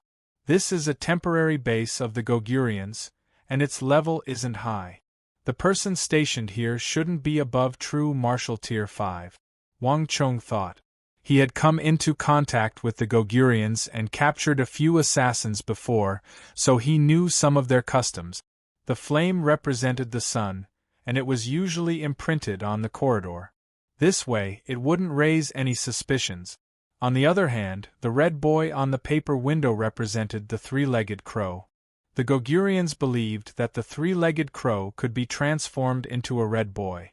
As the 3-legged crow was too conspicuous in the Central Plains, and it would be weird if someone noticed it. Thus, it was much better to change it to a red boy. Other than that, the arrow cluster and quiver on the door represented the level of the base. The more arrows in the quiver, the higher the level. But no matter how high the level was, it wouldn't exceed 9 arrows. Other than that, the arrow cluster also represented another meaning. There was a master archer here, or more accurately, the Gogrians' condor shooters. The Gogrians' condor shooters were even more formidable than the master archers of the Turks. Any Gogrian gathering point or base with a condor slayer was equivalent to having a mobile fort. No matter how many people there were in the encirclement, with 40 to 50 arrows per arrow, they would surely suffer heavy casualties. At this point, Wang Chong couldn't help but rejoice. Myasame Ayaka didn't understand the meaning behind these words. It was fortunate that he had made a trip here to take a look. Otherwise, if he were to call for reinforcements to surround the base without any preparation, he would surely suffer heavy casualties. In the end, he might even allow them to escape. These Gogurians sure are fearless. To think that they would even send their condor shooters here. They're treating this place as their own military base. Wang Chong was infuriated. In the Central Plains, be it Uzun, Mengshizhao, Abbasid Caliphate, Karak Spazinu, or the Turks, they all had their own spies. But the Gogurians were the most thorough of them all. The Gogurian warriors were scattered all over the Central Plains like a spider web, and they had already formed a massive power within the framework of the Tang dynasty. These Gogurian warriors weren't a group of vagrants. Rather, they had received direct support from the Gogurian Empire. Even an esteemed existence like the Condor shooters was sent to the Central Plains. From this, it was clear how deeply the Gogurians had infiltrated the Central Plains. Looks like I have to find a way to eradicate them, Wang Chong thought. Chapter 237. Gongzi, we can't proceed any further. The Gogurian expert is right ahead. Just as Wang Chong was deep in thought, a soft but powerful hand suddenly reached out from behind and grabbed his arm. Besides, we still don't know if that Gogurian King Sojuram is here. If he's here, we might not even be able to escape if we were to be discovered. Myasame Ayaka said anxiously. It wasn't a secret that Wang Chong wanted to deal with King Sojuram, but anything that involved the Gogurian spy was incomparably dangerous. Putting aside how elusive that person was, he had a large group of vicious and formidable Gogurian assassins under him. The first name that Myasame Ayaka heard upon entering the assassin circle was King Sojuram. If not for Wang Chong, she wouldn't have taken the initiative to provoke King Sojuram. Yet, Wang Chong was more daring than the heavens, sneaking here alone. Even she couldn't stop him. Don't worry, your worries are unfounded. King Sojuram isn't here. At the very most, he's just a Turkic condor shooter. Wang Chong turned around and revealed his findings with a suppressed voice. If King Sojuram isn't here, then our operation is meaningless. It's not worth spending so much effort just for a Gogurian expert. Why don't we retreat for now? We'll inform the royal court after we leave, and the royal court will deal with this Gogurian base. Myasame Ayaka persuaded softly. This was the safest method. Retreat? How can that be? Wang Chong chuckled. The reason why we're investigating the Gogurian base isn't to hand it over to the royal court. If Myasame Ayaka thought that Wang Chong was doing this to exact vengeance for the Gogurians' night assault, she was being too naive. The reason why Wang Chong was investigating the Gogurians wasn't just to hand them over to the royal court. Wait here for me. Wang Chong's heart thumped. He suddenly moved his hands and feet like a giant black lizard. Shaking his head and wagging his tail, he quickly made his way to the room in front of him. Young master, shocked, Myasame Ayaka reached out to grab him, but it was already too late. Myasame Ayaka trembled in fear and her face paled. The perception of a true martial realm martial artist was very sharp, even she did not dare to cross this distance. Wang Chong actually touched it just like that. But what was even more shocking was that Myasame Ayaka could still sense Wang Chong's presence. But in the blink of an eye, Wang Chong's aura vanished from Myasame Ayaka's senses like a bubble. Myasame Ayaka could still vaguely make out Wang Chong's silhouette, but she couldn't sense his aura at all. It was as if he had vanished into thin air. Myasame Ayaka was completely stunned. She wanted to go over, but she didn't dare to take the risk. What Wang Chong could do, she wasn't confident that she could. Oblivious to Myasame Ayaka's thoughts, Wang Chong's tortoise-breathing art, which he had learned from Ablonidon and Arloja, came in handy at this moment. This tortoise hibernation, a mystical art of the Sindhi monks of the western regions, allowed one to bury oneself deep underground, sealing off all the pores of one's body, preventing the slightest bit of one's aura from leaking out. On top of that, one's metabolism would also be reduced to a snail's pace, allowing one to go without food or water for months or even years. This was something that even Wang Chong was unable to achieve back then. Back then, he was astonished when he heard of it. It could be considered as a legendary art born from the impoverished land of Sind. Even though it wasn't too powerful, it was extremely miraculous. Wang Chong's tortoise-breathing art hadn't reached the level where one would be fine without food or water for months or even years. However, sealing off all the pores of one's body to prevent the slightest bit of one's aura from leaking out was still possible. Under such circumstances, coupled with the celestial steps, it was entirely possible for one to fool the other party. The shadows of the lanterns on the window flickered, and the soft chatter of Gogurians could be heard from within. It was the conversation between two famous beauties. Wang Chong had learned Gogurian back then. The reason why he came here was because he heard a familiar phrase. "How's the investigation?" A cold voice in the room asked. It sounded authoritative. "I'm almost done. I've gathered all the information on White Tiger Peak." The other authoritative voice replied. A familiar sensation assaulted him once more, and the frown on Wang Chong's face deepened. This was the second time he had heard of this term. I'll hand it over to Lord once I've gathered all the information. Our loss the previous time was too bizarre. Lord must have his reasons for instructing us to do so.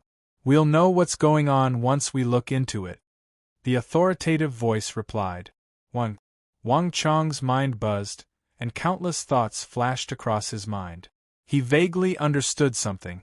"Your subordinate understands," the second authoritative voice replied. Also, pay attention to one thing. Lord has instructed us to stay low for the next few months. We mustn't cause any trouble.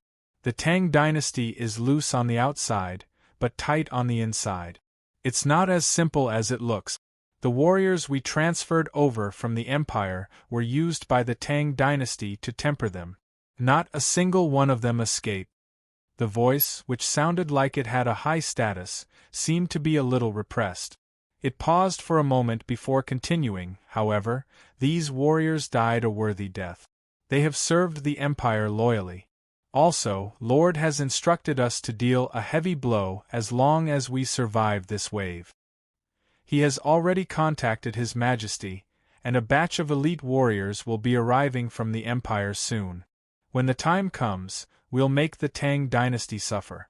Lord has his eyes on a batch of famous officials of the Tang dynasty. These people have never been friendly to our Goguryeo. When the time comes, we'll make them disappear from the face of the earth. We'll make the Tang dynasty suffer to the bone. Long live Goguryeo! Long live Saint Geisaman! The authoritative voice seemed to have been injected with adrenaline, and it immediately grew agitated. Outside the window, Wang Chong's heart jolted. In that instant, a frenzied gale blew in his heart, raising huge waves. King Sojuram is moving ahead of schedule. This was the only thought that remained in Wang Chong's mind. King Sojuram's operation in the Central Plains wasn't limited to just this once. The assassinations and sabotage he organized would occur once every 3 to 5 years. King Sojuram had assassinated the important officials of the royal court before. But Wang Chong knew that none of them could compare to the one King Sojuram carried out half a year later. The censors of the royal court, the generals of the Bureau of Military Personnel, Bureau of Punishments, and some old officials of the Tang dynasty were all assassinated. Even the maids and servants in their residences were executed. This incident shocked the entire royal court, and even the Holy Emperor was infuriated. It was because of this incident that King Sojuram was hunted down by the entire royal court. Even the royal guards, chamberlains of Chamberlain, and the nobles of the royal court were involved. However, he was well prepared. After the assassination was over, he successfully backed out of the Tang dynasty and returned to Goguryeo safely. The entire incident of the Tang dynasty had made him famous. But this matter should have happened half a year later. Why would it be brought forward so suddenly? Wang Chong's heart was pounding furiously. But there was one thing that Wang Chong was certain of. The matter that the Goguryeo leaders were discussing was undoubtedly that matter. The Goguryeo martial arts syndicate already had considerable influence in the capital.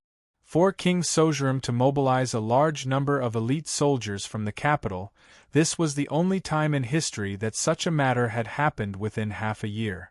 If not for the fact that he could understand Goguryeo, no one would have known of this matter. All right. You can leave now. The troops that Lord has requested will take another month or so to arrive. Make sure to pay attention to this period of time. The royal court of the Tang dynasty is currently investigating us. Make sure not to let them find anything. Ha ha ha, pardon me for being presumptuous, but Lord, you're overestimating them. It's not that I'm looking down on them. If they really had that kind of ability. Ha ha ha, that's true. In the room, the two Goguryons laughed heartily as they ended their conversation. In the room, the two Goguryons laughed heartily and ended their conversation. Pung! Not too long after Wang Chong hid in the shadows, the door suddenly opened, and a tall and muscular Goguryeo expert carrying a long black sword bag on his back walked out. Sweeping his gaze across the surroundings, he leaped onto the roof, and in a few leaps, he disappeared from the courtyard. After the expert left, the room fell silent. Under the light, the man sat motionless in front of the table, seemingly lost in thought. No one knew what he was thinking about. Humph! How childish of me to fail to capture you. At the same time, Wang Chong sneered coldly as he slowly retreated along the path he came from. Gongzi, how is it? Upon seeing Wang Chong, Mayasame Ayaka heaved a long sigh of relief. She had been so nervous that she feared that Wang Chong would be discovered. She was prepared to make a move at any moment. But in her heart, Mayasame Ayaka was impressed. Wang Chong seemed to possess an endless amount of martial arts. It was hard to tell whether it was due to the deep heritage of the Tang dynasty, or if Wang Chong was the only one. You can leave now, Wang Chong said. He didn't intend to leave so quickly, but now, he had changed his mind. After leaving the Goguryeo gathering point, Wang Chong didn't return to the Wang family residence. Instead, he headed straight for the King of Song's residence. In the Great Tang Empire, Wang Chong was the only one who could knock on the door of a noble's residence in the middle of the night. Is what you said true? In the main hall, the King of Song wore a dark casual robe with a grim expression. He had been woken up from his sleep by Wang Chong. The only person who could do this without being blamed was Wang Chong. It's true, Wang Chong said as he recounted the events in detail. Of course, there were many things that Wang Chong had added in as well. Otherwise, he wouldn't have been able to win the trust of the King of Song. The King of Song didn't say a word, but his expression was exceptionally grim. There were precedents of Goguryons assassinating influential officials of the Tang dynasty.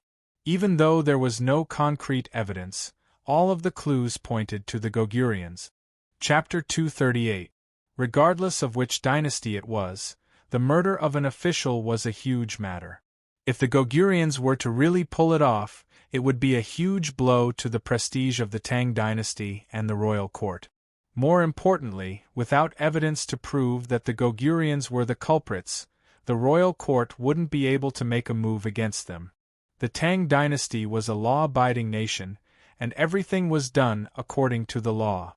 It was impossible for them to massacre the Goguryons in the west of the city just based on groundless evidence.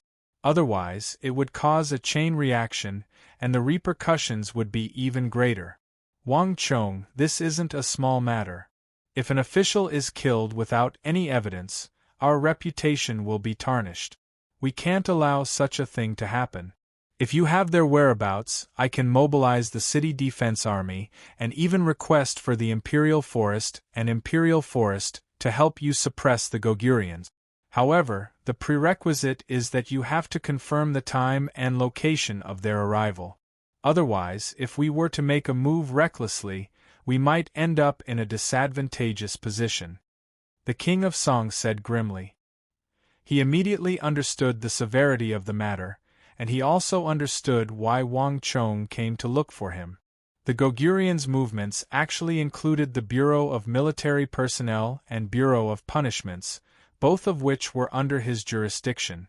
If the officials of the Bureau of Military Personnel and Bureau of Punishments were to be killed, he would be the first to be apprehended by the Holy Emperor and punished accordingly. He couldn't afford to be careless in the face of such severe consequences. "Just leave this matter to me. I have a way to track them down. But before that, I need your Highness to help me with something," Wang Chong said. After which, he revealed the matter of the condor shooters in the Goguryan base. The strength of a condor shooter was no small matter. If one were to barge in without knowing their background, it would be impossible for them to return alive no matter how many people they had. A condor shooter could threaten dozens or even hundreds of experts of the same level, provided that the latter didn't have sufficient protective gear. Only a master archer could deal with a master archer. To deal with such a condor shooter, Wang Chong didn't have enough people around him. Only the King of Song's residence had such experts. "I understand." The King of Song pondered for a moment before nodding. "Leave this matter to me. Go to the side hall and wait. I will arrange for suitable people to help you." "Thank you, Your Highness." After exiting the hall, Wang Chong met the expert arranged by the King of Song in the side hall. A burly man, who was more than 2 meters tall, stood in the hall. He wore a thick armor that looked like an iron bucket. Behind him was a 1.67-meter-long giant metal bow, which was extremely eye-catching. The bowstring used to draw the bow was as thick as a thumb.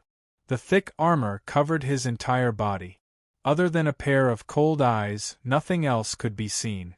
From this person, Wang Chong felt an extremely dangerous aura. Even though they were still 6 to 7 zhang away, Wang Chong felt his hair stand on end and his hair stand on end. "He's an expert." A thought flashed through Wang Chong's mind. Someone who could make his scalp go numb with just a glance was definitely an expert among experts. "Greetings, young master. The King of Song has ordered me to be at your disposal." A buzzing voice came from under the fort-like armor. The voice was loud but emotionless, as if the person standing in front of Wang Chong was a machine that could not be cold. The nobles of the royal family do have some hidden experts in their residence. They are especially powerful. Wang Chong thought to himself. From his previous life, he knew that there were some especially powerful experts in the royal family who would not appear in front of people easily. The appearance of this sharpshooter was enough to prove this point. Wang Chong visited the King of Song very late at night. From the moment he requested for a sharpshooter expert to the formal acceptance, it only took a moment. The King of Song had already selected a suitable expert for him.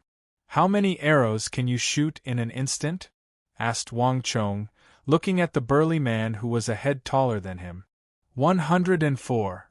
Wang Chong sucked in a cold breath when he heard the crisp and decisive voice, without the slightest hesitation. This number was twice that of an ordinary sharpshooter. "How far can each arrow shoot?" asked Wang Chong again. 17 miles away.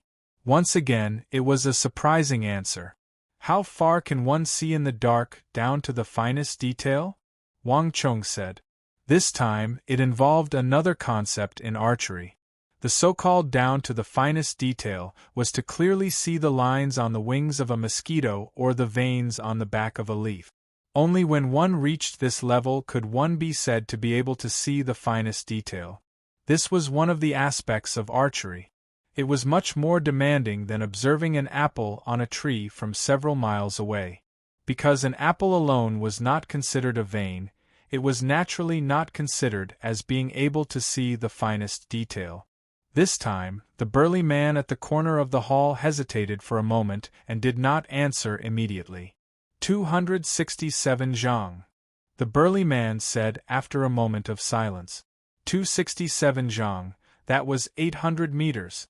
To be able to see the fine lines on the wings of a mosquito from 800 meters away in the dark was already an astounding feat. With such eyesight paired with his astounding cultivation, he would be an invincible threat in the dark.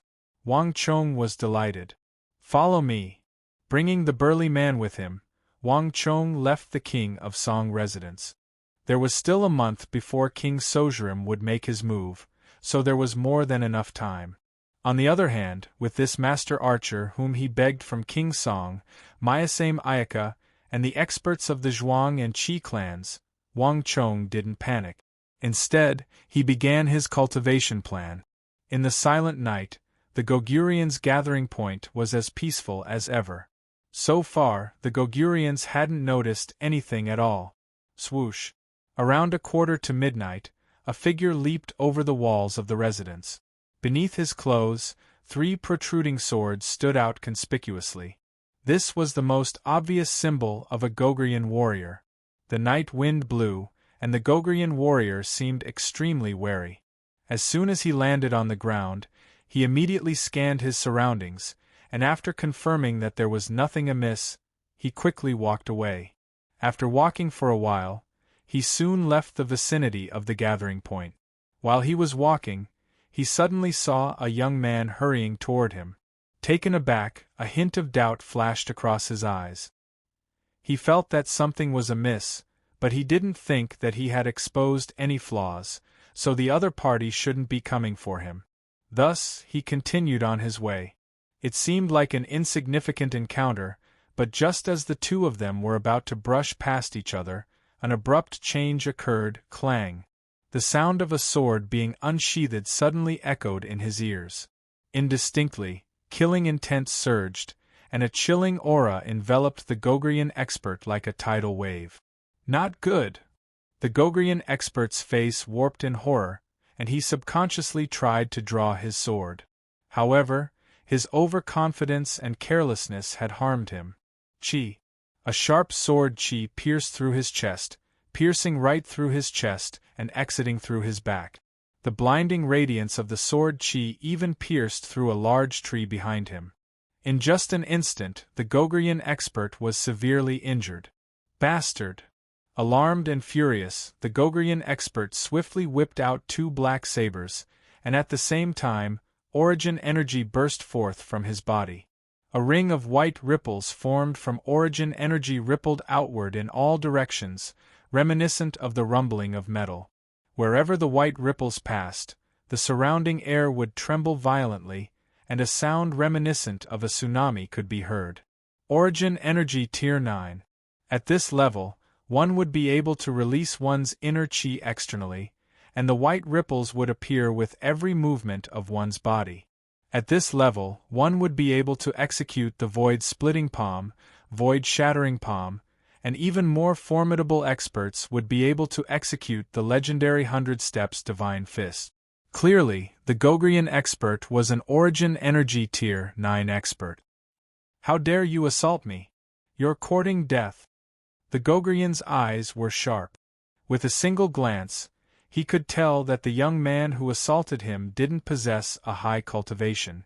The other party had only managed to injure him by catching him off guard. However, in the next moment, something unexpected happened. In an instant, the white ripples that the Gogurian expert had released suddenly vanished, as though the source of life had been sucked dry. This abrupt change disrupted the Gogurian expert's rhythm. Not only was his body affected, even his origin energy was thrown out of balance. It was as though a pair of invisible shackles had locked down his origin energy, causing his cultivation to plummet from Origin Energy Tier 9 to Origin Energy Tier 8. Chi! In that instant, a blazing sword chi harnessed an aura of destruction and slaughter pierced through his left chest. The 2-sword chi had sent him into a state of near death. Poochie! Following which, a bizarrely shaped crimson sword slid through his flesh and pierced into the Gogurian expert's heart. The battle only lasted for a few breaths before it ended. What in the world is going on? Astonished, the Gogurian expert fell to his knees. Even at the moment of his death, He had no idea what had happened to his body. Why did the white ripples that he had released suddenly vanish? Why did he suddenly lose control of a portion of his origin energy even though he still had it in his body? How comfortable! So this is the little Inyang art. Standing before the corpse of the Gogrian expert, Wang Chong drove the little Inyang art in his body, and waves of origin energy flowed into his body through the crimson little Inyang sword. The exhilaration from the growth of origin energy was indescribable. The 84,000 pores on his body felt as though they had opened up, and the origin energy in his body was growing swiftly as well. This was the first time Wang Chong was using the little Inyang sword given to him by his master, the evil emperor, to absorb another person's origin energy. The feeling was indescribable. It's no wonder why the great Inyang heaven creation art is labeled as an evil art. This feeling of easily obtaining origin energy is simply too addictive. And once a person is addicted to it, it's easy for them to harbor thoughts of endless slaughter. Thus, those who cultivate this art will become numb to killing, becoming more and more frenzied. In that instant, Wang Chong's mind was clear, and the origin energy in his body grew rapidly. In just a short period of time, it had already surpassed Wang Chong's several months of hard work, leaving Wang Chong in awe. Chapter 239. Congratulations to user for killing 11 Gogrian warriors. At the same time, a voice sounded in Wang Chong's mind. Along with this voice, a raging wind blew, and invisible origin energy seeped into Wang Chong's body through his limbs and bones. In that instant, Wang Chong could clearly sense that his aura had grown slightly stronger, and the bane of the battlefield halo within him had grown significantly stronger as well. Just a single origin energy tier 9 Gogrian warrior had raised Wang Chong's origin energy and halo simultaneously. There was no other way to raise his cultivation faster than this. Using the little Inyang art to absorb the opponent's origin energy and internal energy, using the sword chi of massacre to subdue the opponent, and through killing the opponent, he would absorb the opponent's internal energy to strengthen the little Inyang art. Repeating this cycle, Wang Chong's cultivation plan in his previous life was slowly being carried out by his own hands. To think that I thought that the little Inyang art could only absorb a small portion of the opponent's origin energy when they were severely injured, and that it was a huge flaw. From the looks of it now, this ability is already formidable. Seeing is believing. No matter how much I hear or understand, I can't compare to trying it out with my own eyes. Executing the little Inyang art was completely different from what he imagined it to be. It wasn't an easy task to absorb all of an opponent's internal energy. At the very least, one had to reach an extremely high level of mastery in order to do so. In comparison, the little Inyang art's ability to absorb a portion of the opponent's origin energy when they were severely injured and unable to put up any resistance was already incredible. Gongzi, you're even more like an assassin than us. A familiar voice suddenly sounded from behind. On a nearby tree, Mayasame Ayaka, dressed in a nocturnal outfit, slid down from the lush crown of the tree. Her movements were as light as a leopard as she slowly made her way toward Wang Chong. She had been watching from the top of the tree, prepared to make a move the moment the situation turned for the worse. She didn't expect Wang Chong's attack to be so swift and decisive, dealing with the opponent in just a few moves. She didn't even have a chance to make a move. Hee, even if you haven't eaten pork, haven't you seen a pig run? Wang Chong chuckled. Young master? Taken aback, Mayasame Ayaka couldn't help but blush. Wang Chong was clearly referring to her. Ha ha ha! Wang Chong laughed heartily. He used a few lines from his previous life to tease Mayasame Ayaka. Let's go and deal with the corpses. Don't let the Gogurians find out. As Wang Chong spoke, he bent down and searched the body of the origin energy tier 9 Gogrian. Soon, Wang Chong discovered something. It was a wooden box about 2 fingers wide, and it exuded a faint fragrance. The Gogrian seemed to have placed great importance on it. Wang Chong opened the wooden box and soon, a golden Gogrian ginseng appeared before his eyes. It's really here. Looking at the ginseng in the wooden box, Wang Chong smiled as if he had expected it. The reason why he ambushed the Gogrian expert wasn't just to cultivate the little yin-yang art and bane of the battlefield. His other objective was the Gogrian ginseng. The Gogrian ginseng was renowned throughout the world, and according to the age of the ginseng, it could be categorized into white and gold. Judging from the color, this ginseng was at least 200 to 300 years old. The Zhuang clan and Qi clan had to put in a lot of effort just to take out a 200 to 300 years old ginseng, and yet, every single one of these Gogrian warriors had won on them. Even though Gogrian's territory isn't large, it has quite a few experts. These Gogrian ginseng sure have contributed a lot. Looking at the ginseng in his hand, Wang Chong couldn't help but sigh.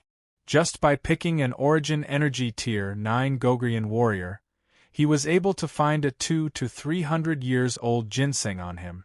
From this, it was clear how wealthy Gogrian was. With these deep fire ginseng, the Gogrian Empire could easily mass-produce experts. Just like harvesting chives, he plucked them wave after wave. Placing the ginseng back into the wooden box, Wang Chong stuffed it into his robe, turned around, and left. Not too long after he left, the battlefield was cleaned up. The corpses and bloodstains were all wiped clean. Even the traces of battle were wiped clean. In the following period of time, Wang Chong spent his days ambushing the Gogurians who were traveling between the stronghold and the other areas of the capital. Wang Chong had long realized that this stronghold was in close contact with the Gogurians in the west of the capital.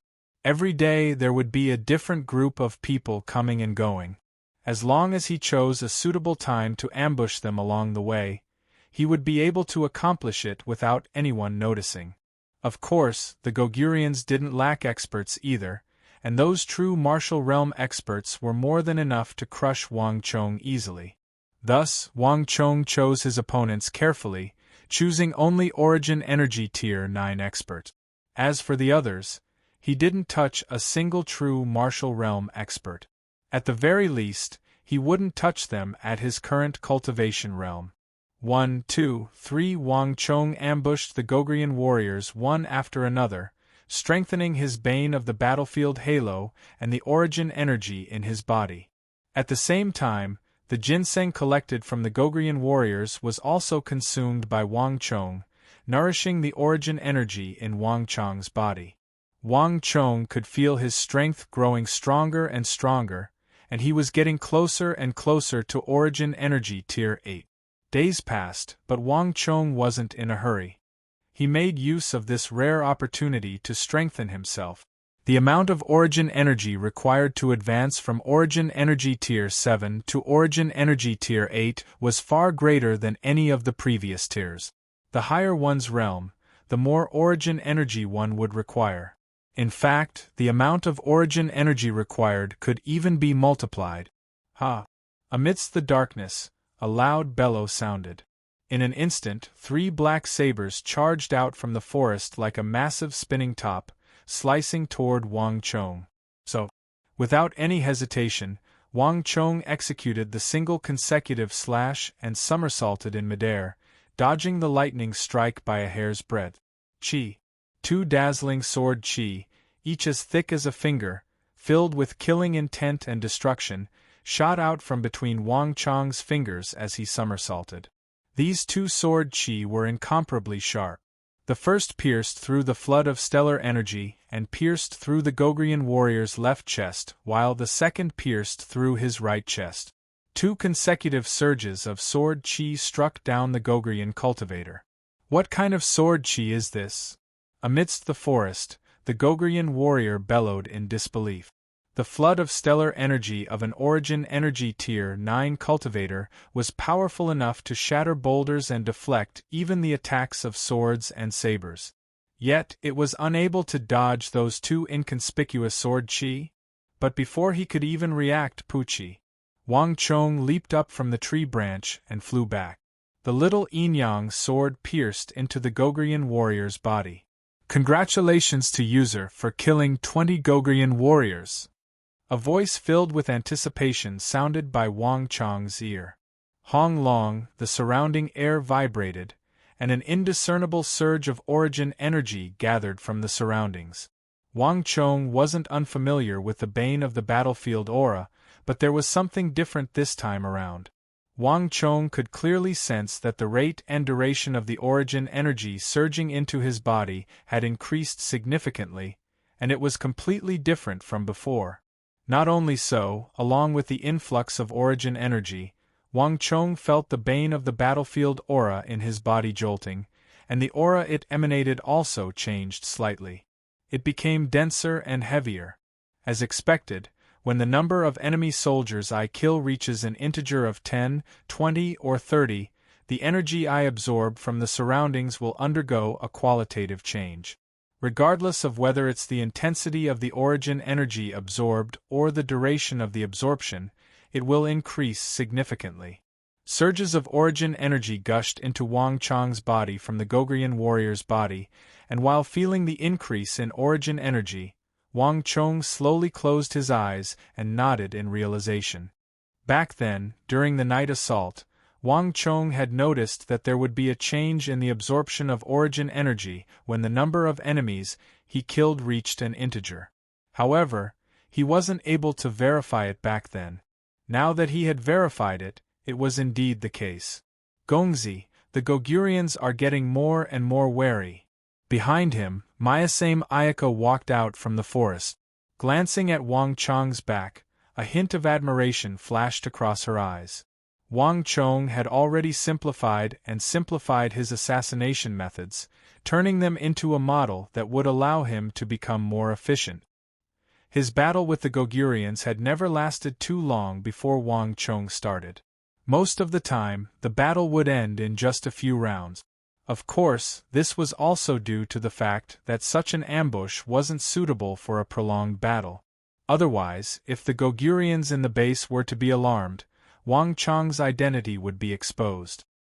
Those fellows are indeed getting more and more wary. They must have noticed something. Wang Chong raised his head and remarked.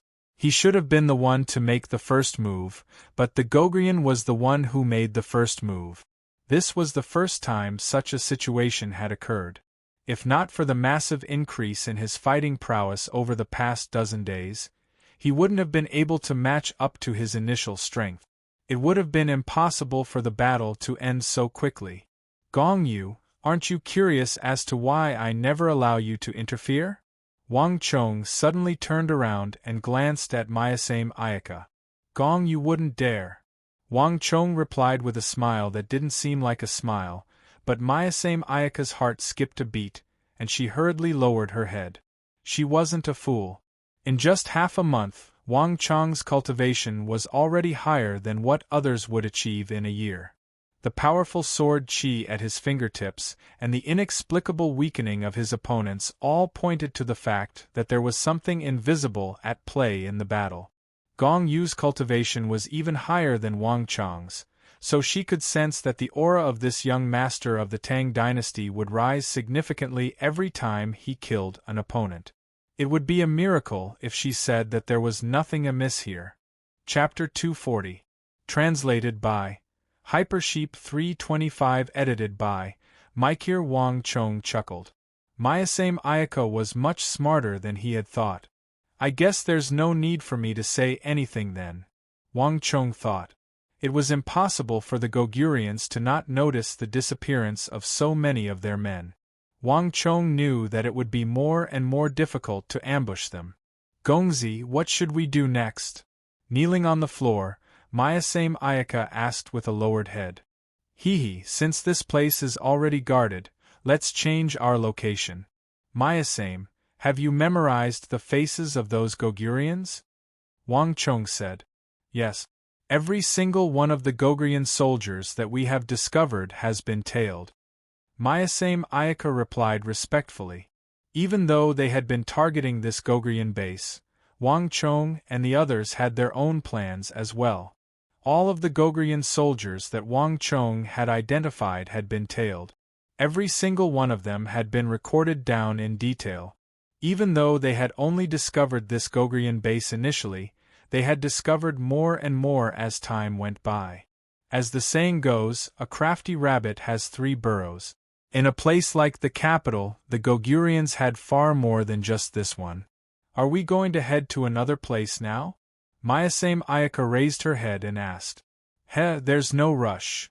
Wang Chong chuckled and waved his hands. Since he had already killed so many Gogurians, he decided to rest for the time being. There was another matter that he had to attend to. Chong'er, you're here. In Big Uncle Wang Zhen's residence, deep into the night, Wang Zhen, dressed in a loose robe with a hairpin on his head, was seated in the main hall with a benevolent look on his face. In front of him was a porcelain plate, and on the plate were 2 cups of fragrant tea. The cups were still warm, and the fragrance of the tea wafted into the air. On top of that, there were 5 exquisite desserts placed on the sandalwood table. From the looks of it, Wang Zhen seemed to have known that Wang Chong would be coming. Big Uncle. Wang Chong faintly smiled and respectfully bowed. It had been more than a month since they last met, and Big Uncle's complexion was rosy. His complexion was extraordinary, and he seemed to be in good health. Even the invisible aura he exuded had increased significantly. Congratulations, Big Uncle. Looks like you're going to be promoted again. Wang Chong grinned. Brat, what nonsense are you spouting? At our level, taking a step forward is as difficult as ascending to the heavens. How could it be that easy? Big Uncle Wang Zhen scolded jokingly. His actions had become much more amiable. In the past, he would never have dared to joke around with Wang Chong, but now, he found this nephew of his more and more pleasing to the eye. It was impossible for Wang Chong to say that he would be promoted. However, his authority in the imperial court was indeed growing stronger and stronger. This was inseparable from Wang Chong. The regional commander's incident that Wang Chong had stirred up had come to an end. Even though there had been some twists and turns along the way, in the end, the Wang clan's prestige had risen once more, and its influence had grown significantly as well. The Wang clan and Song clan had been on good terms for 3 generations, and with the reinstatement of the King of Song, the Wang clan had benefited as well. It was only natural that Wang Zhen's standing in the imperial court would rise. You're here for the matter regarding Yang Zhao, right? Wang Zhen asked. Wang Chong chuckled. Big Uncle, what's the current situation in the imperial court? What else can it be? Zhangqiu Jianqiong is currently a ferocious dragon crossing the river. Who wouldn't be suspicious of the sudden intrusion of a border official? It has never been an easy feat to get to the imperial court from this place. It would be a wonder if he could get in so easily. Wang Zhen took a sip of tea and tapped the table beside him with a finger. Wang Chong nodded and sat down beside Big Uncle Wang Zhen with a smile. Chong'er, let me ask you one more time.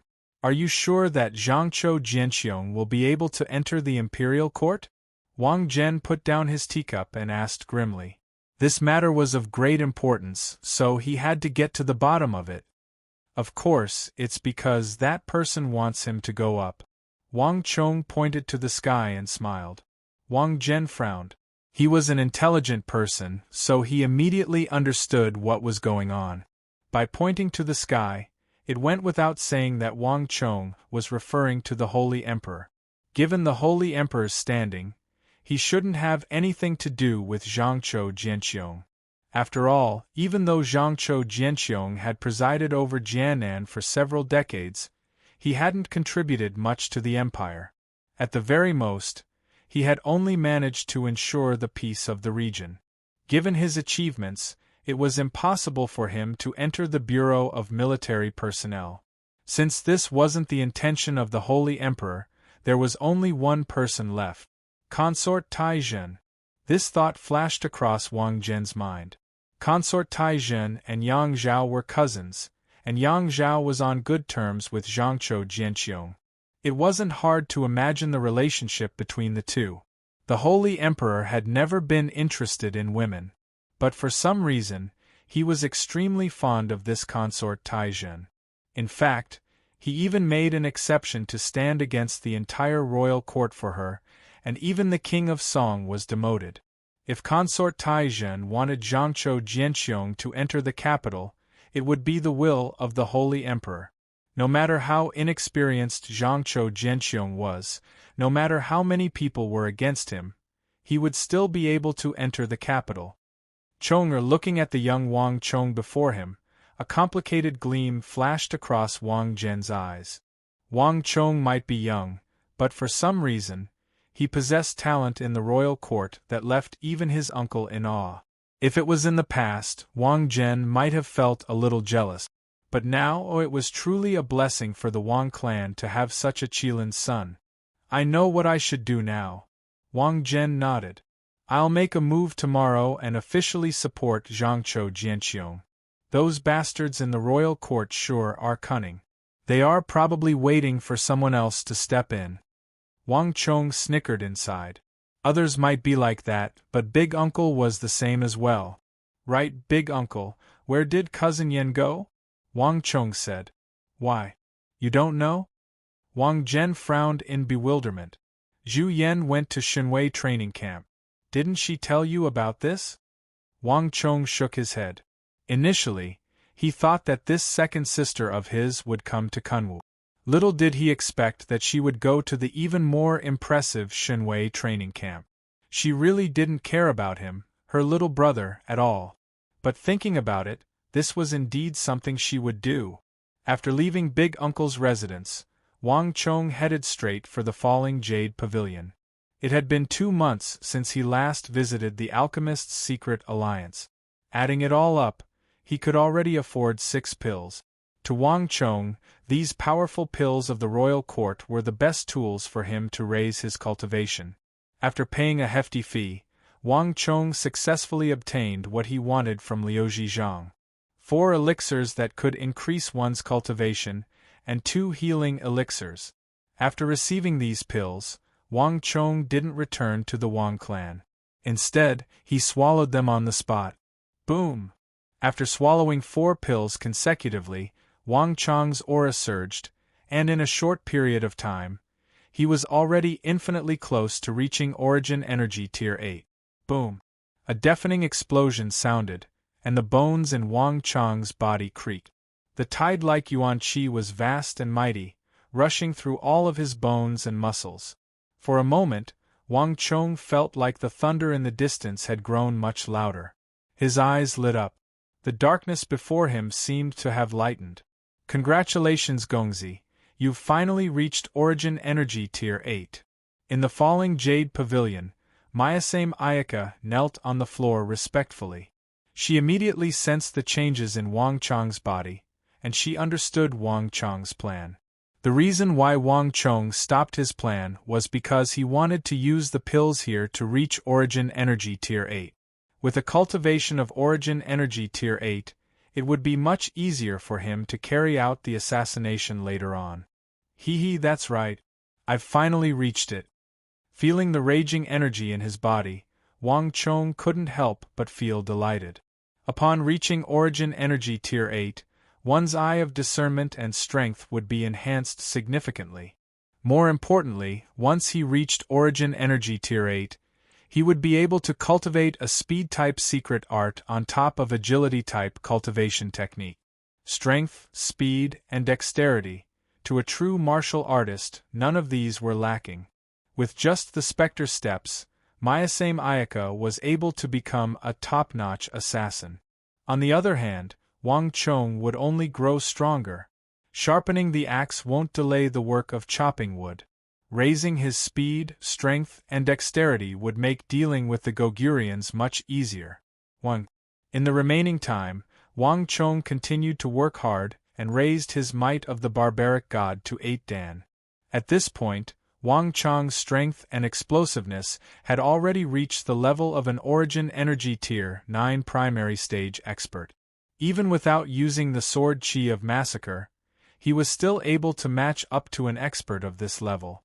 Sitting cross-legged on the floor, Wang Chong pondered for a moment before deciding on a speed-type cultivation technique for himself. Phantom steps. This secret art was similar to Myasame Ayaka's specter steps in that it was soundless and incomparably fast. However, unlike Myasame Ayaka's, phantom steps didn't have a huge flaw like specter steps, and it wouldn't result in severe injuries or death. In Wang Chong's memories, this was an extremely mature movement technique. 1. Surges of origin energy surged within Wang Chong's body. Unlike any other cultivation technique he had cultivated before, the origin energy in Wang Chong's body circulated once around his body before rushing toward the acupoints and meridians in his legs like a raging river. It was impossible for a person to walk with their hands, so regardless of whether it was specter steps or phantom steps, the most crucial acupoints and meridians were located in the leg. This was the first time Wang Chong was cultivating a speed-type secret art, and the process wasn't easy. However, using the undigested medicinal energy from the 4 pills he had just consumed, Wang Chong successfully cleared a large portion of the meridians and acupoints in his legs. Pung pung pung. Innumerable profound entrances and acupoints burst open 2 days later. So, with a flash of light, a silhouette flitted across the room and through the door, disappearing from the room. Before Myasame Ayaka could react, she saw a familiar silhouette not too far away. Gogongzi. Seeing Wang Chong suddenly appear under the moonlight, Myasame Ayaka was astonished. Her eyes were wide open as she stared in disbelief at the nearby Wang Chong. She was a natural-born assassin, and her perception was even sharper than Wang Chong's. But just a moment ago, she didn't even notice how Wang Chong had disappeared from the room and passed by her. In fact, even at such a close distance, she couldn't sense Wang Chong's aura at all. Even if she were to see him with her eyes, she would find his silhouette blurry, unable to see him clearly. What kind of cultivation technique is this? Myasame Ayaka was astonished. Chapter 241. Hee Myasame, try and catch me. Wang Chong turned around and smiled, revealing a row of snow-white teeth amidst the darkness. Gongzi, I won't stand on ceremony then. Hearing Wang Chong's words, Myasame Ayaka chuckled. She was also interested to see how much Wang Chong had improved after his breakthrough. Even though Wang Chong's movement technique seemed to be even more profound than hers, Myasame Ayaka was still confident that she could take him down. After all, the difference in strength between the two of them was clear for all to see. Even though Wang Chong had crossed blows with her twice, neither of them were fair and square. The first time was through trickery, and the second time was when she was severely injured by Li Zhuxin. In terms of strength, Myasame Ayaka wasn't inferior to Wang Chong. Gongzi, I'm coming. Myasame Ayaka smiled, and the corners of her eyes curled up slightly. So, without any warning, the light at the entrance warped for a moment, and like a specter, Myasame Ayaka melted into the void, vanishing from the spot. To comprehend the essence of the specter steps, one would be akin to a specter wandering in the night, making it difficult for one to discern it with the naked eye. Even experts stronger than oneself would only be able to see a faint shadow, reminiscent of a transparent specter. This was also the origin of the name specter step. Gongzi, I've caught you. Just a few feet from Wang Chong, Myasame Ayaka revealed a victorious smile beneath her black veil. Even though Wang Chong was talented, he was still far from matching up to her. Myasame, are you certain? A light chuckle sounded in the darkness. The source of the chuckle was erratic, but it didn't originate from where Myasame Ayaka was standing. Myasame Ayaka's face warped. She immediately knew that the situation had changed. Shwa. In an instant, Myasame Ayaka's speed abruptly increased, and she abruptly reached out to grab Wang Chong. However, a flash of light abruptly appeared, and Myasame Ayaka's grasp missed. He disappeared? Myasame Ayaka's eyes narrowed as her face warped in shock. She didn't think that her sure-kill attack would actually fail. She was also a true martial realm expert, so she immediately understood the meaning behind this strike. For Wang Chong to be able to dodge her attack in the time it takes for a spark to fly off a flint, there was only one way to do it, and that was if his speed was faster than hers. How is this possible? Mayasame Ayaka's eyes were filled with disbelief. She couldn't believe what she was seeing. Although she never dared to look down on Wang Chong, this fact was too shocking. But what was even more shocking was that just 3 zhang away, Mayasame Ayaka saw 3 identical Wang Chong, and all 3 of them were smiling at her. "Young master, how did you do it?" Mayasame Ayaka exclaimed in shock. These 3 Wang Chong didn't exude the slightest aura, and with Mayasame Ayaka's sharp senses, it was impossible for her to discern them. This is called phantom steps. Even further away, in the darkness, Wang Chong appeared from beneath another broken wall. The moment he appeared, the 3 phantoms vanished as well. What you see are only my remnant phantoms. My cultivation is still lacking, so I can only leave behind 3 phantoms at the same time. If I were stronger, I would be able to split into 12, 20, or even 60 to 70 phantoms. With his hands behind his back, Wang Chong walked out from beneath the broken wall with a confident and composed expression. "But why haven't I heard of it before?" Mayasame Ayaka asked doubtfully. "It would be a wonder if you knew." Wang Chong chuckled inwardly. Of course, the true phantom steps wasn't as formidable as this. However, Wang Chong had modified it to a certain extent, fusing it with the tortoise breathing art. This made up for the weakness of phantoms being easily seen through. After all, even the aura of Wang Chong couldn't be detected, needless to say, these 3 phantoms. Mayasame Ayaka was perplexed, but it was true that Wang Chong's cultivation technique was formidable. "Let's go. I might need your help this time." Without saying anything else, Wang Chong turned around and walked into the depths of the darkness. Having reached Origin Energy Tier 8 and successfully cultivated the Phantom Steps, Wang Chong's agility, speed, and strength were all at the same time. At this point, he had already achieved minor accomplishment in his martial arts, and now Wang Chong was determined to challenge the difficulty of the second Gogrian base. "I should head to the second Gogrian base to take a look." A thought flashed across Wang Chong's mind, and he soon disappeared into the darkness. Deep in the night, at 4 o'clock in the morning, the capital was quiet as everyone slept soundly. Other than the patrolling Imperial Army soldiers and drunkards, there was no one else on the street. In a remote area in the northeast corner of the capital, a one-eyed fatty, dressed in a wide-sleeved robe and the attire of a minister-counselor, was walking over from the edge. Even though he was disguised as an ordinary merchant, his footsteps were forceful. His muscular arms were subconsciously placed on his waist, which was completely incompatible with his disguise. "Who?" All of a sudden, a loud noise was heard. The one-eyed fatty's body tensed up, and he immediately turned his gaze toward the source of the sound warily. Not too far away, a 15 to 16-year-old youngster suddenly walked out from the forest.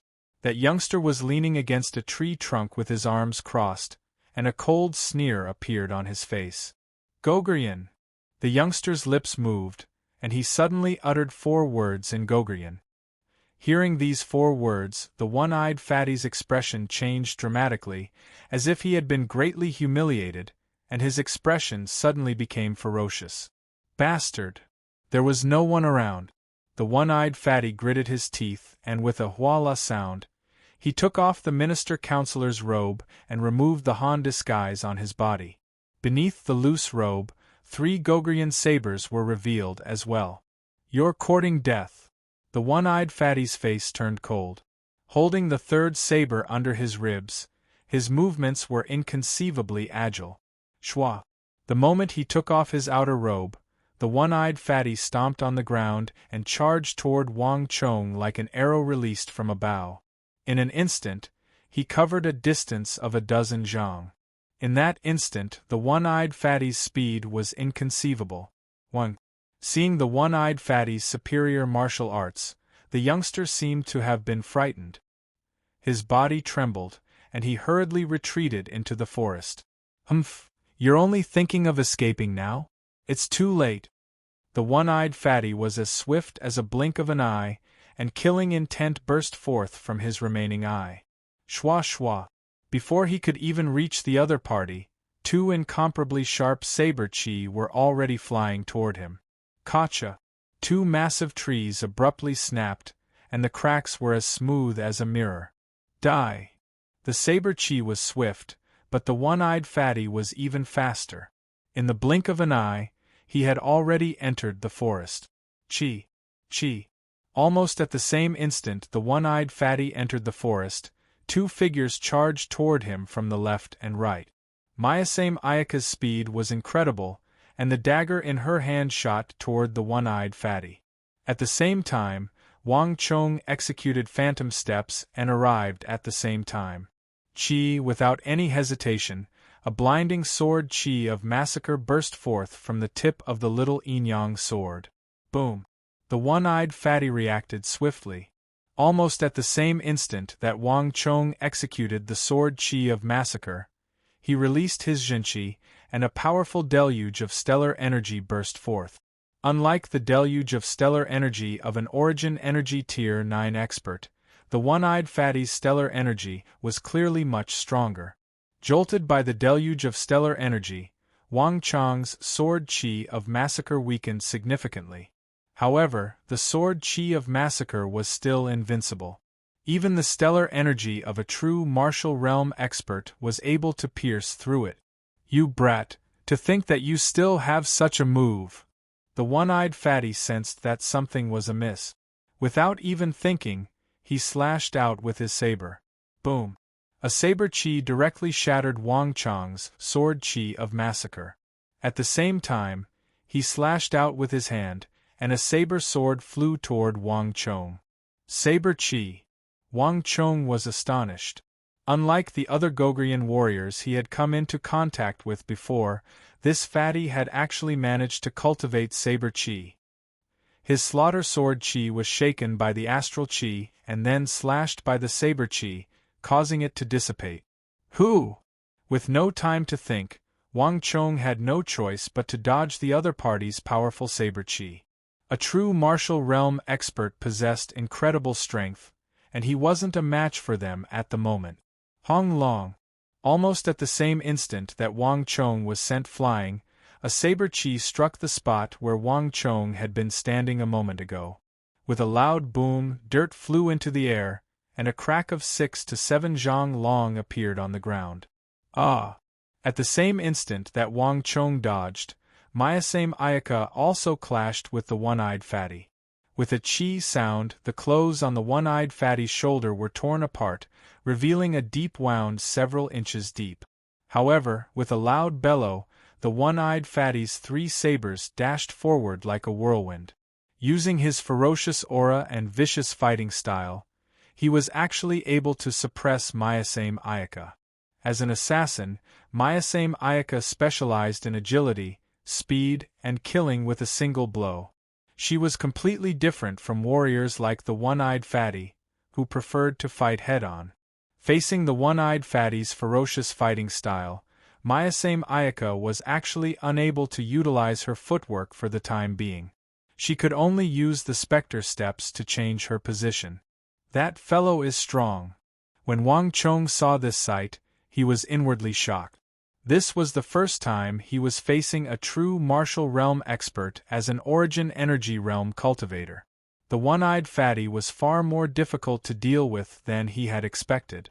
From the looks of it, Mayasame Ayaka didn't have much of a chance against Zhang Xian's ruthless 3-saber stream, where he was risking his life for his own. Who? Without any hesitation, Wang Chong executed the phantom steps and executed the hexad arms technique. This time, a single sword chi split into 6, and each of them was as thick as a finger, shooting toward different parts of the one-eyed fatty's body. On the other side, Mayasame Ayaka had also pushed the specter steps to its limits, and she surrounded the one-eyed fatty, launching a flurry of attacks at him. Ha ha ha, you two fellows, do you think that you can deal with me just like that? Die. Halo of swamp. All of a sudden, a burst of laughter echoed in the ears of the duo. Before he could finish his words, the aura around the one-eyed fatty abruptly changed, and a halo accompanied by stellar energy burst forth. However, unlike the green halo of thorns that Wang Chong had seen before, the halo beneath the one-eyed fatty's feet was actually gray in color.